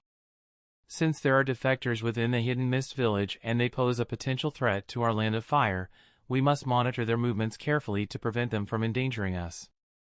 I've heard that due to the recent upheaval with the Eight Tails Jinchuriki, the Hidden Cloud village has acquired a lot of supplies. the likelihood of using these supplies is low. Therefore, after a brief period of vigilance, these supplies will inevitably become surplus stock. The hidden cloud village will likely be eager to offload these supplies in exchange for more liquid funds or resources to support the better development of their ninja village. Hiruzen smiled slightly. Shukato Nara's suggestion wasn't so much about blocking as it was about diverting trouble elsewhere. Seeing this, Shukato knew Hiruzen didn't dislike his plan, so he continued, however, interfering in another country's internal affairs is fundamentally wrong. If the hidden cloud village truly engages in such actions, as a peace-loving land of fire, we should ensure that the relevant parties are informed. The defector ninjas from the Mist Village could potentially benefit anyone they trade with. Although the greatest benefit would be a reduction in the strength of the land of water, both parties in the trade would gain advantages. For example, if the hidden cloud village's plan succeeds, they would not only make a substantial profit but likely earn far more than the land of fire, the land of wind, or the land of earth. However, this is not something Konoha would be pleased to see. Therefore, if the hidden cloud village wants to take this opportunity, they must be prepared for retaliation from the land of water and possible hostility from other countries. Hiruzen understood and smiled even more brightly, saying, "All right, then send Oka's body to the interrogation department. If our suspicions prove to be true, we will proceed according to your plan." "Understood, third." Shukato gave Shikaku a look. Shikaku, reluctantly and with a hint of disgust, picked up the scroll from Hiruzen's desk. Hiruzen waved his hand and said to the two, "You two go and investigate. Tatsuma and I have other matters to attend to." "Understood, Lord Third." X2 After the father and son left, Hiruzen cheerfully said, "Tatsuma, your contributions this time are invaluable. Not only for the hidden cloud village matter but also for the return journey, which is extremely beneficial to the village. Do you have any rewards you would like?" Tatsuma pondered for a moment and, feeling somewhat humble and embarrassed, said, "In both incidents, I was working with others. It wouldn't be appropriate to reward me alone. There's no need to be so modest. You deserve your reward, as do others. I've already given Minato his reward. As for Sakumo and Tsunade, neither of them needed anything, so it has accumulated." Hearing this, Tatsuma asked with curiosity, "Minato?" He didn't ask directly because it wasn't proper to disclose rewards for such a special high-rank mission, but Hiruzen, knowing Tatsuma's relationship with Minato, did not withhold information and replied, "Minato exchanged his reward for multiple shadow clone jutsu." Tatsuma frowned, not understanding why Minato would choose to exchange for this technique. The multiple shadow clone jutsu, unlike the basic shadow clone jutsu, is a forbidden technique. The more clones created, the more chakra is required. When the jutsu dissipates, the feedback can be overwhelming and may even cause serious harm to the user. Minato's combat style doesn't align with this technique, and given his intelligence, he wouldn't need multiple shadow clones for training. For shadow clones are already sufficient, and any more could have negative effects. Seeing Tatsuma's confusion and slight concern, Hiruzen added, he didn't exchange it for himself. Upon hearing this, Tatsuma understood. Minato wasn't suited for the multiple shadow clone jutsu, but Kushina was. Moreover, Tatsuma inferred from Hiruzen's words the level of rewards the village was willing to offer. The multiple shadow clone jutsu is an A-rank forbidden technique, but since Minato exchanged it to pass on to someone else, his reward would be discounted. In other words, the level of reward the village is actually willing to offer should be even higher, especially since Tatsuma had discovered the suspected Mist Village defectors. After thinking for a while, Tatsuma boldly said, "Hokage-sama, from Second-sama's notes, I learned about a technique called mutually multiplying explosive tags jutsu." Upon hearing Tatsuma's request, Hiruzen raised his eyebrows and said, "Mutually multiplying explosive tags jutsu, is it? That's a very dangerous technique. Sensei once mentioned that this technique should not be used by living people." Hiruzen tactfully declined, but Tatsuma was not willing to give up, as he had coveted this technique for a long time.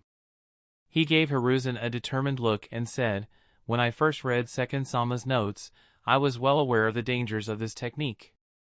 Therefore, I developed medical ninjutsu, healing wound destruction, a technique that does not require application only after injuries occur.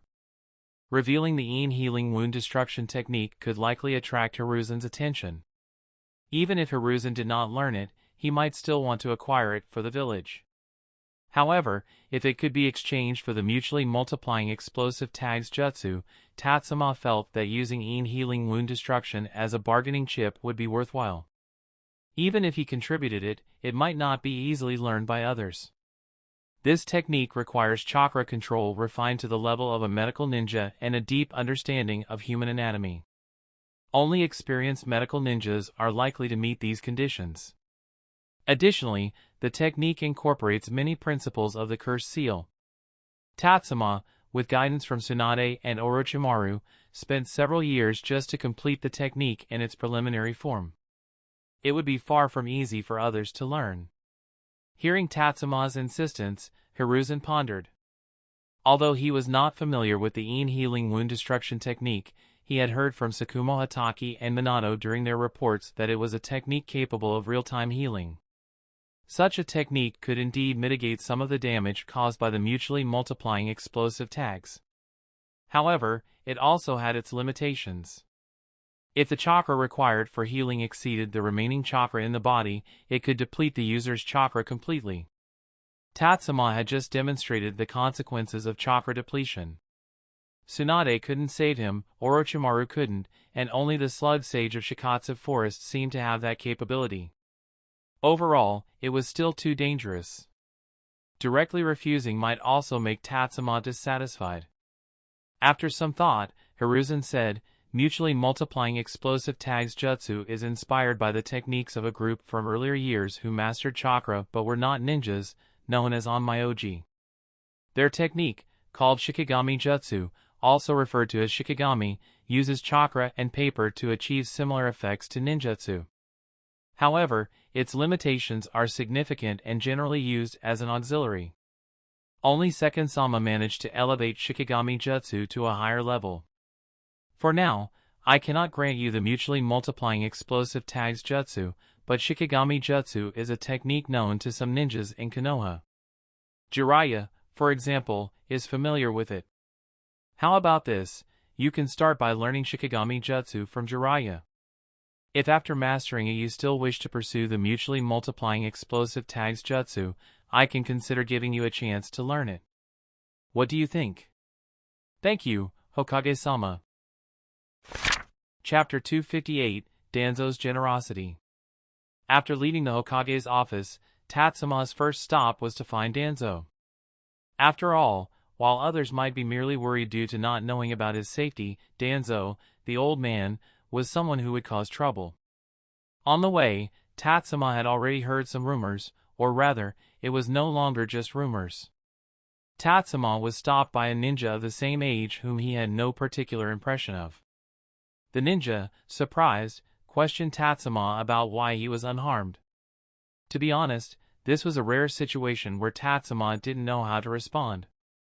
The first reason was the lack of information, and the second was his effort to recognize who this person was. In the end, he could determine that he did not know the person. Until the young man explained his identity, which was that he was a ninja of the same generation as Tatsuma but from a different team, and also asked if it was true that he was ambushed by Tsukumo. At this point, Tatsuma realized what was going on. It turned out that someone had spread the ridiculous rumor that he was injured by an ambush from Tsukumo, and surprisingly, some people actually believed it. This made Tatsuma speed up after refuting the rumor. He had memorized all the information about the village elders, so he was quite proficient in finding people. Arriving at Danzo's home, Tatsuma pressed the doorbell and then waited. His sensing abilities were already quite good, and after experiencing that accidental Sage Mode, although he could not retain the all-encompassing sensing feeling of Sage Mode, it did give him some new insights into sensing. Therefore, he could clearly sense that in Danzo's not very large home, there were at least 5 ninjas, with some having distinct chakra signatures belonging to Danzo. After a while of silence in the house, footsteps finally sounded.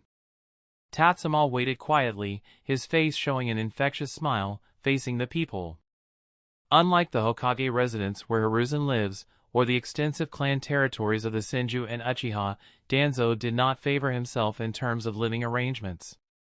His home was just a modest-sized house, slightly larger than a single apartment but with 2 floors. Therefore, even if it took a moment to walk from the deepest part of the second floor to the front door on the first floor, it didn't take too much time. Click the footsteps stopped for a moment before the door was opened. Danzo's face, perpetually tense and seemingly displeased, appeared. Tatsuma greeted him, saying, "Danzo-sama." "Sakamoto Tatsuma." Danzo repeated Tatsuma's name, then looked at him.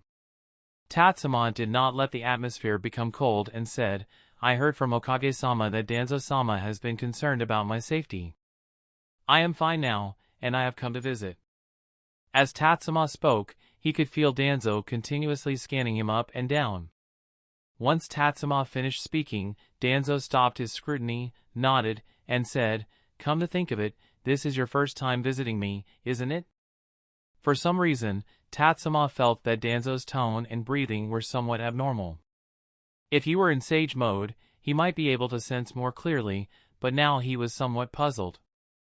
"Danzo-sama, with your esteemed position, if I were to visit rashly, it might tarnish your reputation." Flattery was the safest approach. Danzo's eye twitched slightly, and his lips pressed together. He then opened the door wider and turned, saying, "Come in. Since this is a visit, please come in and have a seat." "Certainly." Tatsuma did not decline. He followed Danzo inside, gently closing the door behind him. He observed the entryway and noticed there were no extra shoes prepared, so Tatsuma removed his footwear and stepped in barefoot. As he entered the living room, Tatsuma took a quick glance around. The room had very few decorations or practical items. The entire living room had only one picture frame. Inside the frame were the first and second Hokage, along with several children. Tatsuma made a quick connection and realized these were the current members of the elders. Besides that, there was nothing else. Although Tatsuma's own living room was rarely used, it had a television and a few potted flowers. However, since Mito passed away, the flower vases had been without fresh flowers. "Please sit." Danzo was already seated on the tatami mat, with a tea tray in the center, and only 2 seats facing each other. Tatsuma awkwardly sat down, looking at the empty tea tray. Tatsuma could even observe cracks on the tea tray due to excessive dryness. There were no tea leaves around or under the tray, and the earthen stove had no charcoal, nor was there any charcoal dust or stains. Seeing Tatsuma constantly observing the tea tray, Danzo looked down, realized something, and asked, "Are you thirsty?" "No, I'm not thirsty." "Wait a moment." Danzo got up and went to the nearby kitchen. After searching for a while, he returned with 2 bottles of sake. He placed the sake down and resumed his seat, pressed his lips together, and said, "This is all there is at home. Alcohol is one of the 3 prohibitions for ninjas, so it should be consumed sparingly." Tatsuma wasn't sure how to respond, as he really didn't want to drink. Even though it was Danzo who brought it out, it felt as though Danzo was suggesting he was being unreasonable and demanding alcohol. Seeing Tatsuma's lack of response, Danzo simply opened the caps of the 2 bottles, took a sip from one himself, and then said, "Before you reach adulthood, try to avoid drinking. If you do want to drink, make sure you have someone you trust with you. Like me, for example." "Thank you very much." Tatsuma had no choice but to follow Danzo's lead. He took a half-capful and sipped it. This was his first time drinking in this life, and although he had endured a lot in his previous life, he still couldn't appreciate sake. Noting the slight distortion in Tatsuma's expression, Danzo's mouth curled into a faint smile. He then asked, "Now that you've recovered, will there be any lingering effects?" "No, the slug sage has completely healed me. There are no side effects, and in fact, I've even made some progress. I'm still adapting." "That's good to hear." Danzo nodded, clearly having more to say but unsure how to begin. He could only take another sip from the sake bottle. After a moment of silence, Danzo stood up. Tatsuma thought he was about to see him off and felt relieved, also standing up. However, Danzo said, "Come with me." Tatsuma was taken aback but followed along. As they walked up the stairs, Danzo continued, "Regarding the Land of Lightning, I'm familiar with all the details. You lack effective countermeasures against lightning release ninjas." "Yes, my training is still insufficient," Tatsuma responded modestly. Danzo nodded and continued, "You are most proficient in water and earth release techniques. Earth release, in terms of chakra nature, is restrained by lightning release chakra. Although water release does not have a direct chakra property conflict with lightning release, in terms of physical properties, water release is inherently disadvantaged against lightning release. The best way to counter lightning release is actually with lightning release itself. The lightning simulated by lightning release chakra is too erratic and active, only lightning release of the same attribute can keep up with its speed. Since you lack a natural affinity for lightning release, you must settle for the next best option, wind release, which can counter lightning release chakra. However, the commonly used wind release techniques have limited coverage and are difficult to fully resist and counter lightning release techniques." As he spoke, they had already reached the second floor.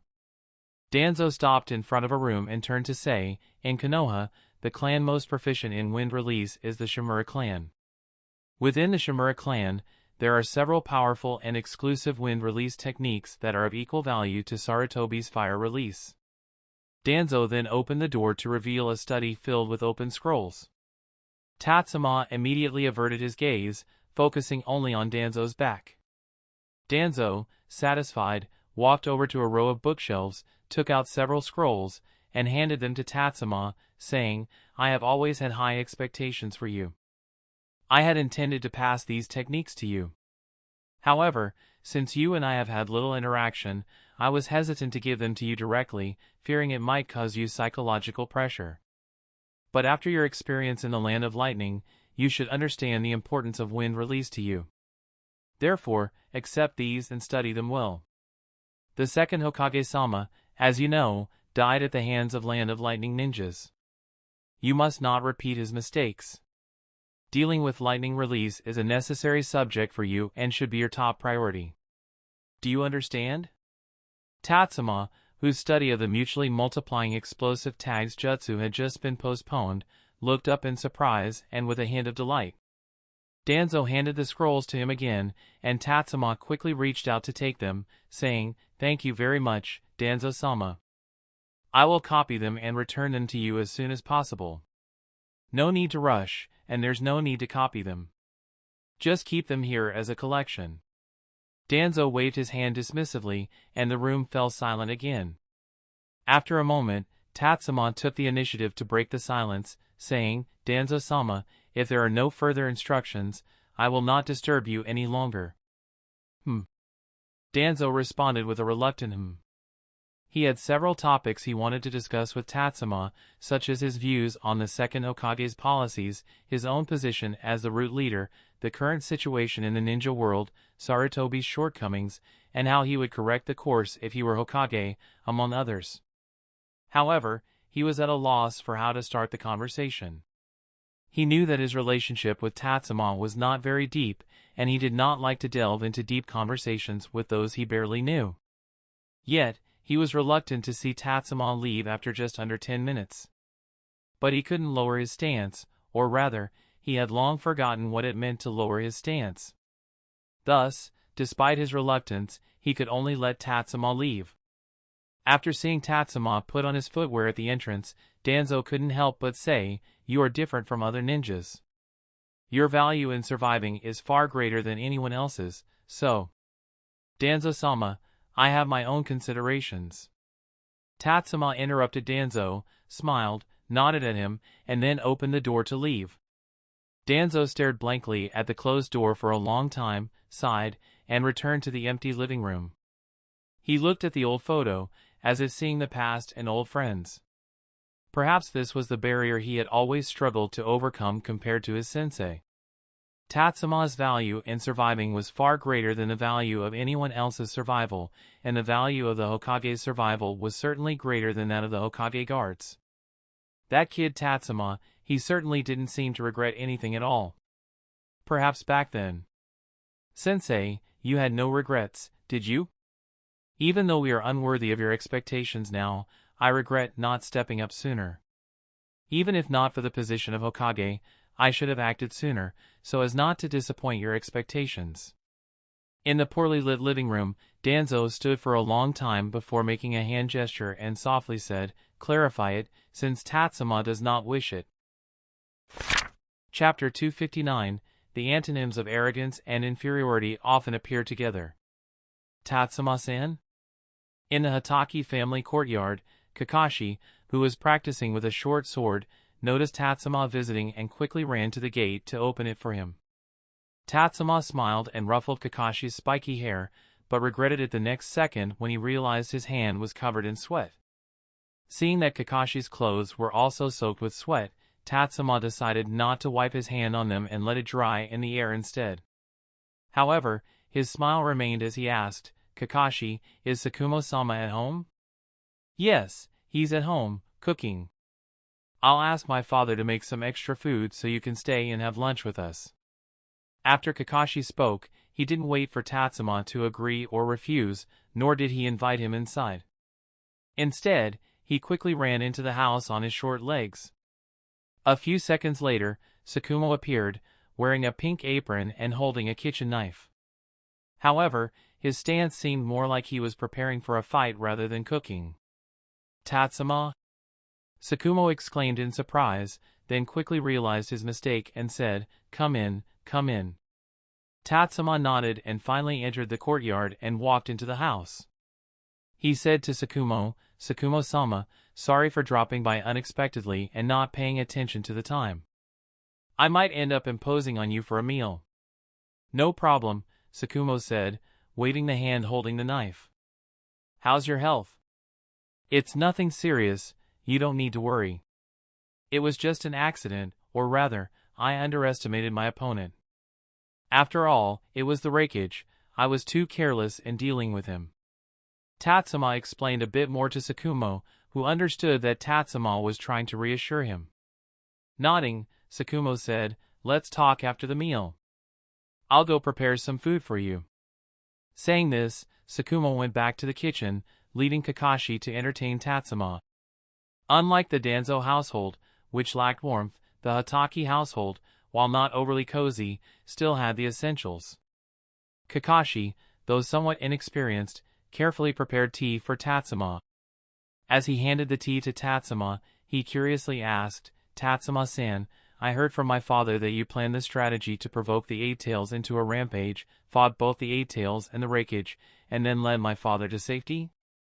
Tatsuma, who hadn't even taken a sip of his tea, nearly choked. After catching his breath, he explained, "The one who led this mission was Sakumo-sama. It was Sakumo-sama and Minato who ultimately guided us out of the land of lightning. I just helped a bit, if anything, I might have been a burden to them." Kakashi, puzzled, said, "That's strange. My father, Minato-san, and you all tell different versions of the story. Were you all on the same mission?" Tatsuma shook his head and replied, "The same twilight can look different to different people. It can symbolize the beginning of love or the sorrow of a farewell. It can be the end of a day or the start of the night sky." Hearing this, Kakashi nodded thoughtfully. Noticing that Kakashi seemed more lively and childlike than before, Tatsuma smiled and said, "You seem to be in a good mood lately. Have you made some friends?" "No," Kakashi denied firmly. Then, glancing back towards the kitchen, Tatsuma understood without needing further explanation, it was the comfort of having someone to rely on. Suddenly recalling something, Tatsuma asked with a smile, "Kakashi, are you currently learning swordsmanship from Sakumo-sama?" Kakashi nodded. Tatsuma then took out a scroll and said, "Speaking of which, I also learned from Sakumo-sama back in the day. However, I lacked talent and didn't manage to learn much. I wasn't able to do justice to the sword that Sakumo-sama once gifted me." As he unsealed the scroll, an old but well-maintained short sword appeared. Tatsuma picked up the sword and said, I was away on a mission when you were born, and next year when you start school, I may not be able to give you a gift. I'll return it to you now. This was your father's sword. Don't fail it, or your father, like I did. Tatsuma handed the sword to Kakashi, who instinctively wanted to refuse, but Tatsuma let go, leaving Kakashi to hurriedly catch the short sword. At that moment, Sakumo poked his head out of the kitchen and said, Kakashi, accept it. Your Tatsuma-san no longer needs this short sword. You can properly thank him later when he gets married and has children. As Sakumo glanced at the short sword in Kakashi's hands, noticing the signs of care it had received, a smile appeared on his face. It was clear that even though Tatsuma no longer needed the sword, he hadn't forgotten the gift. Sakumo quietly reminded himself not to let Tatsuma find out that he had given the sword away years ago because he had spent all his money on a custom sword, leaving only this short sword to give. If Tatsuma learned the truth, it might seem disrespectful to the care he had shown for the sword all these years. And then there were Shinku, Kunugi, and Ikaku, who also knew the story. He would have to find a way to ensure their silence. Sakumo, thinking this, looked at Tatsuma and said, Tatsuma, I won't be overly polite with you. Kakashi has been training with me recently and does need a suitable sword. It's nothing.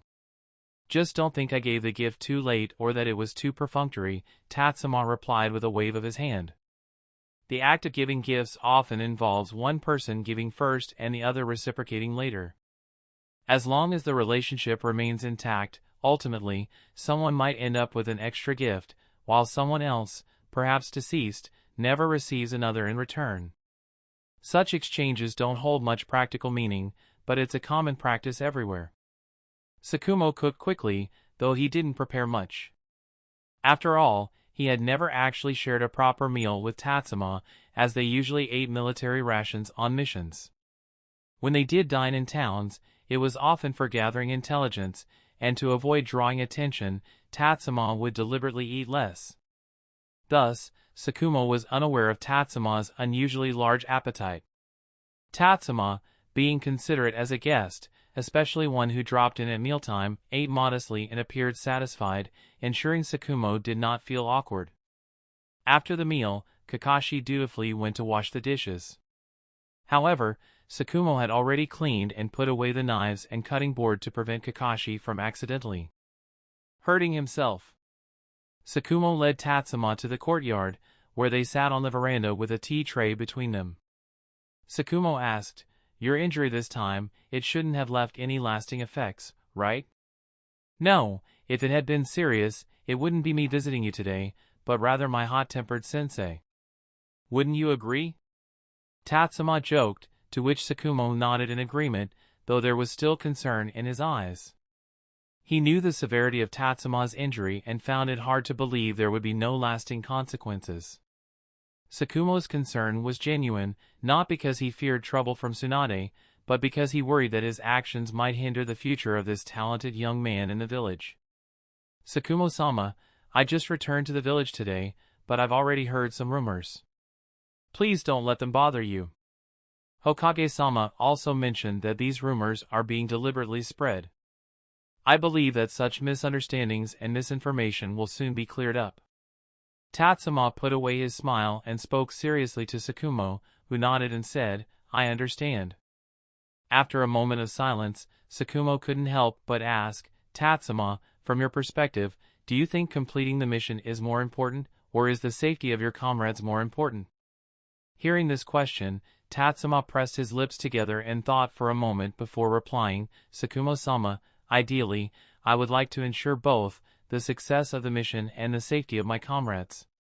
But I know you're not satisfied with that answer, and honestly, I'm not capable of achieving both perfectly.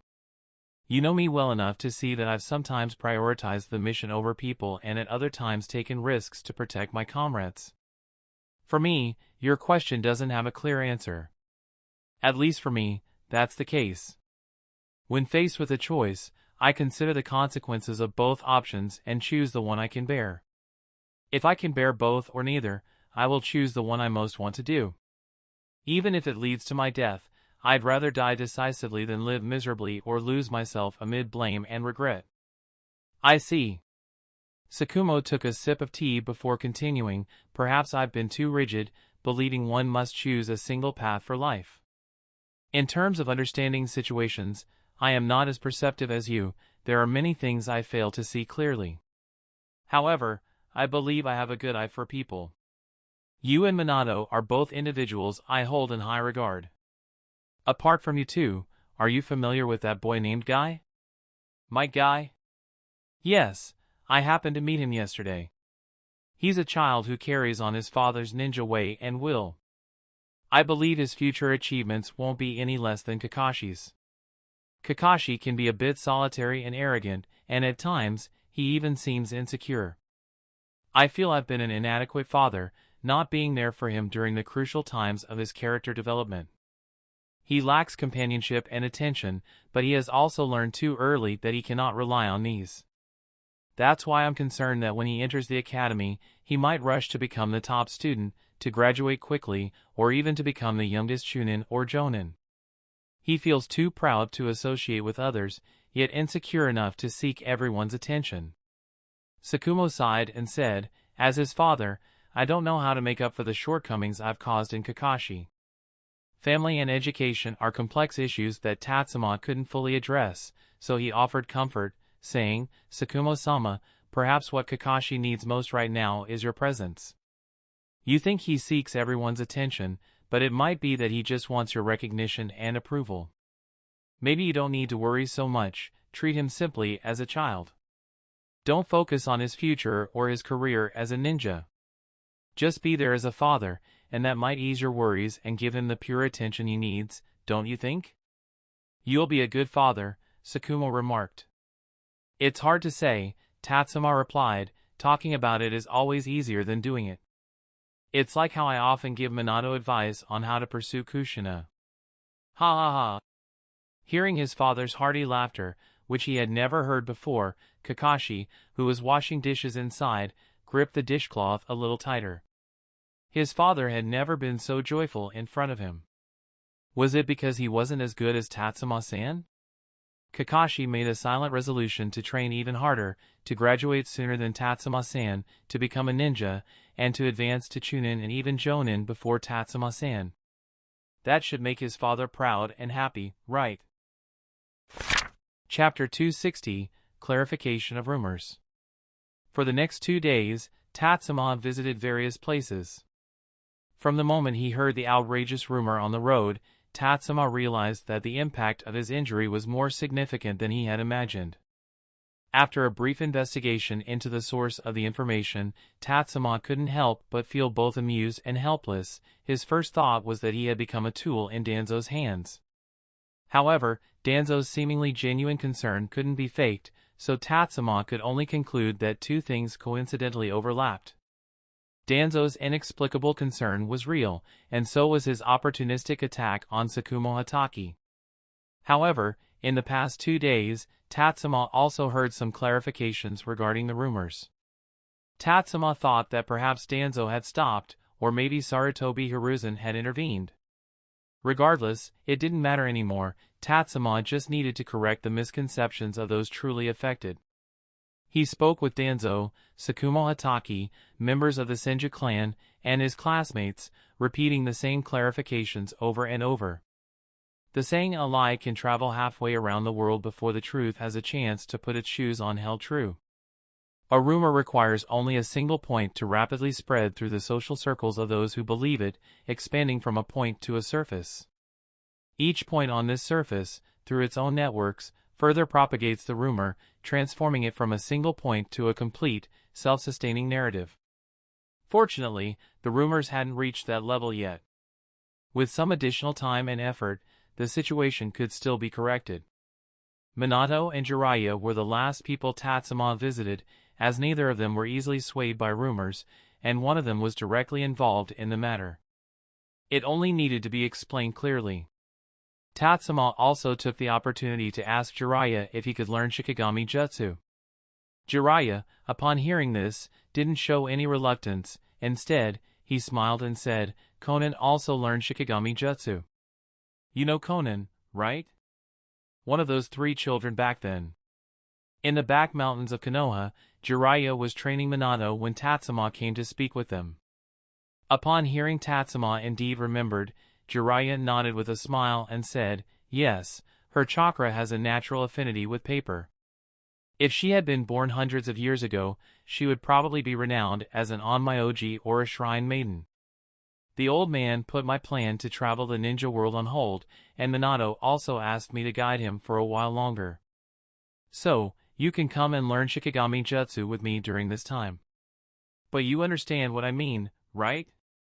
Minato isn't willing to teach me that technique. Tatsuma smiled and nodded, understanding that Jiraiya was referring to the Rasengan, which Jiraiya had learned from his disciple Minato in the original story.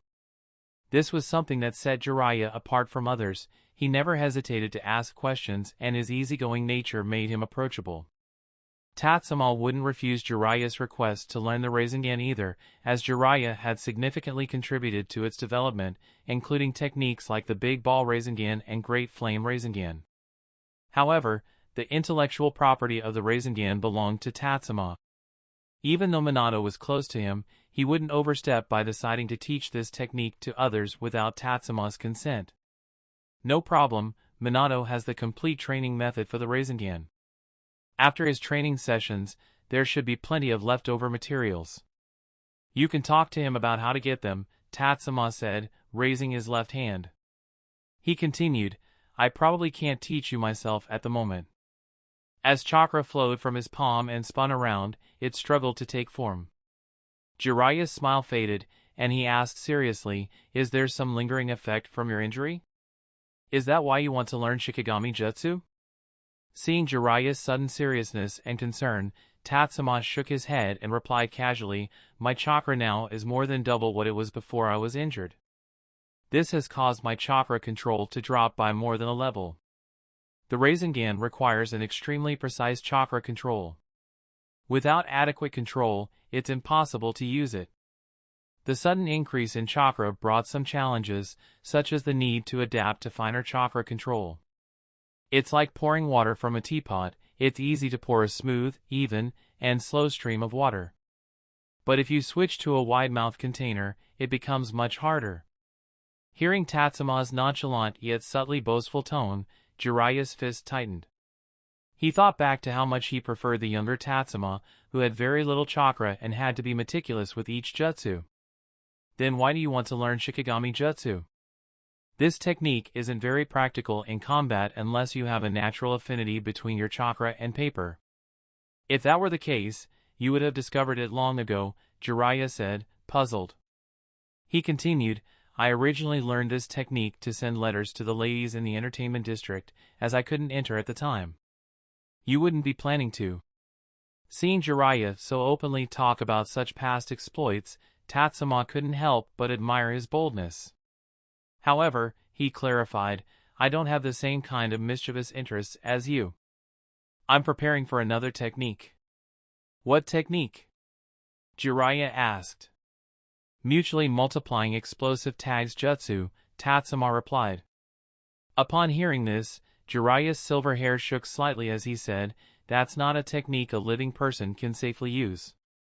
Would the old man even allow you to learn it? Yes, I have a way to mitigate the damage from this technique, Tatsuma shrugged confidently. Jiraiya, with a skeptical look, replied, using that medical ninjutsu that nearly killed you? Tatsuma's expression fell. Jiraiya was not easy to deceive. Tatsuma had to explain, healing wound destruction requires a significant amount of chakra, which I didn't have before, but that's no longer the case.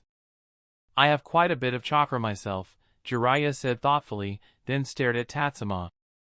Tatsuma quickly understood what Jiraiya meant, but instead of refusing, he smiled and said, if you want to learn it too, Jiraiya-sensei, I can teach you.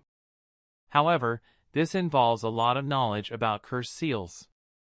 Some aspects I only know in theory and not in depth. If you don't understand something, you could consult Orochimaru-sama. Ask that snake? Forget it, I'd rather not learn it.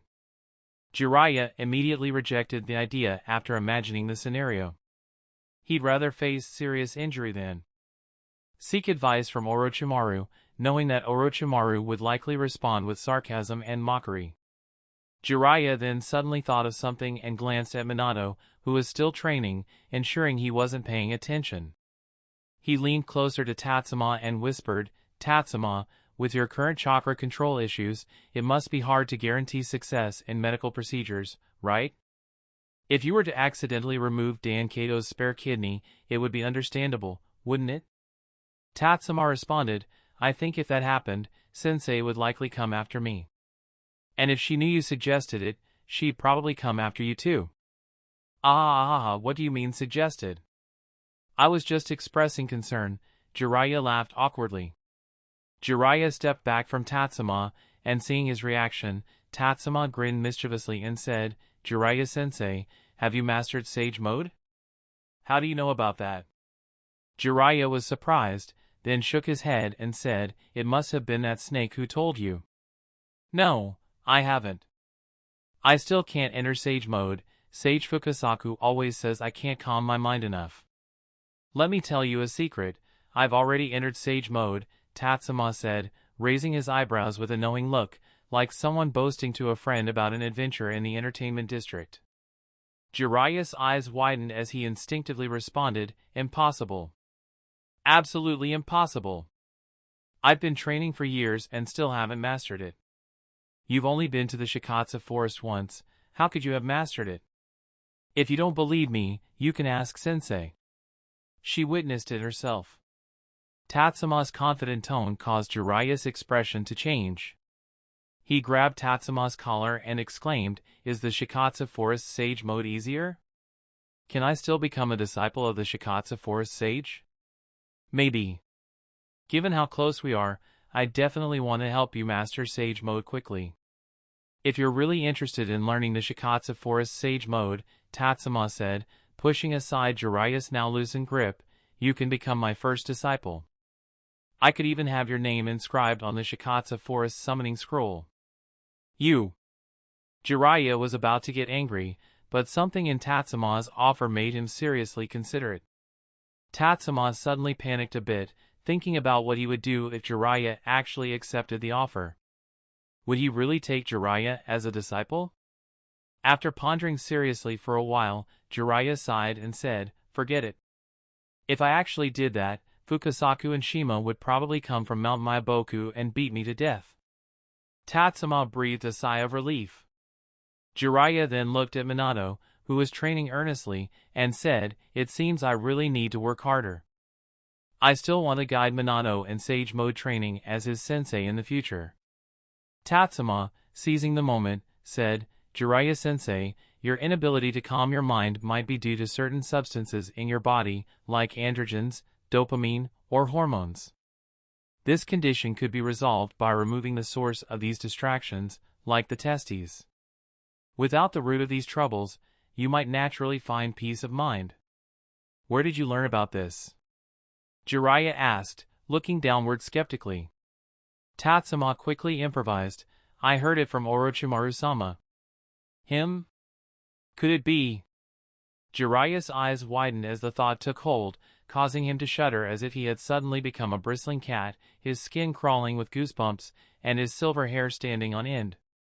Meanwhile, in his laboratory, Orochimaru, who was analyzing Tatsuma's latest blood sample, suddenly felt a tickle in his nose. He turned his head quickly, even through his mask, to avoid contaminating the equipment and materials. Chew! Could it be that I've contracted Tatsuma-kun's cancer? No, cancer isn't contagious. Wait, it's not even confirmed to be cancer. How could I jump to conclusions like that? Chapter 261, Tatsuma's Disease. Can we finally proceed with the surgery? I feel like I'm going to get bedsores if I lie down any longer. At Konoha Hospital, Dankato heaved a long sigh of relief upon hearing that his surgery was finally scheduled.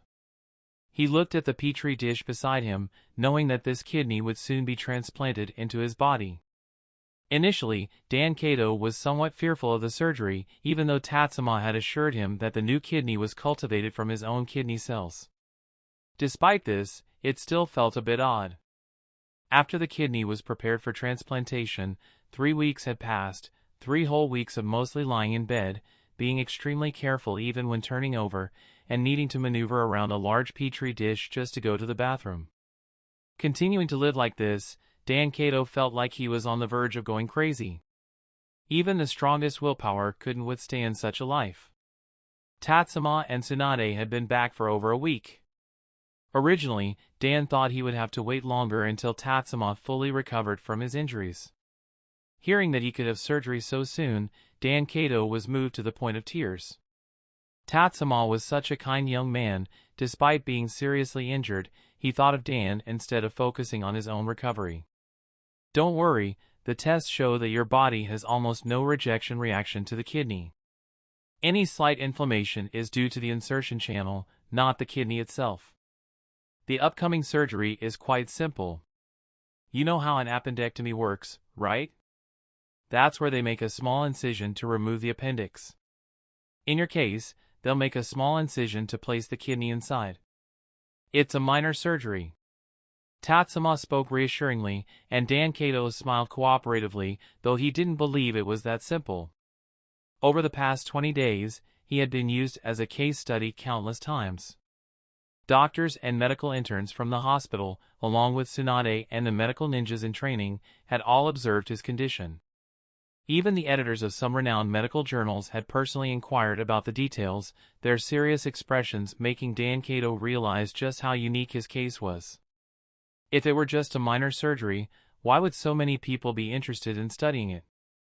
However, Dan Cato didn't want to expose Tatsuma's white lie. After all, Tatsuma was trying to ensure he had a positive mindset going into the surgery.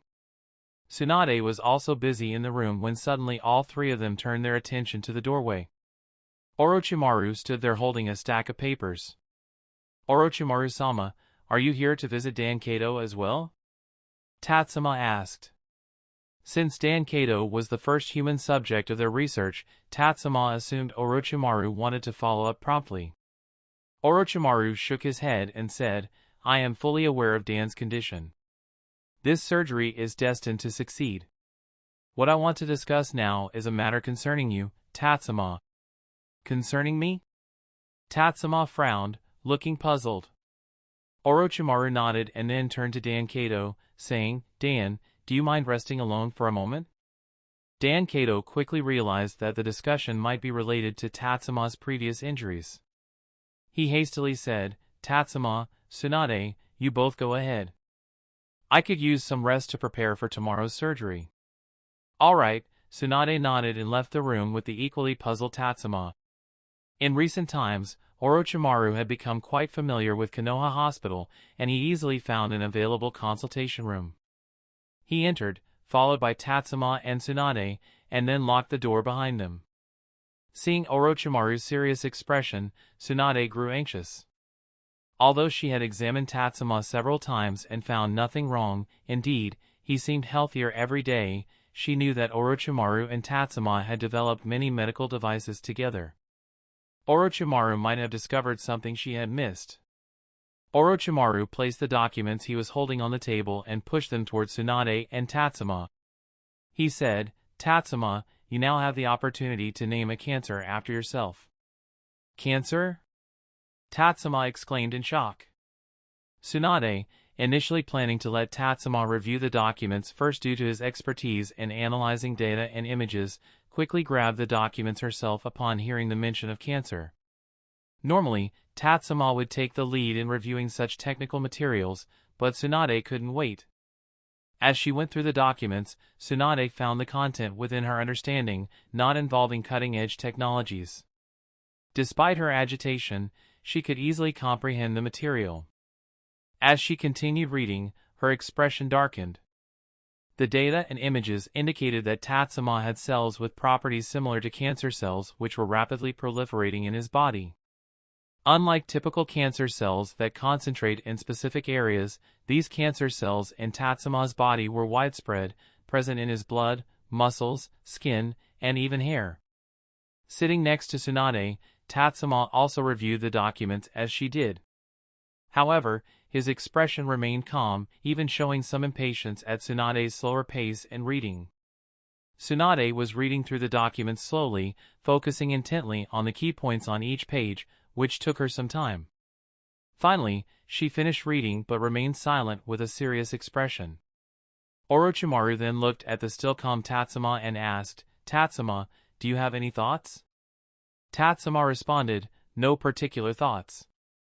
This likely isn't cancer in the conventional sense." "I think you, Orochimaru-sama, have reached the same conclusion?" "Indeed, these are the most unusual cancer cells I've ever seen. They don't seem to be causing harm," Orochimaru replied. Tsunade looked up and asked, "What do you mean?" Tatsuma continued, "These cells are different from regular cancer cells. While they share many characteristics with cancer cells, they also possess functions that cancer cells do not. Cancer cells typically can't perform the functions of the cells they replace. However, the cells in my body." Tatsuma flipped through the documents, showing several pages to Tsunade. He then explained, "Even though these cells are proliferating in my bodily functions have not deteriorated. In fact, some functions have actually improved." Tatsuma continued, "In other words, these cells are replacing my functional cells, and because they share some characteristics with cancer cells, they are actually performing better. I'd noticed that my strength and chakra have been gradually increasing lately, which I believe is a positive effect of these cells. Simply put, while cancer cells destroy the body, these cells seem to be aiding it." "In a sense, that's correct," Orochimaru added. "However, these cells have been in your body for a short time, so we lack extensive sample data. If there are any potential harms, we can't clearly identify or address them at this stage." Seeing Tsunade's furrowed brow, a sign of her concern that Orochimaru knew well from years of acquaintance, he quickly reassured her, "But it's not an urgent issue. For now, Tatsuma's own immune system seems to be regulating the growth of these cells. Based on our calculations, these cells will likely replace Tatsuma's entire body in about 30 years. By then, his body will consist almost entirely of these cells. However, this timeframe gives us plenty of opportunity for further research." Tsunade sighed in relief, but then Orochimaru delivered another piece of bad news. "However, this is just an estimate based on Tatsuma's current physical condition. If Tatsuma experiences injuries, illnesses, or anything that weakens his body, these cells could proliferate more rapidly, accelerating the replacement of his normal cells." Tsunade's expression darkened again, frustrated by Orochimaru's alternating good and bad news. She wondered what the real situation was. Tatsuma pursed his lips, considering the implications. As a ninja, he was bound to get injured, and he had also developed some techniques harmful to the body and wanted to learn others that required sacrificing health for greater damage. These actions could speed up the growth of these unknown cells. Although these cells currently seem to replace the functions of normal cells, the future was uncertain. Looking at Orochimaru, Tatsuma asked, "Orochimaru-sama, have you compared these cells with the Hashirama cells from the first Hokage?" Hashirama cells was a term they used during previous research, which Tsunade also knew, so she didn't feel offended. Orochimaru nodded and said, "There are some similarities in their unparalleled vitality and the ability to assimilate other cells. However, the genetic information differs significantly. There aren't many matching loci beyond the usual genetic markers." Tsunade, realizing something, looked at Tatsuma. Orochimaru noticed this exchange, sensing that there might be information he wasn't aware of, but he didn't press for details and continued watching Tatsuma. After a moment of contemplation, Tatsuma spoke, "My recent recovery wasn't just due to the slug sage's help. There was also a strange energy from a special tree." "A tree?" Orochimaru's eyes narrowed as he thought, then brightened with realization. His snake-like eyes fixed on Tatsuma as he asked, "Do you think the first Hokage might have also gained similar energy? Did you bring the tree back?" Tatsuma shook his head, saying, "Even the slug sage only managed to preserve a small piece of it. After the energy was depleted, that piece of the tree disintegrated and lost any potential for study." "I see," Orochimaru said, a hint of regret on his face. Then, as if struck by a thought, he asked tentatively, have you tried using wood release, Tatsuma? Tsunade also looked at Tatsuma, curious. Although Tatsuma hadn't shown any signs of it before, over the past week, she wasn't sure if he had tried it privately. Tatsuma frowned and said, I did try, but I wasn't successful. I'm not sure if it's a matter of proportions or if I simply lack the talent. As he spoke, Tatsuma began channeling his chakra, gathering earth-natured chakra in his left hand and water-natured chakra in his right hand. He brought his hands together, forming the ram seal. The chakra merged and dissipated without any result. That's too bad, Orochimaru observed for a moment before shaking his head. I'll continue researching your cells, comparing them with the Hashirama cells. Even if we can't help you learn wood release, we might be able to isolate the genetic markers responsible for it by eliminating non-wood release traits in the Hashirama cells. With that, Orochimaru gathered up the documents and opened the door, signaling the end of their discussion for the day. There was still too little information to draw any definitive conclusions. As Orochimaru stepped out of the room, he remembered something and turned back, asking, by the way, have you decided on a name? Before Tatsuma could answer, a hospital bed was wheeled down the hallway. Lying on it, covered in blood and injuries, was Minato. His previously closed eyes opened, and he asked, Name? Chapter 262, Waking Up with a Hangover, Body Sore, and Feeling Like a Friend Hit Me. As Tatsuma walked out of the consultation room, he glanced at Minato, who had suddenly sat up in his sickbed, and his lips twitched as he asked, What's wrong with you? Minato looked at Tatsuma and asked, How did you know I developed the lightning release Rasengan? I didn't know. I'm planning to name it Lightning Release. Takamikazuchi Spiral Hammer Second Style. Actually, just calling it Vanishing Rasengan would be fine. You also think the name I came up with is great, don't you? The two had a conversation that felt completely disconnected. Orochimaru, Tsunade, and the doctors and nurses pushing the hospital bed exchanged bewildered looks, finding it hard to understand the communication style of these two famous geniuses from the village. Tatsuma also looked at the disoriented Minato, sighed, and then asked the doctor, Dr. Matsumoto, who brought Minato here? It was Jiraiya-sama, Dr. Matsumoto replied. He had worked briefly with Tatsuma before, although Matsumoto wasn't in the emergency department back then and seemed to have been temporarily reassigned. I'll take over Minato's case. You all can get back to your work, Tatsuma said, placing his hand on the hospital bed. Dr. Matsumoto and the two nurses exchanged looks and then quickly left. Minato had many injuries, while none were particularly severe, they were troublesome to treat. This would require a lot of time and effort. With Tatsuma taking over, they were relieved, as Tatsuma was particularly proficient in handling such surgical traumas, ensuring nothing would go wrong. Minato, muttering about how he came up with the name Lightning Release, Takamikazuchi Spiral Hammer Second Style and wanting to share his entire thought process with Tatsuma, was pushed into a room for debridement and suturing. Tsunade also followed in. Without needing Tatsuma to ask, she proactively gathered a large amount of hydrogen peroxide and saline. For Tatsuma, Minato's injuries only required cleaning and did not necessitate any additional instruments. After more than a week back, Tatsuma had retrained his chakra control. Using a chakra scalpel in his right hand, he exposed the various wounds on Minato's body. Tsunade generously poured hydrogen peroxide and saline, while Tatsuma removed the clearly necrotic flesh and then used the mystical palm jutsu to heal the wounds directly. Tatsuma was somewhat puzzled about how Minato sustained his injuries.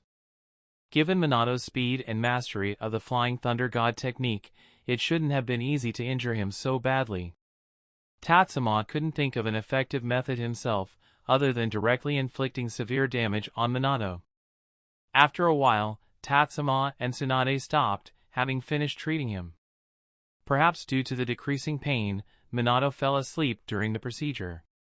Haha, who would have thought that a mere 2,000 Ryo would get both of you to treat this kid, Minato, a cheerful voice rang out from the doorway. Tatsuma looked over to see Jiraiya holding a bill. Tatsuma asked, Jiraiya-sensei, how did Minato get hurt like this? Did you do this? Do I seem like that kind of heartless sensei? Jiraiya said as he walked in, pulling out a scroll from his robe. This morning, he managed to initially fuse lightning release chakra with Rasengan and said he wanted to show it to you.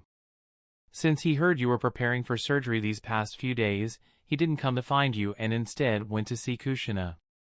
I have to say, his technique is quite interesting. The Rasengan he created can not only be thrown but also turns invisible mid-flight. Moreover, due to the chaotic chakra flow, even sensing its exact location is difficult. Kushina didn't believe it and insisted that the Rasengan had simply dissipated. So, he demonstrated it to her, and as a result, Jiraiya held up 3 fingers and continued, 3 tails. TSK, in her 3-tailed state, she's that powerful. If it were 4 tails, I'm afraid even I wouldn't be able to restrain her, let alone more. The 9 tails went berserk? Orochimaru, who had been waiting at the doorway, leaned in and looked at Jiraiya with a ghostly expression. Jiraiya quickly shook his head and said, No. That's the result of Kushina's training recently. If it were a real rampage, you'd all have been urgently summoned.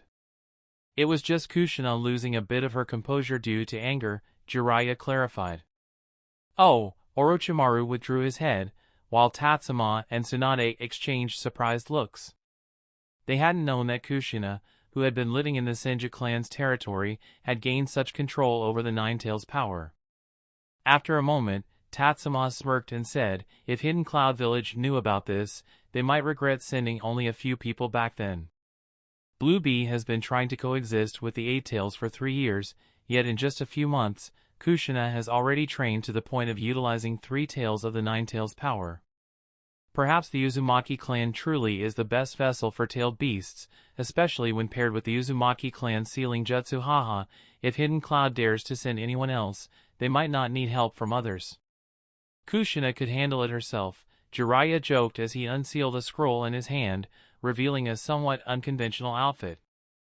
Alright, ladies, please leave. I need to change my disciples' clothes. There's hospital clothing over there, Tsunade said, pointing to a nearby cabinet, unable to bear the sight of the brightly colored clothes Jiraiya had brought. Jiraiya shook his head and replied, hospital clothes are for patients staying in the hospital. If Minato still needs to be hospitalized after being treated by both of you, it would tarnish your reputations. Besides, I just spent money on these clothes, they're quite expensive and it would be a shame not to wear them. Hearing this, Tsunade said nothing more, simply casting a glance at the unconscious Minato, unaware of the dangers of the shinobi world, before turning and leaving the room. Tatsuma didn't say much either, knowing that when it came to messing with Minato, Jiraiya couldn't compete with him, Minato's close friend. After changing Minato's clothes, Jiraiya hoisted him up and asked, by the way, do we need to do a head check to rule out a concussion or something? No need, Tatsuma replied. The Konoha hospital only has CT scans, which can't detect concussions, only structural damage. I've already checked for those. Just observe him when he wakes up. More than a concussion, I'm starting to wonder if his auditory nerves are damaged. Besides that, you might want to get him an appointment with a psychiatrist or psychologist to see if they can help him with his naming issues, Tatsuma joked, shaking his head and murmuring, lightning release, Takamikazuchi spiral hammer second style? What a terrible name. Haha, I can't wait to see what he names his future children, it's bound to be interesting, Jiraiya laughed as he carried Minato towards the door. As he reached the door, he seemed to remember something and turned back. With a loud thud, Minato's head hit the cabinet as Jiraiya turned.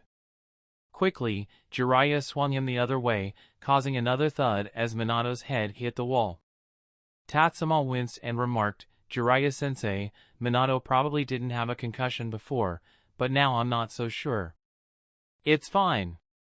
When he wakes up, I'll just say it was a side effect of Kushina's punch, Jiraiya said, calming down quickly. He reached into his robe, pulled out a notebook, and tossed it to Tatsuma. This is a little book I've been working on for the past 3 years. It's finally published, and here's a signed copy for you." Seeing Jiraiya's somewhat unsure demeanor, Tatsuma caught the book and said seriously, "I'll read it carefully. It's not about ninjutsu research, just something to read casually," Jiraiya replied as he left, pushing the door open. After Jiraiya left, Tatsuma tidied up the debridement and suturing room. By the time he finished, Tsunade and Orochimaru had already gone somewhere. Feeling a bit aimless, Tatsuma found a noodle stand by the roadside and ate a few bowls of noodles before heading home to train.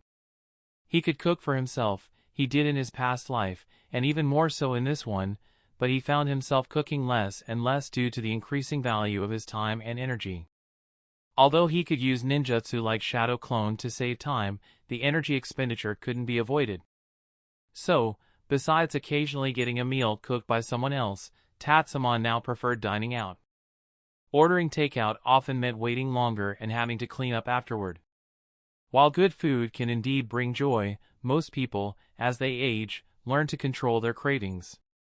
As long as the food meets their nutritional needs and fills their stomachs, they're content. After eating, Tatsuma returned home and didn't go next door to use the larger courtyard for training. Instead, he repeated some basic exercises. Although his chakra had mostly recovered, he still needed to readjust his habits and combat routines. In the evening, he went next door for dinner. Recently, Tsunade's lifestyle had improved, possibly due to the advice Uzumaki Mito gave her before passing away, though it was uncertain how long this change would last. With Nawaki and Kushina around, and Orochimaru, Jiraiya, and Minato often visiting, Tsunade had even brought Shizen over, along with a nanny to take care of her and cook for everyone. Tatsuma paid for this arrangement. Today, Jiraiya and Minato didn't come, likely because Minato was still unconscious or experiencing some aftereffects that made it inconvenient to leave. Kushina was a bit worried and guilty, but after Tsunade and Tatsuma reassured her that Minato was fine, her appetite returned. After dinner, Tatsuma went back to his study to continue learning. Besides training in taijutsu, ninjutsu, and jinjutsu, accumulating wisdom was also important. Information and knowledge were key to increasing wisdom, as intelligence itself isn't something that can be easily developed further. Not staying up late that night, Tatsuma prepared for the next day's surgery. Although he didn't find the procedure particularly challenging, its significance was substantial, so he wanted to be in his best condition. The next day at Konoha Hospital, when Tatsuma arrived, he found that Dankeido's room was already crowded. Among those present were Tsunade, Shizen, Orochimaru, the director Sarutobi Biwako, and many doctors. Additionally, the two most outstanding students from the new medical ninja training system, Taji and Nono, were there, along with a large group of students. Some couldn't even enter the room and were waiting in the hallway. "Sakamoto-sensei, good luck. It's time to prove that doctors can match medical ninjas," said a surgeon whom Tatsuma vaguely remembered, patting his shoulder. Before Tatsuma could respond, Tsunade shot a death glare at the doctor and then said, "Tatsuma is my disciple." Upon hearing this, the doctor quickly retracted his hand, looking embarrassed. Tatsuma, somewhat helpless, approached Biwako and said, "Director, there are too many people here. Didn't we agree to modify the operating room and record the procedure?" "I didn't tell them to come, they insisted," Biwako responded helplessly, then waved her hand and said to the others, "All right, everyone, out. There's no need for so many people crowding the room, we don't want to suffocate the patient." With Biwako's directive, many people left the room. Noticing the anesthesiologist also leaving, Tatsuma asked, "What about the anesthesiologist? Why is he leaving too?" "It's fine, I'll handle it," Orochimaru interjected, holding a snake in his hand. Tatsuma glanced at the snake and remarked, "That snake doesn't meet the sterility standards." Orochimaru was momentarily at a loss for words, and the snake hissed in annoyance. In the end, they had to call the anesthesiologist back. After thorough sterilization and disinfection, Dankeido was finally laid on the operating table, and the anesthesiologist administered the anesthesia. Biwako, assisting as the first surgical assistant, and Tsunade, the second assistant, checked the surgical instruments. Tatsuma looked at Dankado, whose eyes were gradually losing focus, and with a slight smile, said, "Sleep well, Dan-san. When you wake up, you'll be a whole man again." "No, no.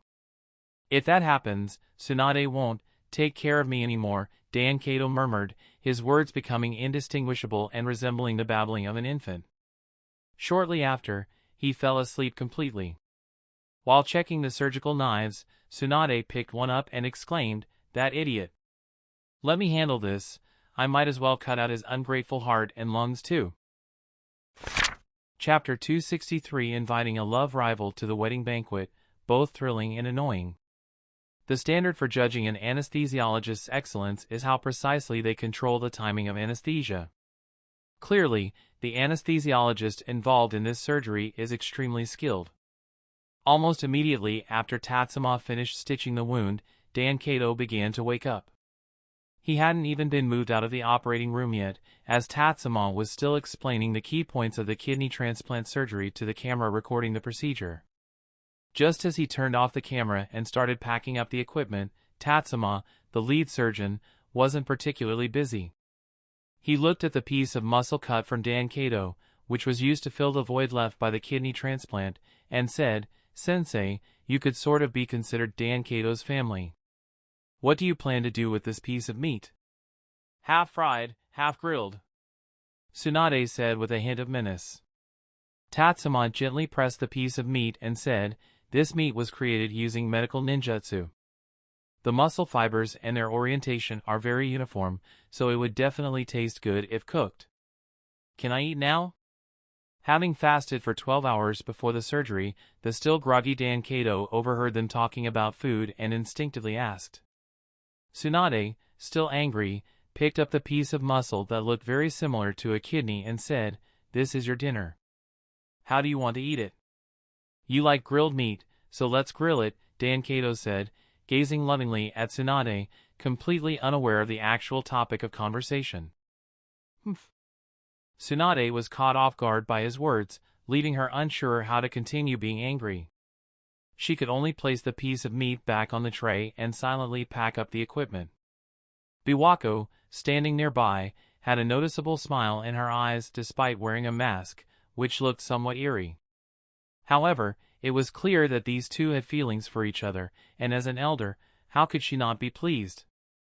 Tatsuma, not wanting to get involved, gently pressed the sutured area, ensuring there was no bleeding, then performed a final cleaning and disinfection of the wound.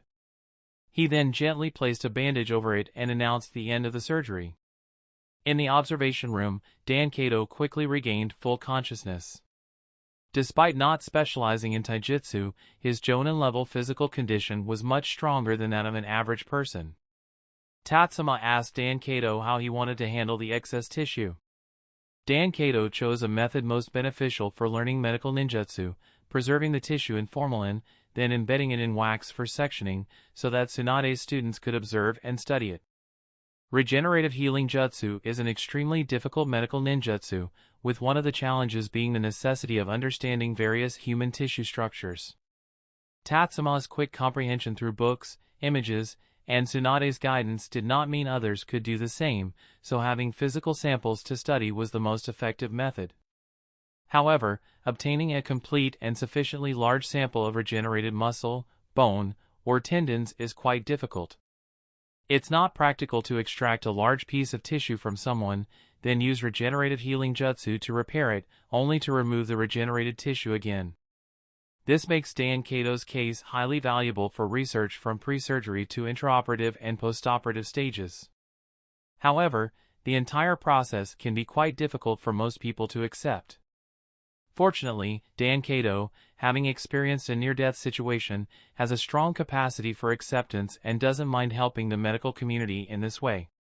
Get plenty of rest, and if you feel any discomfort, be sure to speak up. Don't dismiss it as a minor issue, Tatsuma said earnestly to Dankado before leaving the observation room. Dankado nodded and said, "I don't feel any discomfort, right now, I just want to eat something, like grilled meat." "Haha, you'll have to wait a few more days for that," Tatsuma replied, relieved to see Dankado in good spirits. He then left to attend to other matters, leaving the care of Dankado to Tsunade. Any necessary examinations could be handled by the doctors at Konoha Hospital and Orochimaru. As long as Dankado experiences no adverse reactions, Tatsuma's involvement will be minimal. After observing him for 2 to 3 more days and confirming that postoperative functions are normal, the stitches can be removed, and the wound can be healed using medical ninjutsu. The reason for not using ninja techniques during the surgery is that this is part of a medical research project. The case studies, surgical recordings, and subsequent papers are intended not only for medical ninjas but also for other doctors. Keeping the sutures also allows for easier intervention in case of any adverse reactions shortly after the surgery. While extensive preparatory work was done, making complications unlikely, it's better to be cautious. In the following days, Tatsuma had only one task: to review the method for undoing the soul binding technique. Although Orochimaru had taught him the method earlier, he was unsure if he could currently perform such a precise technique. One evening, the Senju household had roast piglet for dinner. The next evening, Tatsuma brought another piglet to the kitchen, this time alive, and after it was slaughtered, everyone enjoyed another meal. Tatsuma used the pretext of helping Minato regain his strength, which deeply moved Minato. On the third day, Tatsuma did not practice with a suckling pig. Firstly, because he had practiced enough the previous day to ensure no mishaps, and secondly, he was tired of it. The taste of roast piglet was even making him burp. On the fourth day, which was the third day post-surgery, Tatsuma went to the hospital. After reviewing the test results from the past few days, he told Dankado, "Everything looks good. We can remove the stitches now." "Thank you for your hard work," Dankado replied. By this time, he had become accustomed to various examinations.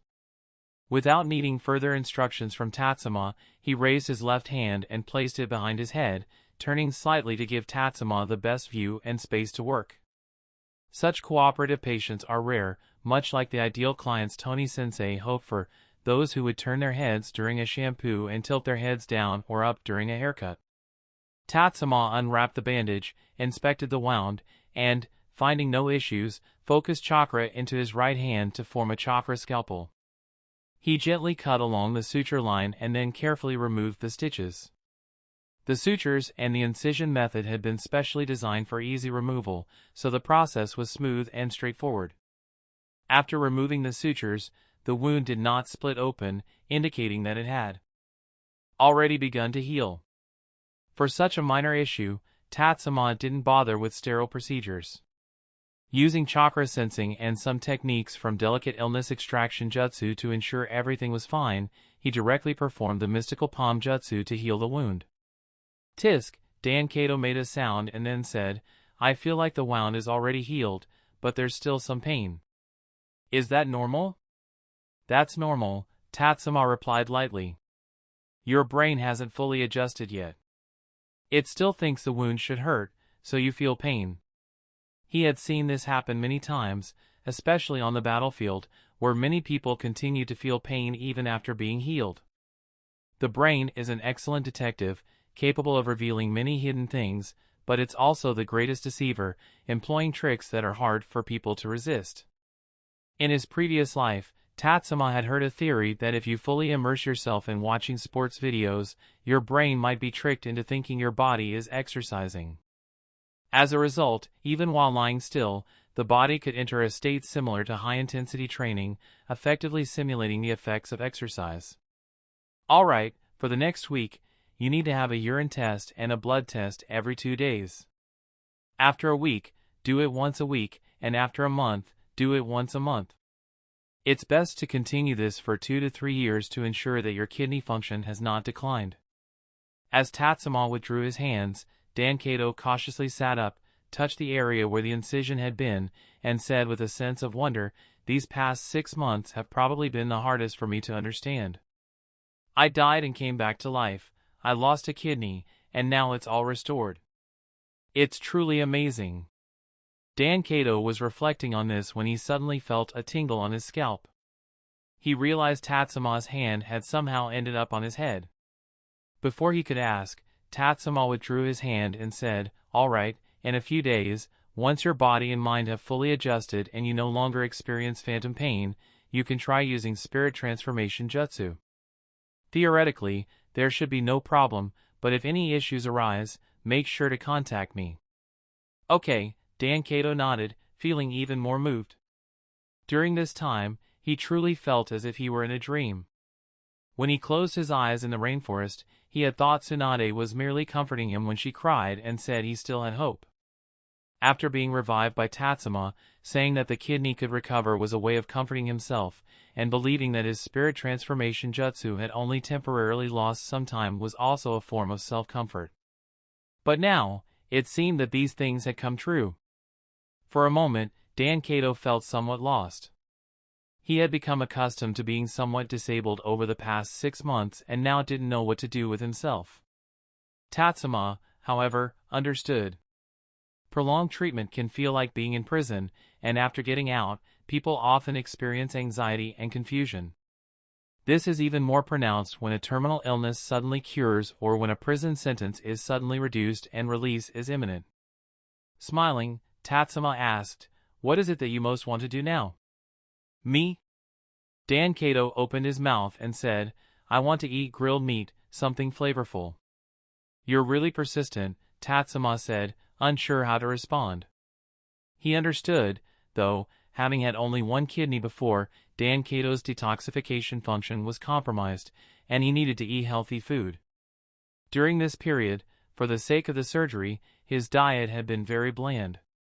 Dan Kato finally broke into a smile and said, "I want to host a celebration for my discharge from the hospital, and I'm thinking of having it at a barbecue place.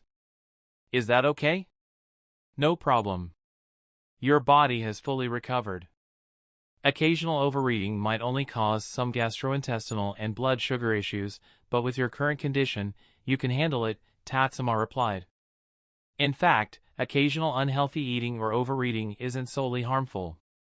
Such behavior can quickly alleviate anxiety and boost happiness. While it's not advisable for ordinary people who are recovering from a serious illness, Dan Kato is already in good health, and with the party likely to include Tatsuma, the lead surgeon, and Tsunade, along with others, it would be hard for anything to go wrong.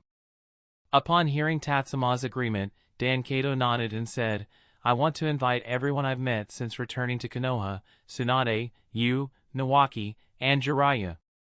"Jiraiya-sensei?" Tatsuma interrupted upon hearing the name, looking at Dan Kato with a puzzled expression. Dan Kato nodded and said, "I know Jiraiya doesn't like me much, and we've had some minor disagreements and misunderstandings before. But he could be a great friend. During this time, he has visited me a few times, and I can clearly feel that he intentionally avoids Tsunade. Even if we can't become friends in the future, I want to clear up the misunderstandings between us." Dan Kato spoke sincerely. Tatsuma nodded and said, "Jiraiya-sensei won't refuse the invitation, but you'll need to prepare extra money." You'll understand." The next day, inside the barbecue place, a drunken Jiraiya, holding Minato and sobbing, mumbled, "Let go of me, I can still drink." Boohoo Minato, whose hands were held by Jiraiya and who was unable to move, shrugged helplessly at Tatsuma. Tatsuma gave Dan Kato a look that said, "I told you so." Dan Kato looked at the scattered bottles of alcohol in the private room and felt a twinge of pain in his kidney. All the money he had saved during his 20 years as a ninja. Chapter 264, Tatsuma's Bounty.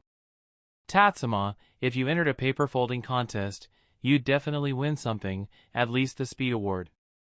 In the back hills of Konoha, during a break from training, Minato looked at the ever-changing paper in Tatsuma's hands, forming into a paper crane, a dog's head, a teacup, and was somewhat surprised. Tatsuma's hands didn't seem to be moving at all.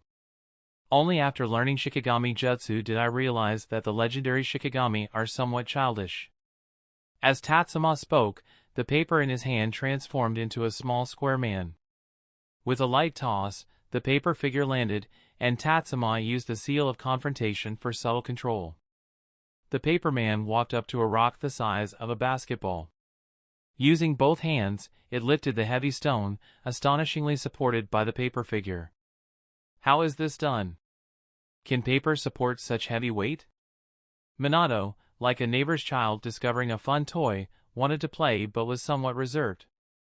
After all, he was just a 14-year-old boy. Years of ninja training had deprived him of much childhood fun compared to normal kids his age. Though he often hid his playful side, it would occasionally emerge.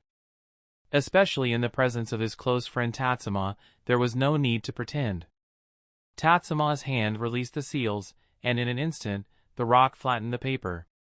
Tatsuma then said, "Paper can't do it, but chakra can. Whether changing forms or having superhuman strength, it's all due to chakra.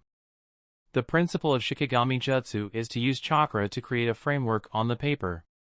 In appearance, the transformation of the paper is much like memory materials." Memory materials? Minato was a bit confused. Tatsuma took out another piece of paper, gently pinching it as chakra gradually crept onto it, leaving invisible lines. Memory materials are creations designed to change shape under specific conditions. For Shikigami Jutsu, that condition is chakra. As he spoke, Tatsuma infused more chakra, activating the chakra threads. Without any further action from Tatsuma, the paper folded itself into a paper airplane according to a preset route and sequence. Tatsuma blew on the airplane's nose, then flicked his arm, sending the paper airplane flying far away. Watching it disappear, Tatsuma commented, "Shikigami Jutsu was just a trick used by Onmyoji to deceive ordinary people." "You can't say that." At this moment, Jiraiya returned, holding the paper airplane.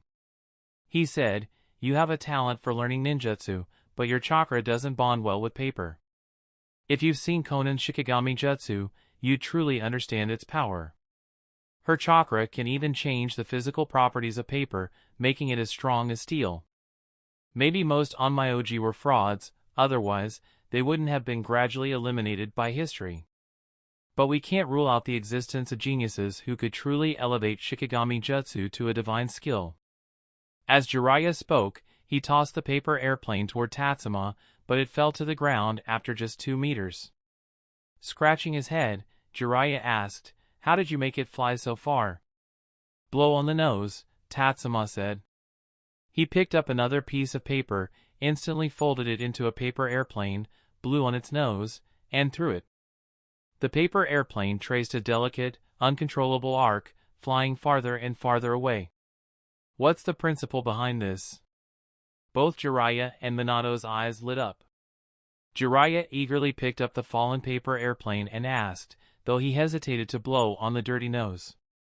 After all, Tatsuma had tricked him more than once before, so who knew if Tatsuma was telling the truth? Moisture changes the weight of the nose, making it more balanced during flight, allowing for a more graceful flight path and, therefore, greater distance, Tatsuma explained seriously.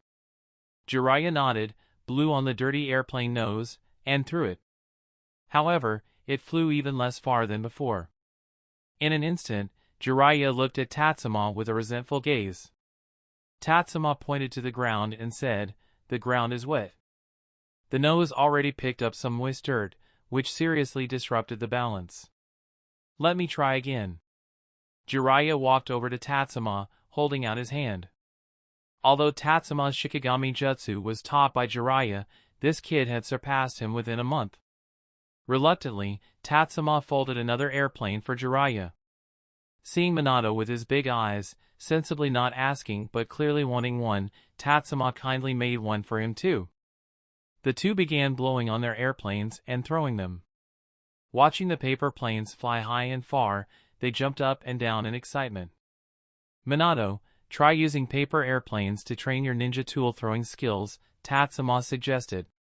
Minato looked at the plane disappearing into the tree canopy and said, "The flight path of a paper airplane is indeed unpredictable, but with just one, it's still easy to anticipate." Tatsuma had coined the term paper airplane. Minato didn't particularly like the name, but he respected Tatsuma's right to name it and didn't protest. "Who said it was just one?" Tatsuma pulled out 40 or 50 sheets of paper from a stack nearby, infused them with chakra, and transformed them into small paper balls. Tatsuma said, "Your ninja tool throwing skills have surpassed most ninjas, so hitting these shouldn't be a problem." Minato counted the number and said, "I can give it a try." Hearing this, Tatsuma scattered the paper balls from his hand and then clapped his hands together. Gale palm. The paper balls, which were about to fall, were blown up into the air chaotically by the strong wind, their general direction being forward. Tatsuma then performed the seal of confrontation and looked at Minato. Minato took out a shuriken and nodded to Tatsuma. Swish, swish, swish. In an instant, dozens of paper balls unfolded in the air, transforming into paper airplanes flying erratically. Minato threw the shuriken in his hand. Ninja art. Shuriken Shadow Clone Jutsu. Minato quickly formed seals, and dozens of shuriken shadow clones appeared, perfectly positioned in the flight paths of the paper airplanes. One by one, the paper airplanes were sliced and cut by the shuriken. Some could still manage to fly, while others crashed immediately. Amidst the black and white flurry, one stubborn paper airplane evaded the shuriken shadow clones and continued soaring. So close, Minato said regretfully. He had forgotten to consider the sudden appearance of the shuriken and the disturbance in the airflow during their flight, which affected the paper airplanes. Although most of the paper airplanes were cut by the densely packed shuriken due to the short distance, one still managed to escape. This so close feeling was the most frustrating because it made one feel that there was still something lacking, rather than lacking the ability entirely. Ding. Tatsuma also heard the system's notification in his mind. Although the rewards were small, he didn't mind. Jiraiya silently sat down nearby, his tall figure trying to blend into the forest. He was somewhat worried that Minato might ask for his advice or that Tatsuma might suggest he try as well. After all, he was one of the ninjas Tatsuma mentioned, whose ninja tool throwing skills Minato had surpassed. Jiraiya's skill in ninja tool throwing was now just enough not to be a burden, but it was definitely not his forte. In their original team, the only one who had seriously studied ninja tool throwing was that damn snake. And with the proficiency these two little guys had in ninja tool throwing, even that damn snake might not win easily. Luckily, Minato and Tatsuma had no intention of mocking Jiraiya.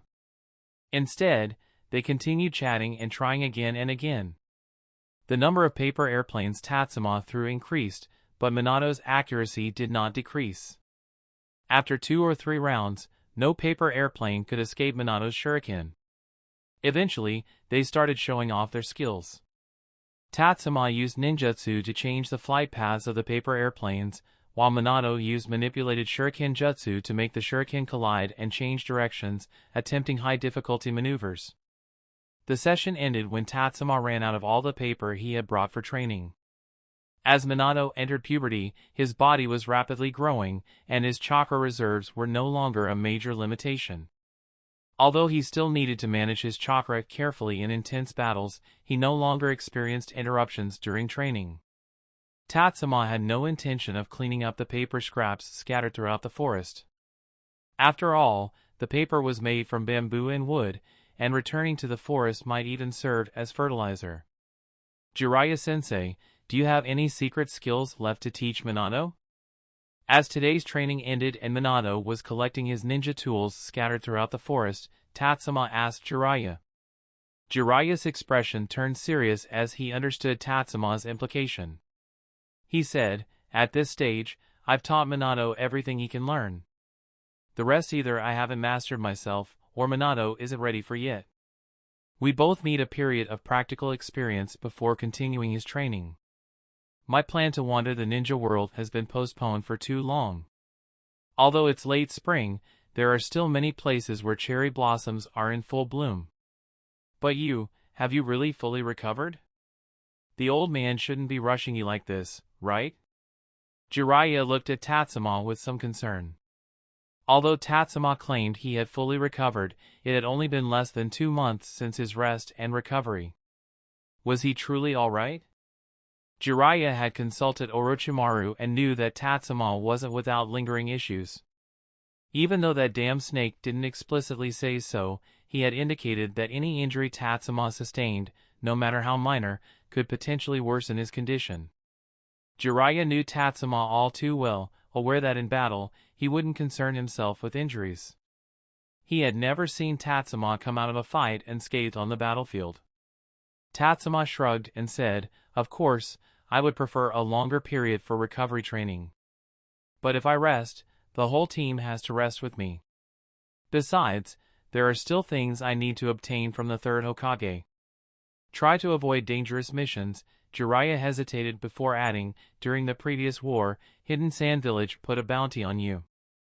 Fortunately, Hidden Sand is poor and the main bounty wasn't on you, so not many bounty hunters targeted you. But Hidden Cloud Village is quite generous. The bounty they placed on you alone is equivalent to that of Sakamoto and Minato combined." "Jiraiya-sensei, you have information on the bounty hunters?"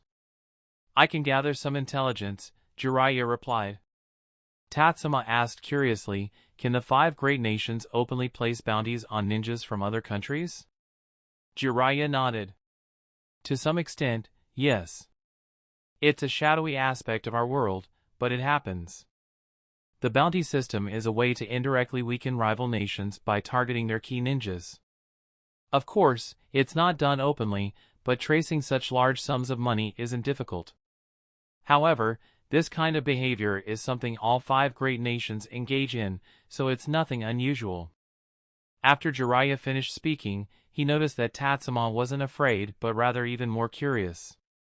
Tatsuma, calculating silently for a moment, asked, "So, how much am I worth now?" 30 million Ryo. Hidden Cloud Village alone has added 25 million Ryo. If your initial bounty hadn't been so low, you might have made it into Konoha's top 10 bounty ninjas. TSK, Tatsuma couldn't help but be a bit surprised.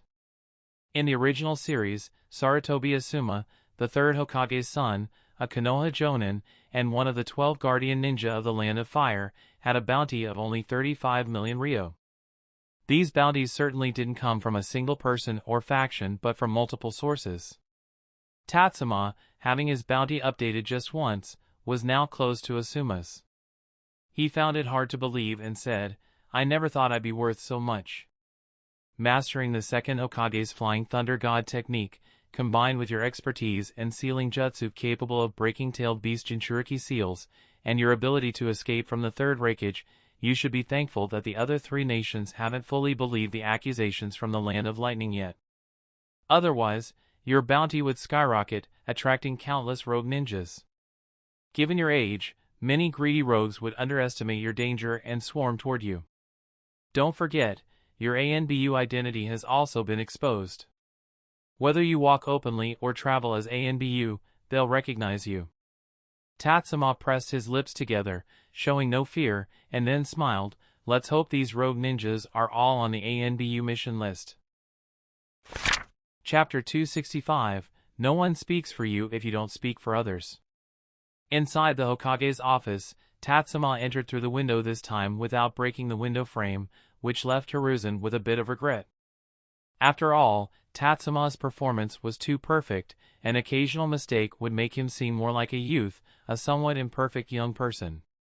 However, now that Tatsuma had regained control over his body, Hiruzen could only be disappointed. Tatsuma came to Hiruzen's desk, saluted, and said, "Hokage-sama, I have returned from leave."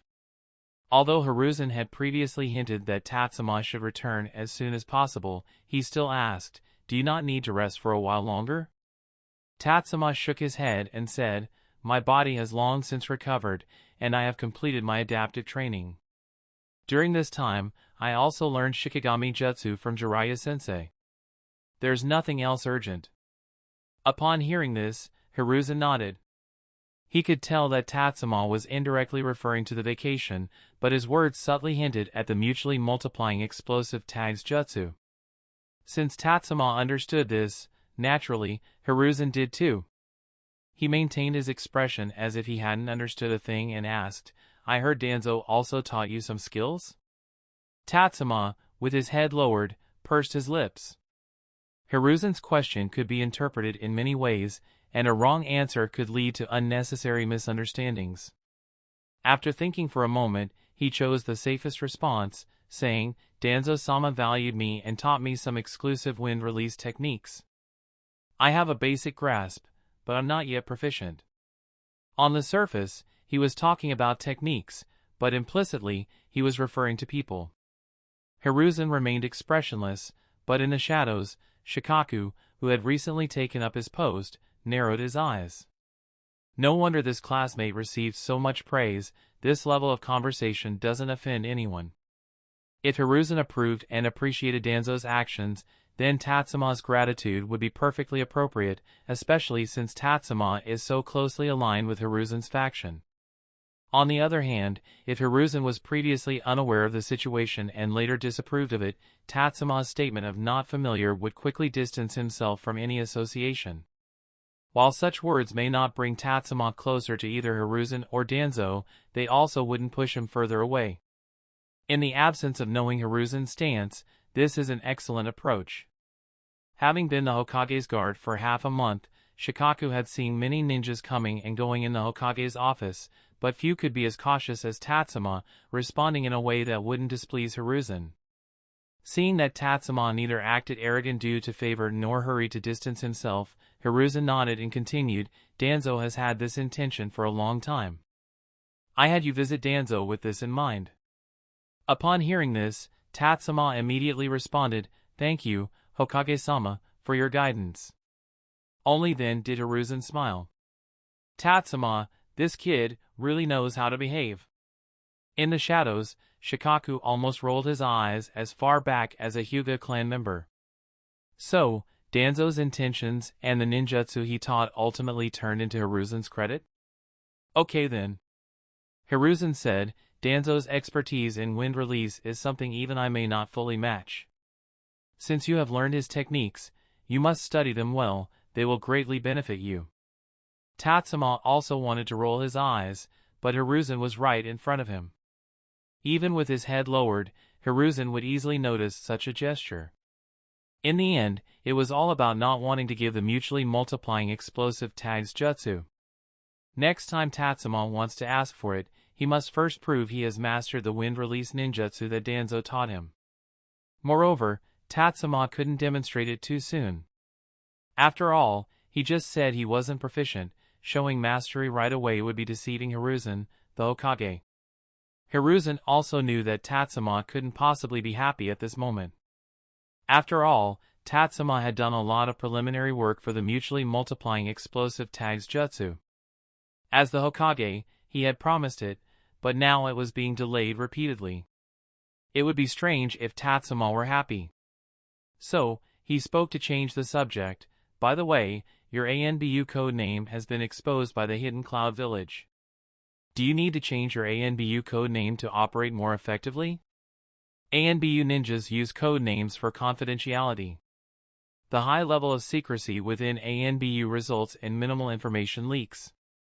When enemies encounter ANBU ninjas, they cannot know their information, making it difficult to counter them at the start of a battle. The fact that Sakamoto Tatsuma is Konoha ANBU Ninja Yakusha has already spread among the elders of the 5 great nations and underground exchange facilities. Additionally, the Hidden Cloud Village publicly disclosed much of Tatsuma's information. This means that in future missions, whether enemies see Tatsuma or ANBU Yakusha, they are likely to use this information against him. First, Tatsuma's habitual use of the Flying Thunder God technique will be heavily guarded against. Secondly, enemies will be wary of his sealing jutsu, along with his previously demonstrated proficiency in large-scale ninjutsu on the battlefield, making it difficult to achieve surprise in combat. However, Tatsuma didn't possess the same abilities as Tsukumo Hatake, whose hard and soft skills would hardly decline regardless of confidentiality. For most ninjas, Tsukumo Hatake is unstoppable unless one can draw their sword faster than him or has a solid defense against him. But Tatsuma wasn't like that, so changing his ANBU code name might be a good idea. Although the enemy might figure it out after a few exchanges, many battles are decided within those few exchanges. However, Tatsuma shook his head and said, among the missions in the Konoha ANBU task list, there are 782 tasks directly or indirectly related to defected ninjas from other villages, but only about 10% of these have enough intelligence to support the mission's progression. The ANBU intelligence network is powerful, but it cannot monitor everyone in real time, especially those cunning and exceptionally good at counter-surveillance defected ninjas. Updating the latest intelligence on a dozen defected ninjas each month already stretches ANBU's resources. Therefore, many defected ninjas remain hidden in the shadows. Moreover, every year, many new defected ninjas appear in the ninja world. Those that ANBU can monitor and update are often newcomers among these defected ninjas. Some old defected ninjas have even become familiar with parts of ANBU's intelligence network, making it almost impossible to expose them. As Tatsuma spoke, Hiruzen's expression grew more serious, realizing something.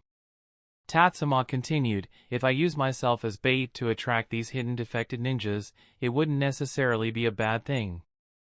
At this moment, Hiruzen seemed to see the unique brilliance of the will of fire in Tatsuma, and thus he decisively refused. "I disagree. It's too dangerous. Not only is this completely uncontrollable, but even if it were a purposeful and targeted strategy to lure out enemies, the village cannot allow you to be the bait. The risk is simply too great." Tatsuma was silent for a moment before saying, "Hokage-sama, this is not my personal decision." The leaked information didn't pertain only to Tatsuma. Besides him and Tsukumo Hatake, who wasn't bothered by it, there was also Minato and other members of Tatsuma's team. Tatsuma's implication was that he had already reached an agreement with Minato, and even convinced the other two team members. Hiruzen's face darkened as he said, "Nonsense, since when can ANBU be commanded by you? ANBU has always been directly under the Hokage's command." Although Tatsuma is the leader of his team, excessively contacting team members and reaching agreements that go against the Hokage's wishes during non-mission periods could be considered insubordination at the least, and outright betrayal at the most. However, Hiruzen wasn't going to accuse Tatsuma of betrayal over this matter.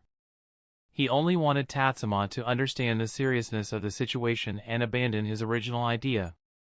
Hiruzen's opposition was expected by Tatsuma, but unlike most ANBU who blindly follow orders, he knew this issue couldn't be avoided forever.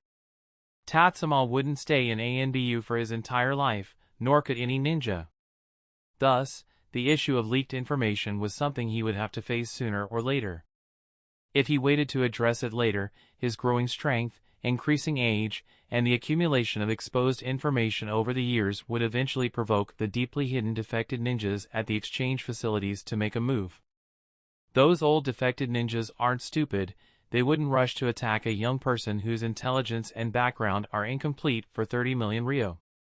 They will continue to gather information, and once they believe they understand Tatsuma enough and have identified his weaknesses, they'll make their move. This could be during the chaos of a large battle, taking advantage of a weakened Tatsuma after a fight, or by rallying others to ambush him. But regardless of the method, Tatsuma will be facing powerful defected ninjas who do not lack comprehensive information about him, putting him at a disadvantage. However, if he faces them now, he will mostly encounter reckless newcomers and a few desperate or opportunistic old defected ninjas. Is it dangerous? Yes, it is. But these individuals possess a wealth of information about the underground exchange facilities. If Tatsuma can take them down one by one and gather enough intelligence from them, he might be able to piece together the profiles of the truly powerful and mysterious old defected ninjas connected to these facilities. Both approaches are forms of self-preservation. However, exposing himself now would allow Tatsuma to seize the initiative more easily, and Tatsuma is not someone who likes being passive. He doesn't like waiting until the last minute to come up with a plan, just as he chose to go to the battlefield early on, even though his mindset wasn't suitable for it. He forced himself to adapt. He looked up at Hiruzen and said, "Hokage-sama, the existence of the exchange facilities indeed brings some benefits to the Land of Fire and helps us target defected ninjas. But what do you think would happen if there were no exchange facilities in the Land of Fire? You should understand the exchange facilities better than I do. You know they are not just places where defected ninjas take on missions and exchange currencies. They also provide information, routes, and various channels to Konoha's defected ninjas and those from other countries. These facilities allow defected ninjas, who should be punished, to continue living, becoming thorns in the side of the Land of Fire. Removing these thorns might cause some pain, but keeping them will only make the Land of Fire hesitant and could lead to even greater harm. Hokage-sama, do you think your sons, Shinosuke and Asuma, would end up with bounties on their heads? If they did, could you feel at ease letting them walk within the Land of Fire? Even if you didn't want to give them special treatment, how many ninjas in the village might end up on the bounty lists of the exchange facilities due to grudges held against their fathers or even grandfathers? After Tatsuma finished speaking, Hiruzen was silent for a long time before he sighed and said, "Tatsuma, your ambitions even surpass those of me as the Hokage. I suppose I have no reason to refuse you anymore." Chapter 266, Patience Makes a Good Hunter, otherwise, one is a dead hunter. I didn't expect Konoha to be so careless. Even though the information was leaked, they still let him carry out missions without even changing his code name.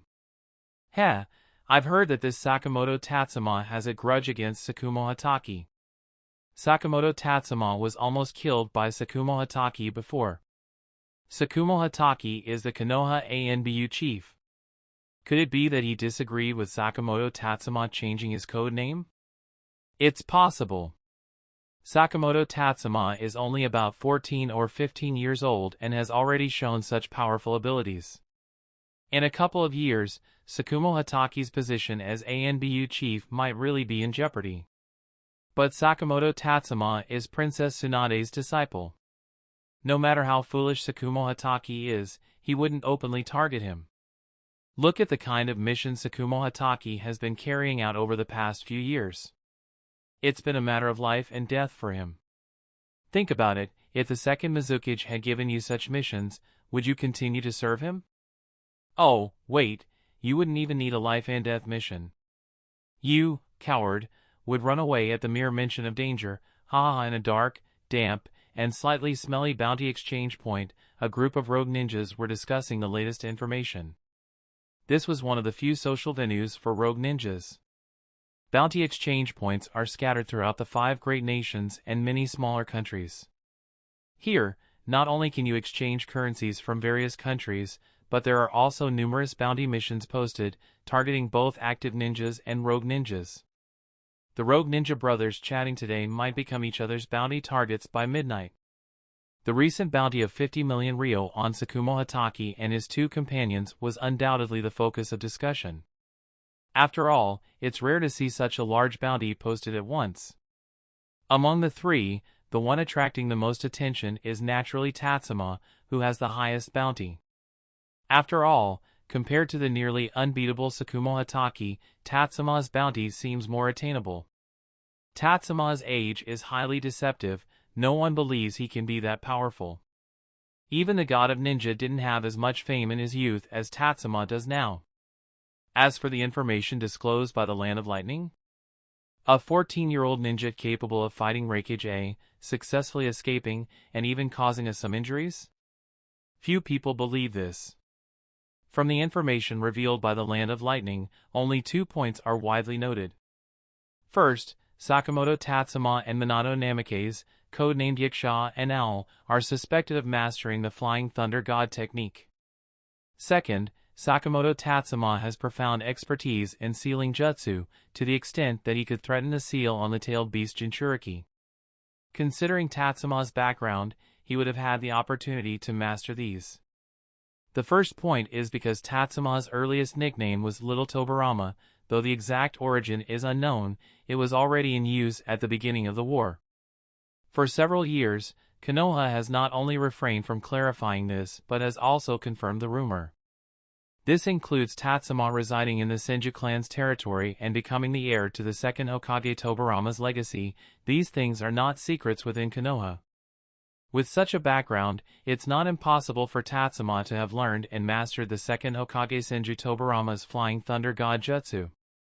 Moreover, Based on the information disclosed by the Land of Lightning, in that situation, apart from the Flying Thunder God Jutsu, the three had no other way to escape. As for the second point, it follows the same logic. As the heir to Senju Tobarama, the disciple of Konoha Sannin Princess Tsunade, and living within the Senju clan's territory, it's well known that there is a sealing jutsu master in the Senju clan's territory. Unlike Kushina, the fact that Uzumaki Mito was the Jinchuriki of the Nine Tails is not a top secret, nor is it even classified information. After all, she was the first tailed beast Jinchuriki, and the other 4 great villages, as well as the Land of Waterfalls, have all emulated this practice. With Uzumaki Mito around, it is possible for Tatsuma to have learned advanced sealing jutsu techniques. Although it seems strange that someone as young as Tatsuma would have the ability to threaten other Jinchuriki seals, this is still something that those targeting Tatsuma must be wary of. In this bounty exchange point, an analysis of Tatsuma's information has even led to the creation of a personal strength model for him. This model is based on information disclosed by the Land of Lightning and the war reports from the Second Shinobi World War. According to this model, Tatsuma is nearly a ninja without weaknesses, mastering taijutsu, ninja tool throwing, wide-range destructive ninjutsu, and powerful single-target ninjutsu. He also has the same summoned beast as Princess Tsunade and a comparable level of proficiency in medical jutsu. This is derived from the Second Shinobi World War reports and the latest medical journals. Additionally, Tatsuma's proficiency in sealing jutsu has been verified by the Land of Lightning, and he has demonstrated exceptional war command abilities. Apart from not having outstanding jinjutsu skills, Tatsuma is essentially a perfect ninja. As for Tatsuma's jinjutsu proficiency, no one dares to claim it as his weakness. After all, just because Tatsuma hasn't demonstrated it doesn't mean he can't use it. Even if he is not skilled in using jinjutsu, his many years of experience on the battlefield and in the ANBU would certainly have given him a high degree of resistance to jinjutsu. These days, they have been waiting for various factions to disclose more information about Tatsuma and hoping that when Tatsuma appears, some foolhardy individual will challenge him, allowing them to identify Tatsuma's weaknesses. Creak at this moment, a hidden door in the bounty exchange opened, and a tall man, completely shrouded in a black robe, walked in. He went straight to the counter and asked the person behind it, "Any interesting bounties lately?" His arrival caused the chatter in the exchange to quiet down, and those looking at him had expressions of seriousness, even fear. However, the person behind the counter remained calm. He flipped through the bounty book in his hand and said casually, "Mr. Kakuzu, it's been a while. I was doing some missions in other countries. It seems your internal communication isn't very smooth." Kakuzu's voice was also very calm. The person behind the counter did not argue and stopped flipping through the booklet. He pushed the booklet towards Kakuzu and asked, "How about this one? The bounty is too low, 3,743,671 ryo. Who spent their life savings for this bounty?" Kakuzu shook his head. The person behind the counter knew that Kakuzu didn't really expect an answer and simply said, "Then how about this one?" On the next page, there was a portrait of a very young boy. Seeing the age, Kakuzu instinctively wanted to refuse. After all, how much bounty could such a young child have after being a ninja for only a few years? But before he could refuse, his green eyes noticed the string of numbers at the bottom, and he couldn't help but ask, 30 million ryo, are you serious? Tap. The person behind the counter was about to confirm, but at that moment, a noise came from a shelf behind the counter. A letter appeared on the shelf, and the clerk hurriedly opened it, unable to respond to Kakuzu.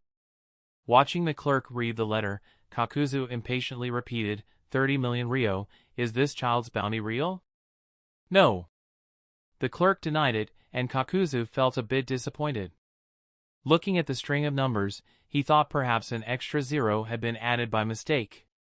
He was about to ask the clerk for another recommendation when the clerk said, "It's now 37 million ryo." As he spoke, he raised his voice so everyone in the bounty exchange could hear clearly, "The latest bounty, Sakamoto Tatsuma, 37 million ryo." Besides the already disclosed information, he endangered himself by encircling and annihilating 2 Hidden Mist Village pursuit squads, killed 2 rogue ninjas that the Hidden Mist Village must recover. An additional 7 million Rio bounty has been added by Hidden Mist Village supporters. Everyone in the bounty exchange knew there were no real Hidden Mist Village supporters, just the Hidden Mist Village itself adding to the bounty, but they didn't say anything. The daimyos of the 5 great nations had intentionally stabilized the currency values, making the exchange rates between their currencies very close and stable. Therefore, aside from the different issuers, the currencies were directly interchangeable without complex calculations. Hearing the clerk's words, Kakuzu's green eyes began to shine. He slapped his hand on the bounty booklet and said, 37 million, huh? Tap before he could finish speaking, another letter arrived. Kakuzu immediately stopped talking and closely watched the clerk. Although he knew the chances were slim, he hoped for another bounty increase on this child. The clerk opened the letter and quickly said, the latest bounty, Sakamoto Tatsuma, 45 million Rio. Besides the previous information, he risked participating in Konoha's operation against the Hidden Rock Village, involving a total of 87 IWA ninja. He was a key figure, thus friends and relatives of the surrounded IWA ninja have added an 8 million Rio bounty. Additionally, the bounty contributor has provided an extra piece of information. During the Second Shinobi World War, Sakamoto Tatsuma admitted in the Land of Iron that he is a descendant of Senju Tobarama. Senju clan. Kakuzu's eyes darkened. He had not been active in the Land of Fire for the past few years and was unfamiliar with the new ninja information there. However, upon hearing the Senju clan, he instinctively felt some resistance. While he was silent, the others, spurred by the successive bounty increases, forgot about Kakuzu's presence and began discussing fervently. Kakuzu listened to the information being disclosed about this child named Sakamoto Tatsuma. He went from initial surprise to disbelief and then to thinking it was all nonsense. Senju clan, sealing jutsu, flying thunder god, new category medical ninjutsu? Ha! Why not say he has mastered the first Hokage's would release as well? Kakuzu couldn't listen any longer and directly mocked, but he noticed that these people didn't snap out of it.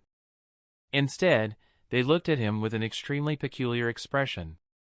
The clerk hinted, Mr. Kakuzu, what they are saying is information disclosed by the bounty providers. The exchange has also verified it. There might be some discrepancies, but it cannot be entirely rumors.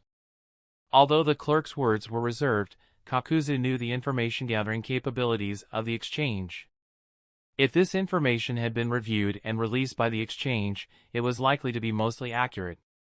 His face darkened as he felt that his years away from the Land of Fire had completely disconnected him from the shinobi world. When did such a monstrous existence appear? Seeing his silence, the clerk asked, Mr. Kakuzu, were you intending to take on the bounty for Sakamoto Tatsuma? Kakuzu's eyes shifted, and he lifted his hand from the bounty booklet, saying, I was considering it, but I didn't expect this kid to be a descendant of Senju Tobarama. I once fought fiercely against the first Hokage, and now, years later, I would go after his brother's descendant. Wouldn't that make me a laughingstock? Kakuzu wasn't foolish. A kid this young with such a high bounty must be extraordinarily dangerous. Without sufficient information, he wouldn't risk his life. He preferred to let others try first. If Tatsuma was strong enough, Kakuzu would continue to observe and gather information. If he wasn't strong enough and someone else killed him, it wouldn't matter to Kakuzu. The one who killed Sakamoto Tatsuma might as well have been Kakuzu himself. For now, he'd let the shuriken fly a bit longer. Chapter 267, The Early Bird Gets the Worm. In the northwestern border of the Land of Fire, an ANBU squad was resting, and this squad was led by Tatsuma. Leaning lightly against a tree branch, Tatsuma said casually, I didn't expect these people to be so impatient. It's been less than 48 hours since our movements were leaked. But attracting 20 people really surprised me. At this moment, Minato, who had lifted half of his mask and was drinking water, speculated, maybe our sensing ability wasn't exposed. Caterpillar-san also hid very well, not letting anyone discover his ability. Maybe if we appeared together, others would think we were a three-man squad. His presence is too low, Vulture said half-jokingly. Caterpillar adjusted his mask and replied, "You're talking about our clan head and the young clan head. I just look more common. There's a difference between that and having low presence." Listening to Vulture's words, Tatsuma also remembered the young clan head of the Aburame family, who was his classmate. What was his name again? Aburame something. Unable to recall, Tatsuma didn't dwell on it and instead asked, "You are all ninjas with rich experience in assassination and counter-assassination. In your estimation, when will they launch an attack on us at the earliest?" "In 2 hours." "Me too." Vulture and Caterpillar gave their answers. Minato thought for a moment and said, "Considering their approach speed, 2 hours is a bit too short. The closer they get to us, the slower their approach will inevitably be. I estimate 3 hours, adding half an hour for travel and another half an hour for observation. Leader, what do you think?" Vulture looked at Tatsuma. Tatsuma thought for a moment and said, 2.5 hours. "I support what Al said. They'll add half an hour to their approach, moving slower to ensure a more cautious advance. However, I don't think they'll spend an extra half hour observing. After all, ANBU's rest time isn't as long as normal sleep, 4 hours is the maximum.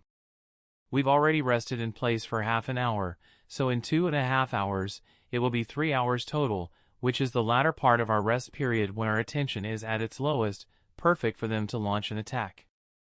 Also, it will be close to 5 in the morning by then. If there are any Mist Village defectors among them, they'll definitely use the morning fog to cover their movements. Let's see whose guess is closest to the actual result then."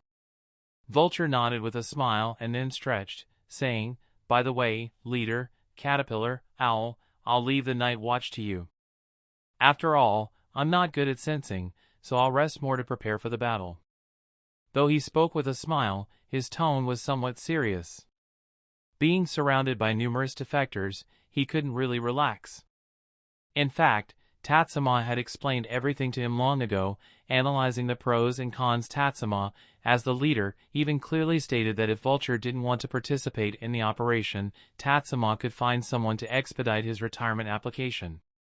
However, Vulture didn't know what came over him at that moment. He suddenly agreed to Tatsuma's plan. At that time, he thought he wanted to end his ANBU career on a high note.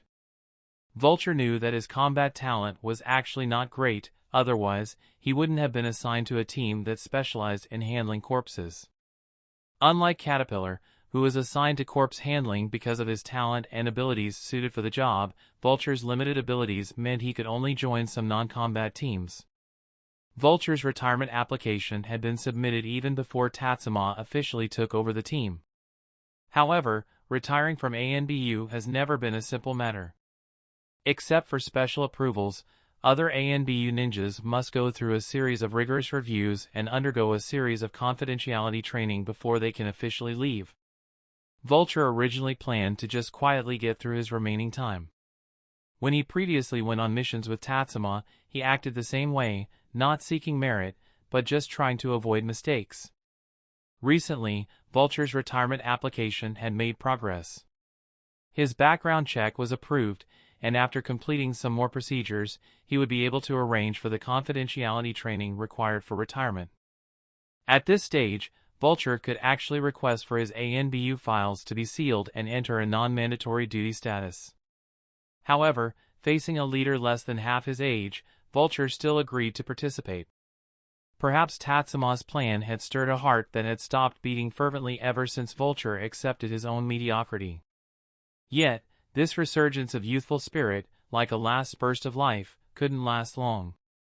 From the moment he stepped out of the village again, that sense of boldness began to fade. Although his mission as a ninja would not let him back down, the fearless mindset he had before leaving the village had almost been worn away. Tatsuma sensed something was off but didn't point it out. Instead, he nodded and said, "All right, but don't slack off during the battle." "Of course not." Vulture nodded, and Tatsuma continued, "By the way, stay close to me during the fight. I've just learned some wind release techniques. Watch carefully and give me some pointers when the time comes. Vulture was momentarily stunned. His proficiency in wind release wasn't particularly impressive either. Although he was a ninja from the Shimura clan, not every Shimura ninja excelled in wind release. However, he quickly responded, saying, "No problem.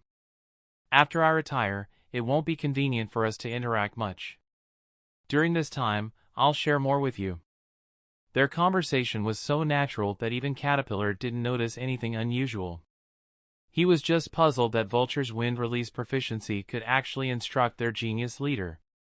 He didn't expect that after being teammates for so many years, Vulture had still held back some of his skills from them. Fortunately, he had done the same. "Let's take turns every hour. I'll go first, then Caterpillar-san, and lastly, leader, you take the final hour." Minato didn't notice anything unusual either, especially since he knew Tatsuma had been practicing wind release recently, and it was from the Shimura clan. So it was normal for him to seek guidance from a Shimura clan ninja. Hearing Minato's suggestion, Caterpillar nodded. He didn't like to stand out or give opinions and was quite content to quietly follow orders. Tatsuma naturally didn't refuse, especially since the last hour was the most likely time for an attack, and he wasn't comfortable letting others keep watch. Then, they had been traveling for the past 2 days and needed some rest. The conversation stopped, and one person kept watch while the other 3 rested. 2 hours later, without needing Caterpillar to remind him, Tatsuma woke up and exchanged hand signals with Caterpillar, who was looking in his direction. Caterpillar then began to rest while Tatsuma once again sensed the surrounding area. The nearest chakra was now less than a kilometer away.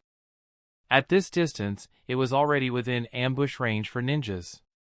Given their speed, they could cross this distance quickly and launch an attack. However, the defectors hadn't made this move yet, as they were both cooperating and competing with each other. Admittedly, the bounty for Tatsuma and Minato was very substantial, even split among 20 people. But the defectors who arrived this early were all greedy individuals. How could they trust their temporary allies? While plotting how to kill Tatsuma, they were also scheming on how to eliminate their teammates. How could such a group have any real teamwork? Therefore, a kilometer was still not safe enough for them. Tatsuma was not in a hurry and pretended not to notice anything unusual, continuing to wait. 800 meters. 700 meters. 500 meters.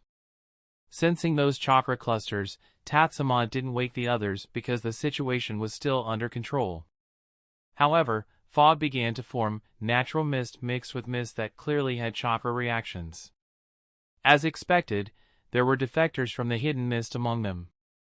Of course, it could also be defectors who had learned the hiding in mist jutsu from somewhere, as it wasn't a particularly difficult ninjutsu to learn. Its learning difficulty could be considered the lowest level. However, the potential of this technique was high. According to Tsukumo Hatake, some strong individuals in the hidden mist village could even use hiding in mist jutsu to obscure a sensing ninja's chakra sensing. This was a skill that required a thorough understanding of water nature chakra transformation. 300 meters. 250 meters. A slight smile appeared under Tatsuma's mask. It was almost time. Bang!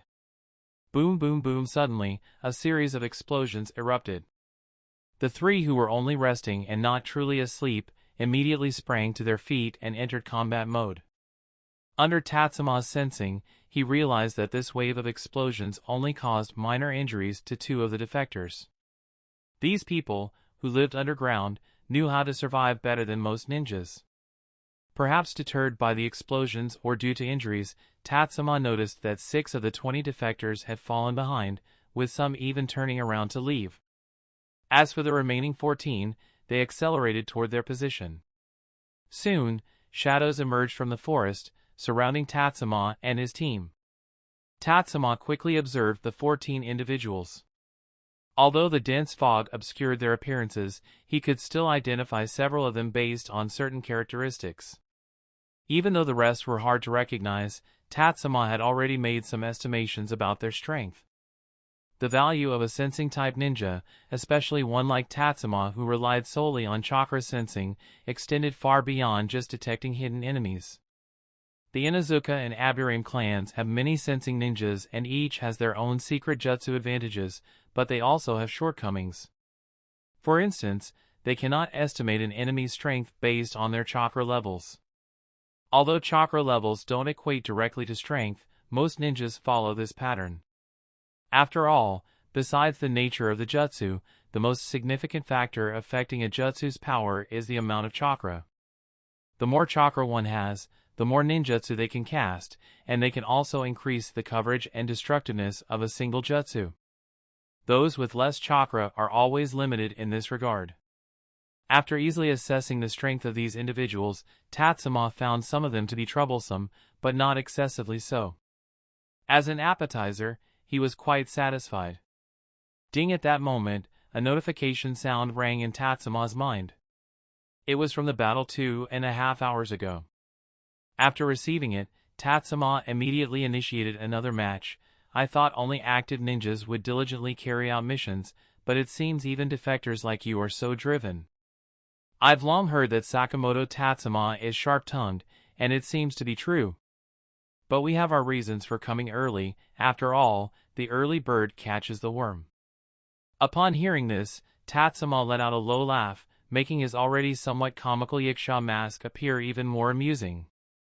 He looked at these people and said, "Indeed, but since we all got up early, who is the bird and who is the worm is still uncertain." With those words, Tatsuma's figure vanished, a flash of silver-white light appearing in the dense fog. Chapter 268, Fighting Bounty Hunters. Clang. Tatsuma frowned, looking at the rogue ninja from Hidden Cloud Village who could still block his kunai with a ninjato despite having his back turned. Clang. The next moment, the rogue ninja from Hidden Cloud Village turned around and swung his sword. The ninjato and kunai emitted a sharp sound as the blade slashed diagonally towards Tatsuma's neck. Tatsuma reacted extremely quickly, thrusting his kunai upward towards the enemy's armpit.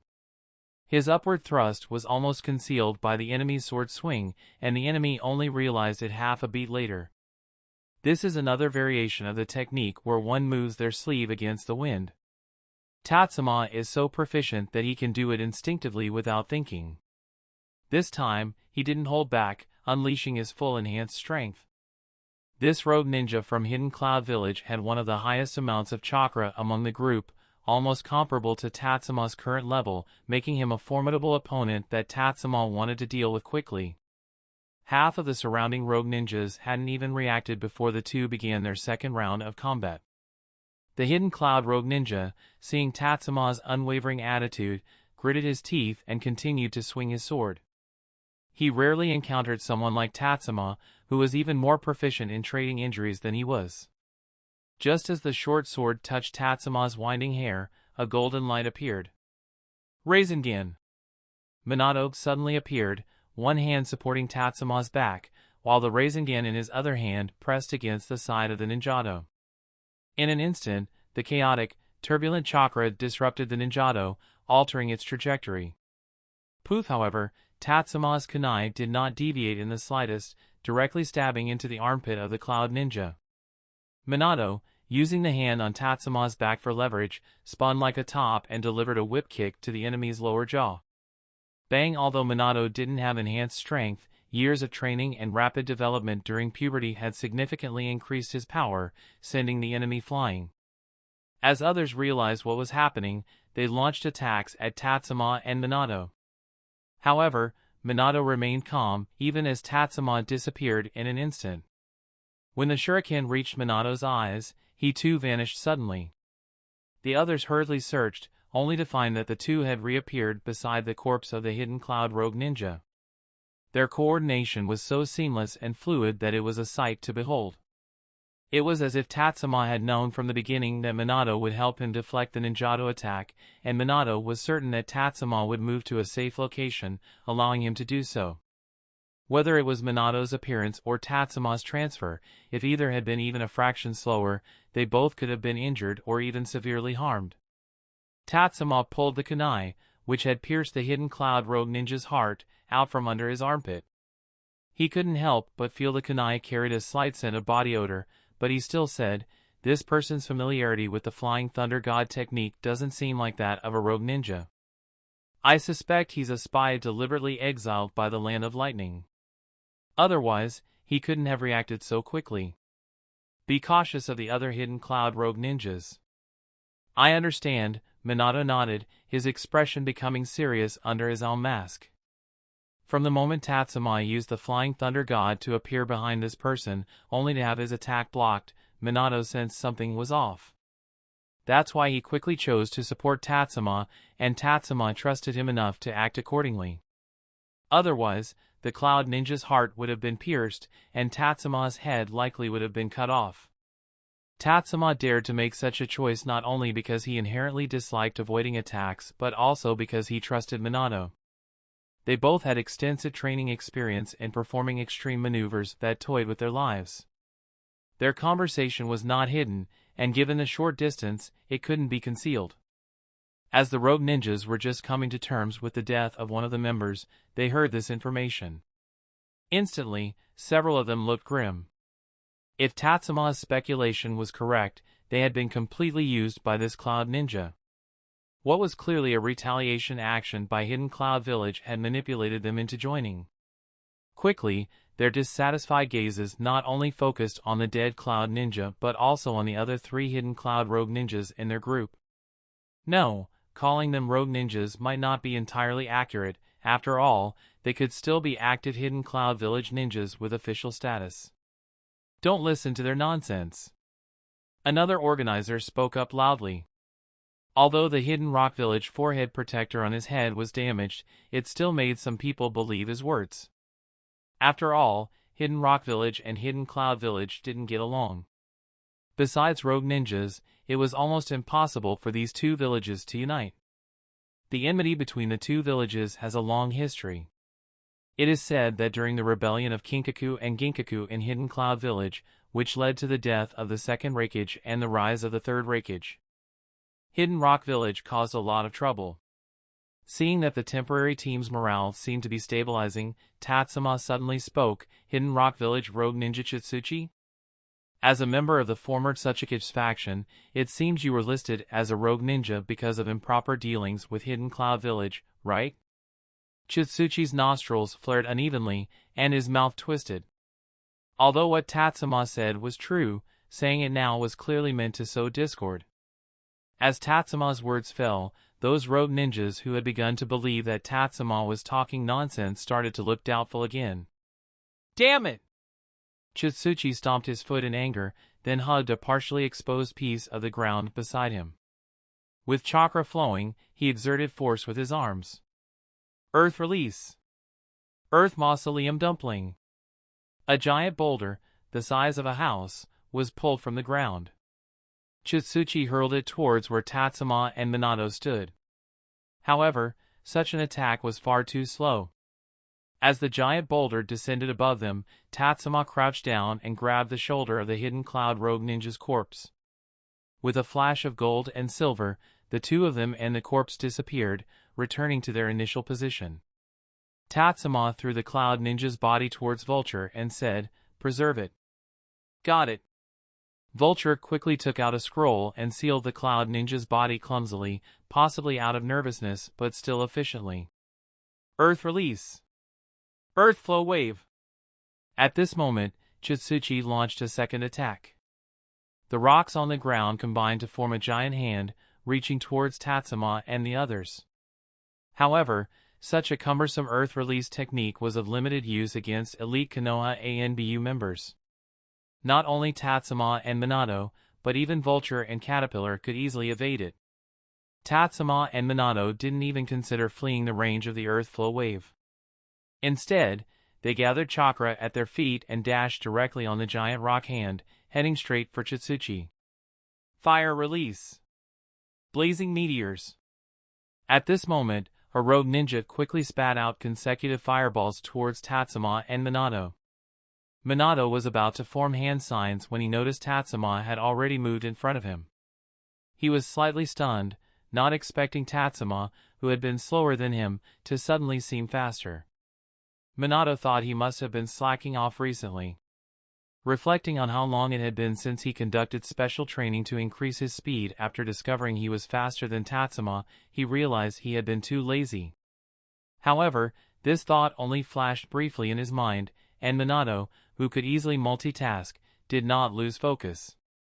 He watched Tatsuma, who, with just an explosion of enhanced strength and the technique of 8 trigrams vacuum palm, shattered the fireballs with his bare hands. Although it wasn't the first time Minato had seen such a scene, he was still somewhat amazed and envious. However, this was not something he could emulate. Enhanced strength was a skill but also a talent. Why was Tsunade's enhanced strength taijutsu so renowned? Besides the advanced enhanced strength techniques brought by superior chakra control, she inherently possessed strength far beyond ordinary people. The combination of both was the true power of Senju's enhanced strength. Tatsuma undeniably replicated the Senju's enhanced strength. Moreover, with his mastery of the 8 trigrams vacuum palm technique, it became extremely easy for him to shatter small-scale ninjutsu with his bare hands. Even Minato had to admit that being able to break ninjutsu with one's bare hands was indeed impressive. Despite his envy, Minato's hands didn't stop moving as he began forming hand signs. When he completed them, Tatsuma stepped aside just in time. Fire release. Flame bullet. Minato spat a stream of oil from his mouth, igniting it into a fireball that shot towards the cluster of rogue ninjas. Seeing this, Tatsuma also formed hand signs. He noticed that there were no enemies along the path of Minato's fire release, but he didn't think it was amiss. Instead, he saw it as a signal for collaboration. Wind release. Vacuum great sphere. Unlike Minato, Tatsuma didn't need to deliberately conserve chakra. He exhaled an invisible but powerful wind sphere capable of stirring up an entire forest. As the fireball and wind sphere drew closer to the enemy group, they suddenly converged. Bang! Boom, boom, boom. The wind sphere collided with the fireball, instantly igniting the entire forest. Not only did the flames leap wildly, but the explosion also created invisible, razor-sharp blades slicing through the air. Tatsuma and Minato both formed one-handed seals with their left hands, intertwining their thumbs and ring fingers while extending the other 3 fingers, and dove into the sea of flames. The firelight robbed everyone of their sight but did not affect Tatsuma and Minato's sensing abilities.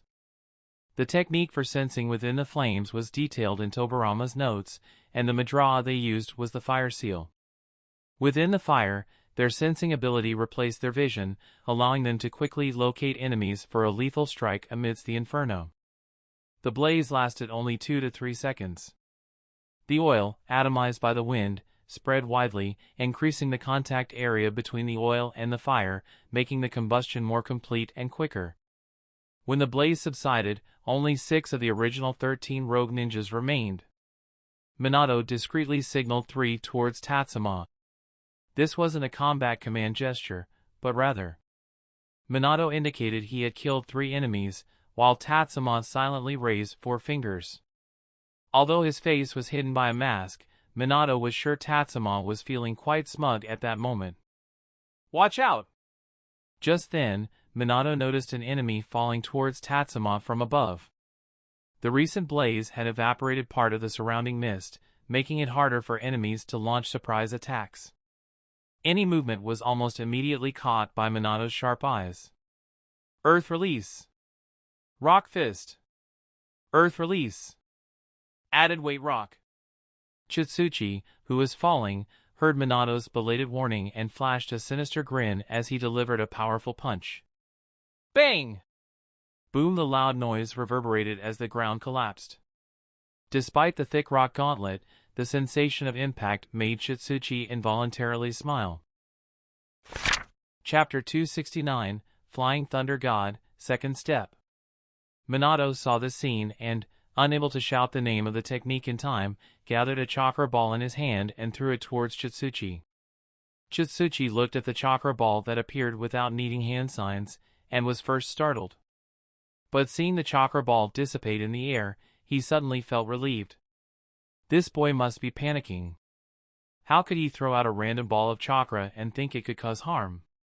Bang! Chitsuchi's body was suddenly thrown sideways.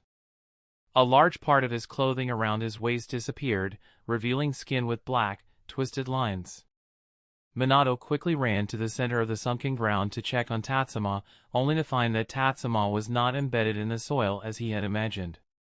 The sunken area of the land seemed not to be a solid layer of earth but an extremely loose sand layer. Alright, I'm not so easily knocked down by such a clumsy technique. At this moment, a familiar voice sounded behind Minato. He turned around to see his close friend climbing out of the ground, with the surrounding soil having turned into loose quicksand. Are you alright? Although there were no visible injuries on Tatsuma, Minato still asked with some concern. Tatsuma casually shook his head. He had just wanted to test Chitsuchi's strength, and didn't expect that while he could withstand Chitsuchi's power, the ground could not. As a result, he quickly used hiding like a mole jutsu to escape from underground. After this round of confrontation, he had a rough idea of his own strength level. Although it was still weaker compared to his sensei, his strength was sufficient when dealing with ordinary ninjas. If necessary, he could use his enhanced strength talent, and if that wasn't enough, there was also the Senju enhanced strength taught by Tsunade. The knockback Chitsuchi quickly got up. He wanted to organize a comprehensive offensive, but the hastily assembled team lacked that kind of coordination. Some people were afraid to advance recklessly due to the combined strength of Tatsuma and Minato, while others were entangled with Vulture and Caterpillar. Although Vulture and Caterpillar were more functional than combat-oriented, they were still genuine jonin. Originally a 20-4 situation, after only a few exchanges, it became 7-4. This shift caused Vulture, who was initially tense, to gradually relax, making him handle the opponents more effectively. Chitsuchi's expression darkened. He knew that if he couldn't break the deadlock, the remaining people wouldn't put in much effort either. Enduring the intense pain in his ribs, he formed hand seals again. Earth release. Sandwich jutsu. Boom boom boom. 2/4 sphere chunks of earth rose from the sides of Tatsuma and his companions, moving at high speed to pinch them. Minato raised an eyebrow. While earth release indeed surpasses other elemental techniques in terms of power, it is too clumsy. A kunai appeared in his hand, and after rotating it around his finger, he threw it towards a rogue ninja. Before activating Flying Thunder God, Minato glanced at Tatsuma and found him eagerly rubbing his hands. Although his expression was not visible, Minato could tell from Tatsuma's eyes that his friend was still playing. Not wanting to interrupt Tatsuma's enthusiasm, Minato used Flying Thunder God to instantly teleport and appeared in front of a rogue ninja. The rogue ninja was already aware of the Flying Thunder God technique. Although he didn't know all the details, he was very cautious. When Minato suddenly appeared, he quickly reacted, blocking Minato's attack and attempting to restrict him through close combat. Tatsuma took a glance and then focused elsewhere. He trusted Minato's skill completely. Tatsuma raised both hands to the sides, trying to bring the semicircular earth together. However, the seemingly thin body was firmly blocking the way, preventing further convergence. Chitsuchi gritted his teeth and increased his chakra output. The giant rock, which was previously immovable, began to move again. Tatsuma also used stronger force to hinder the mutual attraction of the giant rocks. Is he really a Senju? Chitsuchi thought to himself. Seeing that Tatsuma had taken the initiative to enter the trap, he couldn't miss this opportunity and continued to output chakra, aiming to further compress Tatsuma. Feeling the force of the giant rocks on either side increasing sharply, Tatsuma's previously straight arms began to bend slightly. Clearly, with his current strength, completely blocking Chitsuchi's sandwich jutsu was still somewhat challenging. Bang Bang not being able to block didn't mean it couldn't be destroyed. Although the strength of the giant rocks increased with the added chakra, they still shattered under the pressure of Tatsuma's enhanced strength. The sudden release of energy caused Chitsuchi's face to turn a shade paler, but he quickly readjusted. Seeing Tatsuma charging at him, Chitsuchi formed hand seals again. Earth release. Rock gun jutsu. Rocks were expelled, expanding against the wind like stone projectiles, rushing towards Tatsuma. These rocks were arranged in an orderly manner, even capable of blocking the path of any hypothetical thrown ninja tools from Tatsuma. Water release. Continuous water bullets. Tatsuma brought his hands together, and a large amount of mist gathered around him, forming water balloons that were thrown at the incoming earth chunks. Bang bang bang. Earth release can counter water release in terms of chakra nature, but this countering depends on the specific technique and the mastery of chakra nature transformation. In terms of chakra nature transformation, Tatsuma's water release is actually on par with Chitsuchi's earth release, with Chitsuchi's being slightly more refined due to years of practice.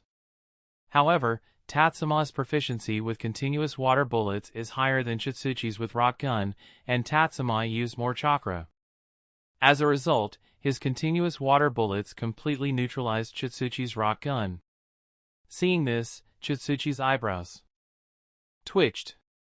He wanted to use body flicker to escape but saw that Tatsuma had produced a kunai. Chitsuchi realized that no matter which direction he fled, Tatsuma would use Flying Thunder God to pursue him. Moreover, fleeing meant exposing his back to the enemy, which was a significant disadvantage. In an instant, Chitsuchi realized he couldn't escape and focused all his attention on observing Tatsuma's movements. At the same time, the two hidden cloud rogue ninjas who had been waiting finally took action. Lightning release. Spider web. Lightning release. Thunderclap arrow. One ninja's lightning release technique spread from the ground towards Tatsuma's direction, while the other ninja's lightning release technique fired lightning arrows at Tatsuma, anticipating his movements. At this moment, Tatsuma threw his Flying Thunder God kunai while quickly forming hand seals. Chitsuchi tilted his head to avoid the kunai and kept watching Tatsuma's hand seal movements. Seeing Tatsuma finish with the dragon seal, Chitsuchi's heart skipped a beat. Was it a wind release technique? Remembering the wind release technique Tatsuma used in conjunction with Minato, Chitsuchi was alarmed and began forming seals to use earth-style wall for defense. He completed the seals, and an earthen wall rose in front of him. In fact, due to his intense focus on Tatsuma's hand seals, Chitsuchi forgot about the kunai he had dodged. But just as the earthen wall covered his view, and the two lightning release techniques arrived, Tatsuma left behind a silver-white flash and disappeared. Tatsuma reappeared above Chitsuchi, catching the kunai that grazed Chitsuchi's cheek with one hand and holding a chakra ball in the other. This is Flying Thunder God, second step. For some reason, Tatsuma recalled Minato's line and naturally said it out loud. At this moment, Minato turned to look towards Tatsuma. Since he was positioned to the side of Chitsuchi, his view wasn't obstructed by the earth-style wall. With his exceptional dynamic vision, Minato observed every change in Tatsuma's movements. Watching Tatsuma use the momentum of the kunai to slightly twist and slam the Rasengan into Chitsuchi's back, Minato's mouth beneath his mask slightly opened. He was determined to learn and master this technique proficiently. Flying Thunder God, second step is not difficult. With a complete set of techniques, it can easily perform a transfer along with another technique, achieving the second phase of Flying Thunder God's attack. Without a complete set of techniques, Flying Thunder God, second step cannot be used. You would only be able to teleport and then choose an attack. Besides conventional taijutsu and ninja tool attacks, there is also the Flying Thunder God slash developed in conjunction with Senju Tobarama's techniques. The difference, as Tatsuma understands it, is that one is a flash followed by a Rasengan, while the other is a Rasengan followed by a flash. By altering the shape and size of the kunai, Tatsuma made Flying Thunder God, second step no longer difficult. The reason Minato is so captivated is due to the smoothness of the technique. The instantaneous coordination of body movement, ninjutsu, and Flying Thunder God kunai displays a beauty and power that can be described as a masterpiece of artistry. Minato's dynamic vision surpassed his previous limits, firmly memorizing each of Tatsuma's pose changes. Although it was instantaneous, to Minato it was like a slow-motion tutorial. His hand instinctively moved to his waist, retrieving another kunai. Boom! Chitsuchi was pinned to the ground, taking the full brunt of the Rasengan's damage, far more severe than the earlier hit from Minato's Rasengan. The power of the Rasengan had even penetrated Chitsuchi's body, reaching the ground beneath him, creating a vortex-shaped crater on the surface. At this moment, Minato withdrew his gaze and turned around, sending a kunai flying. His right hand was slightly open, with chakra gathering in his palm, a chakra ball faintly visible. He closely watched the kunai's flight path, waiting for the moment when he would pass by the enemy to complete the Flying Thunder God, second step. However, Minato was somewhat disappointed to find that the enemy he faced seemed distracted by the beautiful scene Tatsuma had created and didn't even notice Minato's kunai. As a result, the kunai went straight into his forehead. Although it was a fatal blow, Minato still felt it was a missed opportunity. Meanwhile, Chitsuchi's excessive focus on Tatsuma's hand seals and his insufficient chakra protection led to his back being severely mangled under the Rasengan's erosion. Even the spine supporting his body had lost several segments. Although he didn't die on the spot, he was on the brink of death. Tatsuma didn't pay attention to the incapacitated Chitsuchi. With the aid of divine travel and strategist, he had no blind spots or overlooked information in his broad field of vision. He saw that Vulture was in danger. The hidden Mist Village rogue ninja Vulture was opening his mouth full of sharp fangs, spewing out a mist from his mouth. Tatsuma's pupils dilated for a moment, then constricted sharply. This wasn't hiding in mist jutsu but Kekkai Genkai ninjutsu. Without hesitation, Tatsuma triggered the Flying Thunder God seal he had left for Vulture before the battle. Vulture also recognized the rogue ninja's Kekkai Genkai. Boil release? Chapter 270, The Scary Side of Tatsuma. The sound of concentrated acid corroding objects was heard, followed by a muffled groan. Amid the thick fog, the silver light flickered and dimmed.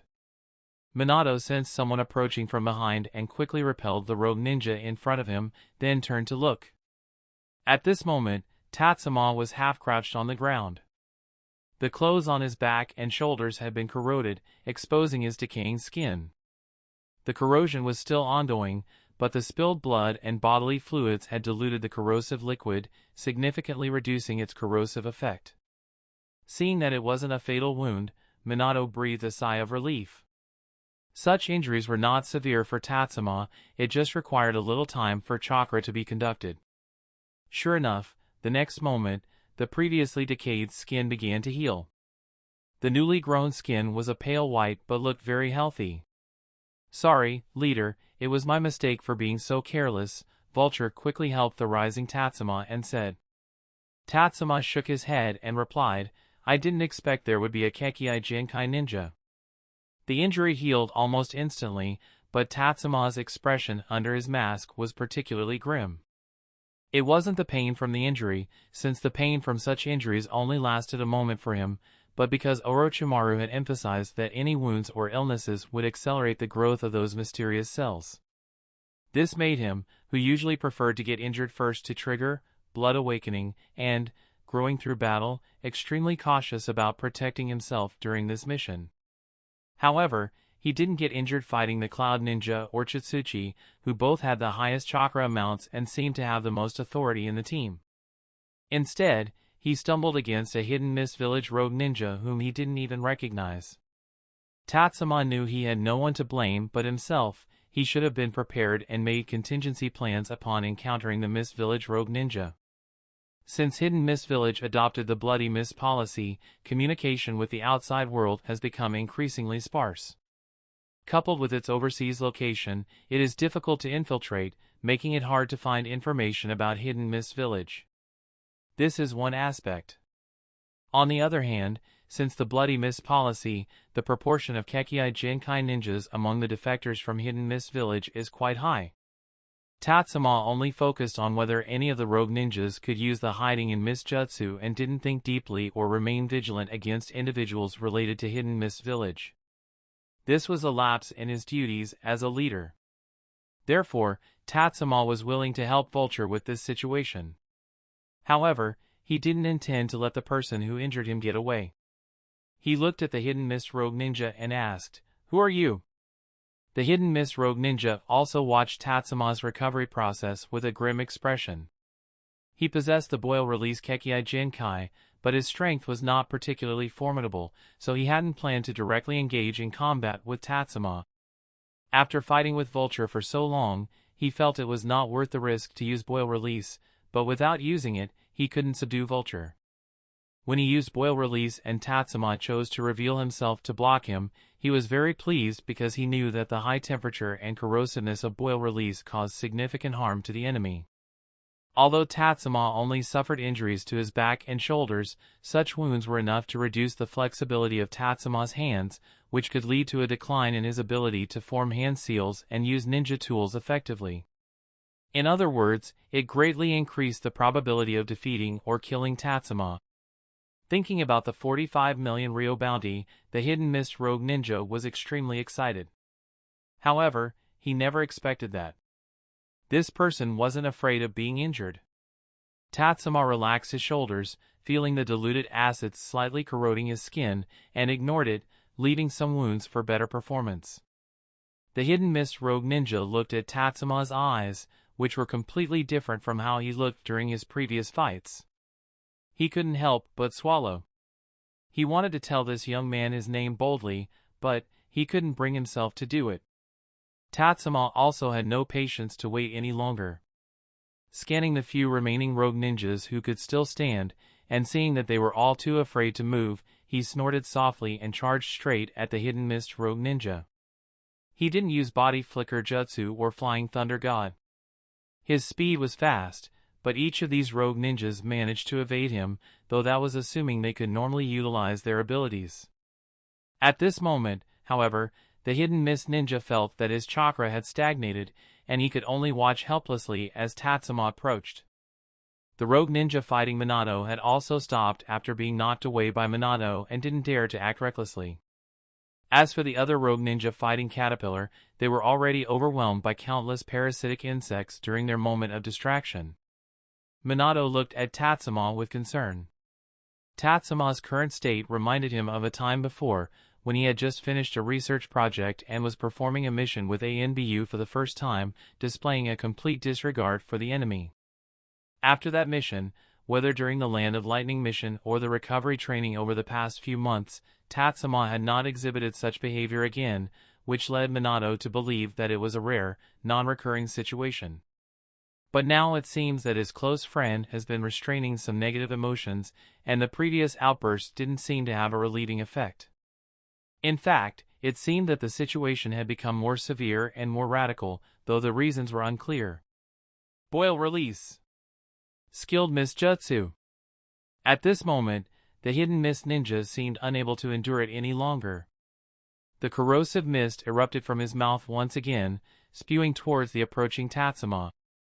8 trigrams, vacuum palm. Tatsuma thrust his palm forward, without needing any hand seals or chakra nature transformation. Pure chakra surged through his acupuncture points, creating a strong gust of wind. Ah, ah, ah.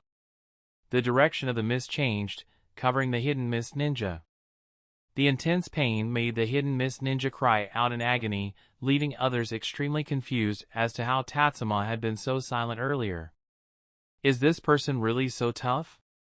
Thud, thud, thud. Tatsuma quickened his pace and increased the force of his steps. Each step slightly altered the terrain, bringing him closer to the hidden mist ninja. But with his face corroded and his eyes accidentally exposed to the acidic mist, the hidden mist ninja could no longer pay attention. Suddenly, after a loud crash, the surroundings seemed to fall silent.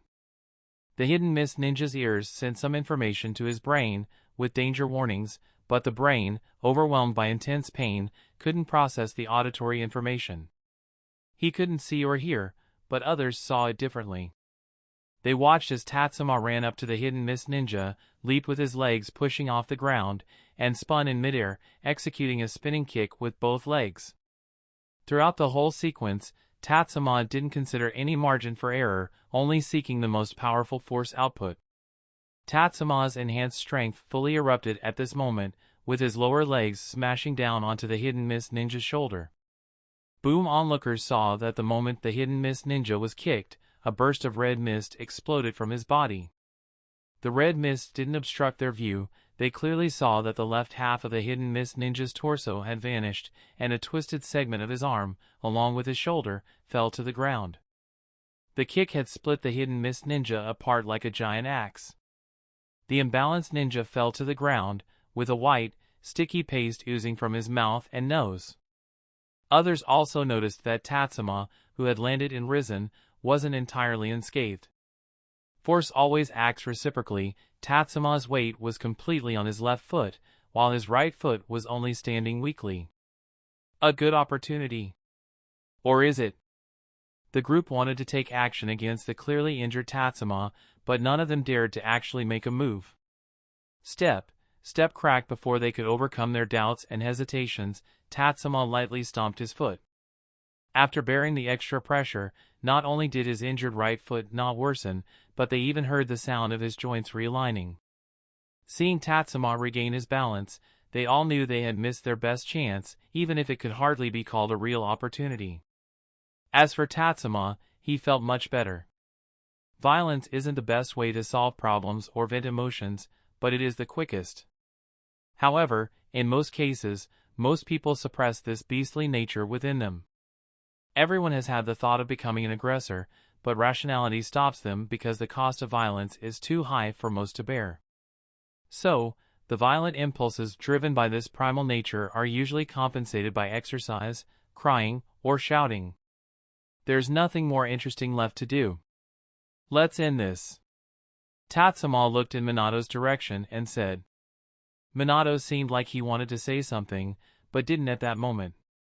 He just nodded, and the two of them simultaneously pulled out their kunai, turning their attention to the rogue ninja. Earth release. Earth-style wall. One of the rogue ninjas targeted by Tatsuma, in a moment of desperation, quickly performed hand signs and released the ninjutsu, creating a thick wall. Only then did he feel a slight sense of security. But that was for him. For Tatsuma, the wind-release chakra in his hand was directly enveloping the shuriken. He didn't waste chakra on metal to create kunai. However, not using chakra-conductive metal didn't mean chakra couldn't be conducted, it just had extremely low efficiency and utilization. Instead of using chakra-conductive techniques, Tatsuma wrapped the kunai directly with excess chakra. He threw the kunai towards the thick earthen wall. Upon leaving Tatsuma's controlled wind-release chakra, it dispersed like an activated chainsaw. The kunai had not even reached the earthen wall before the wind-release chakra had already begun to destroy it. The kunai subsequently pierced through the heavily damaged wall. As the rogue ninja watched the kunai break through his ninjutsu, he tried to evade, but the silver light flickered, and the flying kunai was once again under Tatsuma's control. Flying Thunder Godslash. Using the kunai to change his momentum, Tatsuma only adjusted the direction slightly, and the kunai sliced directly across the rogue ninja's neck. Splash! The rogue ninja fell to the ground, clutching his neck in an attempt to delay his death. However, the powerful beating of his heart, which once provided him with energy, now served as his death knell. With each heartbeat, the major arteries sprayed out large quantities of blood. Tatsuma did not pay him any more attention but instead looked at the others. Except for the one who had also been executed by Minato, the remaining rogue ninjas all attempted to flee. However, Caterpillar's parasitic insects formed a line of defense. These insects, which couldn't be cut or struck, but could gnaw at the body upon contact, prevented them from escaping. The rogue ninjas, slowed down by the parasitic insects, could only catch glimpses of silver or golden light in the swarm of insects before they died. In the face of absolute speed, all techniques lost their advantage. The rogue ninjas could only regret their involvement in the operation in their final moments. Leader, you're so violent. His brain is destroyed beyond repair, it's better to let my insects have a feast. Caterpillar looked at the serene forest that had suddenly turned into a maple grove, speaking in a chillingly calm tone.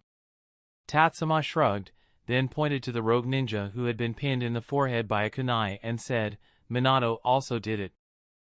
Minato was at a loss for words, and Tatsuma's comment had a strangely familiar ring to it. That's the end of this tale for now. Thank you for watching, and I'll see you in part 10. Peace.